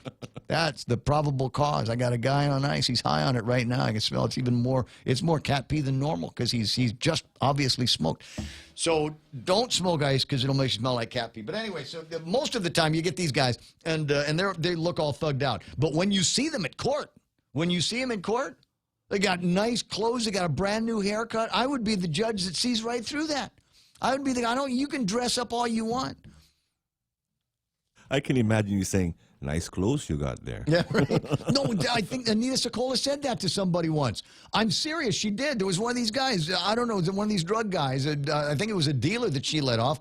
And she made he was smuggling. He was smuggling dope into the prisons. And she actually remarked as she was letting him go, what a nice shirt he was wearing. It's in some of the court reporting that has been done recently. You think I'm kidding? I'm not. But I would be that guy. I can see through that stuff. Look, I know you've been in trouble since middle school. You've been in trouble since middle school. You've been getting busted by patrol boys ever since. I guarantee that you've spent more time in the principal's office than anybody else in school, and you're going to try to come out here and tell me that you're a bad kid. You're a good guy now. You made a mistake, and you've learned the errors of your way. Yeah, whatever. I'm not that judge. You're going to jail. And I guess, but it's crowded. You sleep outside. I'll give you a tent. We'll go by Kmart on the way. I'll go get a two-person tent. Got all kinds of room in there. Wouldn't you like to see that? What's that, Pam? Talk about an epidemic. ICE is an epidemic, killing our people and our families and our communities. Pam Duvall, we talked to her earlier this morning. Pam's got a letter to the editor asking, where is the pride? Now, there's a certain level of pride that she's talking about in that conversation because you drive through her village of Jigo. And people aren't even trying to hide it in some places anymore. They just pull the truck over and dump whatever it is that they're going to dump on the side, old refrigerators, couches, tires, and just junks from their house and just throw it over the side. And I'm going, wow. And she's going, wow, how is that even possible? Where is the pride in your village? Where's the pride in your island? And apparently there just, for some people, is none anymore, right? They just, I got my vape, I got my phone, I got my chick, and that's all. I got my truck and the tuck and roll. Did you see it? I lowered it, babe. I lowered it for you. I'll put your name in the tint in the back. Just chot it completely out. And when it comes to being able to take care of household obligations like getting rid of trash, no, I can't do that. Because then I won't be able to afford vape or lowering the truck or getting new tint. I had to get new tint because I broke up with my other chick. And now I have to put somebody else's name in the back. So that's, epidemic. That's the problem with the pride. That is the problem with the pride. There used to be a time where you get young men in this community that were proud of their ability to raise a family, that were proud of their ability to have a nice house, nice car, and in some cases, real nice cars. Somebody asked me recently, said, dude, let's do a car show. Because I used to do car shows. That was one of my claims. I love producing car shows. I keep looking for you in all those old pictures they're posting. They're in there. They're in there. Blues Brothers glasses, ball cap, shorts, and that used to be my thing. Auto jams, man. That was my show. 6-foot trophies for the first place winners in all the divisions, and third place trophies that were bigger than anybody else's first place. They used to have these dye sublimated dash plaques for every show that we did. Wow. I brought out and Jeanette Abayari. I brought out AJ, who was a lowrider supermodel at the time, and frankly, there was never anybody better than her to come out here and wow the crowds. And we would put together car shows with cars in the hundreds. And we would, there were guys that would have these incredible, imports. Then we get lowriders. We get lowrider trucks, lowrider coupes, that kind of thing. Sound great motors. The sound competitions. I would fly in judges from around the country because at the time there was Utams and TikTok. And I want to say Sony, it was Sunny, yeah, those guys, right? So, but neither one of them trusted the other. Yeah. And the competition was that fierce. And so somebody would say, "Oh, I know a judge, West Coast judge," and then the other guys, well, if you're bringing in a West Coast judge, you got to bring in an East Coast judge. And so there was one year for one of my sound competitions where I had two IASCA certified sound guys come in and do the competitions. Because I wanted whatever it was I was doing, I wanted it to be top notch. But who's doing booming systems anymore? Who's got the gear to do a real good SPL? I mean, I'm not just talking about loud. I mean, it's got to be loud and clear. It's got to sound good. I mean, loud is anybody can make it go thump. But can you make it can you make it go thump and you can still understand the song? You can still understand the lyrics. You still know what's going on in the jam. And I don't think there's a lot of guys that are doing that anymore. You know why? Because they're all on ice. That's why. True. How many imports you see out there? There's still a bunch. Aren't as many as there used to be. Aren't as many as there used to be. When was the last time you saw anybody lower a truck? Killer paint job. Low rider quality. I'm not talking about magazine, just chop it up in the village. Quality, yeah. No, I mean there's standards. There's a whole criteria for competition in low riders, and how many of them do you see driving around right now that could meet any of the criteria or all of them together? There used to be a lot of guys that could do that, and you didn't see their cars at all until it was competition time, and then even then, to get these guys. They were all mad at me for a while because I wouldn't let them same-day signups, right? And they'd go, well, I just want to drive by and see who I'm in competition with. And if it looks like it's my car's better than everybody else, I'll just stay.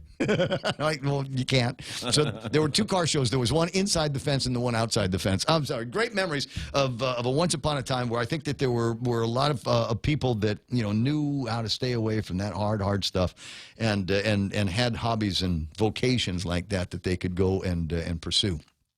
I don't know that we'll ever see the same kind that we did before. But that's not to say that the ones that they're doing now aren't good. I think they are, but I think they're kind of a different direction than it used to be once upon a time. Good racing community, by the way. 9:48 in the morning, 888-825-5888-TALK. Another note, it was in the back of today's Pacific Daily News, and I thought this was kind of interesting. Oh, yeah. Hopping. Neitz is talking about the art of hopping a car. And in my mind, every once in a while we hear from Mark Cruz, his brother Cookie, right? Oh, yeah. Yeah. It was the highlight of the auto jams was when we'd have the hydraulics competition, right? And you stage, big Budweiser stage up there, massive sound system, and we'd gate the thing off. I went to the guy with safety gates, and I'd put the gates up there. And then we have a bunch of guys come out, boom, boom, boom, pop, pop, pop. But the high point of the show was always when Cookie came out, and he had a pin that kept the truck bed where it was supposed to be on the truck, and he'd pull the pin, he'd show it up to the crowd, and the crowd knew exactly what was going to be going on. We're bed dancing guys, and he'd hit the hydraulics. All of a sudden, these things go up on the scissor lifts there. He's got multiple pumps going, 20 batteries all over the place, and making the bed spin. Crowd goes wild, and they went even wilder every once in a while when the sparks would fly on the batteries because it couldn't handle the amps. That was some sweet stuff. Incredible old times. Thanks very much for the memories. 9:49 here. I wanted to talk about this for a second. There's an ad, page 29, PDN. My buddy told me that you might see interesting news on the front page of the newspaper, but the real interesting stuff is in the back. Among the things that are canceled or postponed in what's going to go down as the most boring year in history on Guam, and maybe around the world, is there's not going to be Festpac in the summertime like they thought there was going to be. Yeah, oh, darn, we were really looking forward to going and spending money we don't have to try to impress people that don't live here. There we go. Big delegation that they wanted to send out, about 100 people. And I don't know whether they have decided to take this time, because it's, as far as I know, it's only postponed. But I don't know if they've decided to take this time and actually go out there and do fundraising, because now it's going to be like they postponed the Guam International Marathon, which is great for me because it means I've got time now to train for a marathon. I was injured, and I thought, okay, well, that's it for the marathon. Maybe I'll just do the half. But if it ain't going to be happening until September, well, I got plenty of time to get myself all prepped up for a full marathon. So I might be going in that direction. So we were critical of the people over at the Festpac because we didn't think that they were doing enough by way of fundraising for their big trip. They just wanted to take whatever Kaha money they had available to them and then go junket. And here comes coronavirus, and they say no. Now you've got extra time to go out there and earn all of the money that you need to go to Festpac and leave the $350,000 here on Guam, so we can take it to Guam Memorial Hospital, or we can give it to the Department of Corrections to help solve some of their problems, or give it to the police department so they can buy some more cars, or give it to Customs so that they can get themselves some more dogs, drug-sniffing dogs, so maybe we can put a dent in the amount of ICE that's coming into town. I'm just saying. Well, they have a meeting. There is still the Festpac organization, the Guam Planning Committee, will be meeting Wednesday, March 18th at 1. Where's this going to be? The Antonio M. Palomo Guam Museum, blah, blah, blah. So it'll be in the conference room there. It's going to take place, I said 1 o'clock on March 18th. I'm not going, but I know that there are a number of journalists that listen to this program. It's my favorite joke. Attention, Guam broadcasters. Attention, Guam broadcasters. Caught you listening. But there are people that work in newsrooms all over the island, and they're going, what else is going on here? And this ought to be a big story. What are they talking about in this planning meeting? Will the words, we have more time to fundraise, come up? Do you think? That's what I want to see. I want somebody to say, you know what? We've listened to the grumblings in the community and the chorus of cynics. And we agree. There is now more time to do fundraising. So what are we doing for fundraising? What can we get done over with the car washes? Call up Phil over at Venue and see if we can get a couple of nights in the Venue. I'm told he's got openings around April. Things are going to open up in their fundraising calendar over at Venue. Franny's is always a good place for a fundraiser up in Mangilau. Roots. Have you ever been to Roots in Mighty for a fundraiser? Yeah. Dude, you know what's amazing? You know what's amazing about Roots? I've been there a bunch of times for fundies and things like that. It is amazing how big it is, and you'd think that it'd be hard to fill. Yeah, it's big. But it's not. You get some fundraisers in there, and there's just it's standing room only. There's no seats. Got a great kitchen, and I love the idea that they know how to do bars with crowds in them. Where was I? I think that might have been it. That could have been it. Yeah, that there are still having planning committee meetings. So I'd like to see that those words get uttered one way or the other. 9:53 in the morning. What is it, 7 more minutes to kill before it's 10? You think I can do it? You think I might be able to take this to 10? Yeah. Broadcast professional. We'll see what happens. Be right back.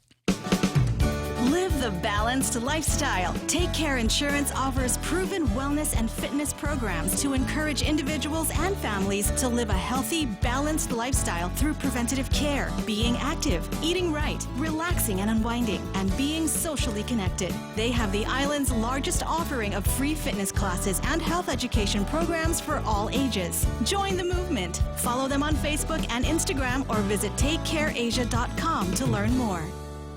Chili's 2 for $25 is back. Start with an appetizer to share. Then choose 2 entrees like our mouth-watering Old Timer with cheeseburger or the Cajun chicken pasta, grilled chicken with penne and Alfredo sauce, and chili spices. Feeling extra? Upgrade to a personal fajita or our famous half-rack ribs. Bring a friend or a date to Chili's and get 2 entrees for $25. Located on the 2nd floor of Tumon Sands Plaza. Chili's. More life happens here.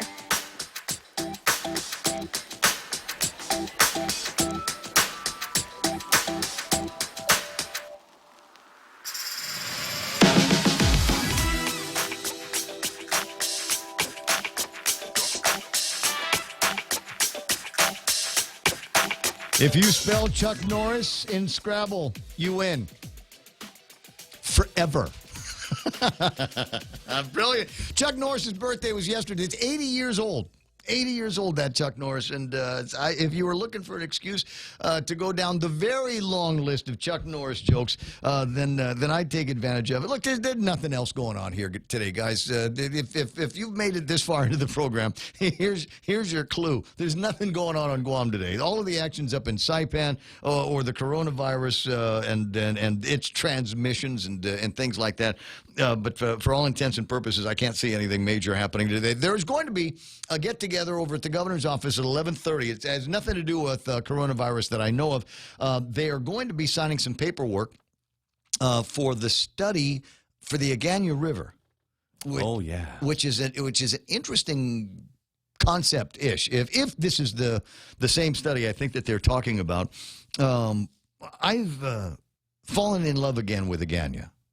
And part of it is because I live in Mungmung now, MTM, and Agana, as the crow flies, is not that far away for anything. And I'd forgotten how much I loved living in Central Guam, after living up in the Heights for many years. But Central Guam living and the idea of Agana Shopping Center is right there. If I need to go there, I've got a Payless right up the street now. But you've got Agana. And there's all of these different places and things to do in downtown Agana area. You want burgers? I can tell you how many places there are to get burgers. There's going to be another place to get pizza in Agana before too much longer. And by way of additional venues, I guess one of the ideas, and I don't know what the genesis of it was, but I know my dad and I always had conversations about what if we took the Agana River and maybe, I don't want to say widened it up, but took a look at the banks of the Agana, on both sides of the Agana River, from about where the Bank of Guam is towards the bridge. Is there something can be done with that area? Maybe we'll have little boats that go back and forth in it. Gondola kind of thing. Is it possible that we can build up the banks of this a little bit so we've got rooms for shops and restaurants and little tiny, little happening bars? Cafes. Yeah, cafes, not cafes. Oh. See, now I'm going to question how it's pronounced. I've got to put my finger out. Cafe. It's a cafe where we'll sip our coffee in the cafe with our little finger out.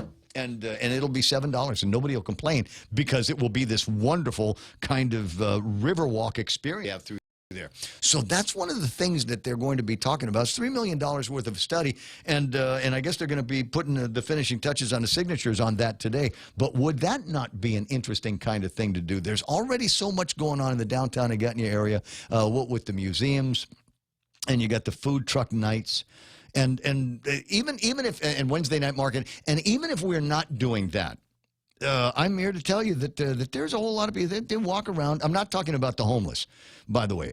Just the regular folks that are walking around again. You're getting some exercise. Walk around the church. Walk around the Skinner Plaza. Maybe a bigger loop that they're making through there. And I like it. I like the idea that there's more of those kinds of activities going on in the downtown Agana area. What more if there was a new kind of attraction that would bring more restaurant activity, more bar activity, and that kind of thing. And then maybe some of these homeless might not be homeless because they'd be able to get jobs in some of these businesses that grow up. They might not be the best jobs in the whole wide world, but hey, you know what? Work is work, and my work is just about done. No, it is. I hear music in the background. That means it is done.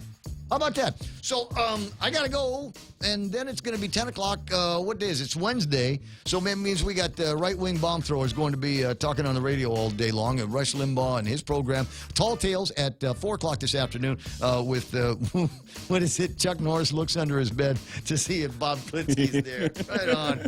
Yeah, that's it. That's the only guy that can put Chuck Norris in his place is Bob Klitsky. Be listening for him at 4 o'clock this afternoon, Tall Tales. For Jerry Roberts and Montecillo Vataran and Real Joe Cruz, thanks so much for listening to the broadcast. I'll be back with you tomorrow morning at 6 a.m. and hopefully we'll be able to scrounge up some incredible, almost frowny face news for you. We'll see what happens. Otherwise, we'll find another way to kill 4 hours of talk radio. This is the point.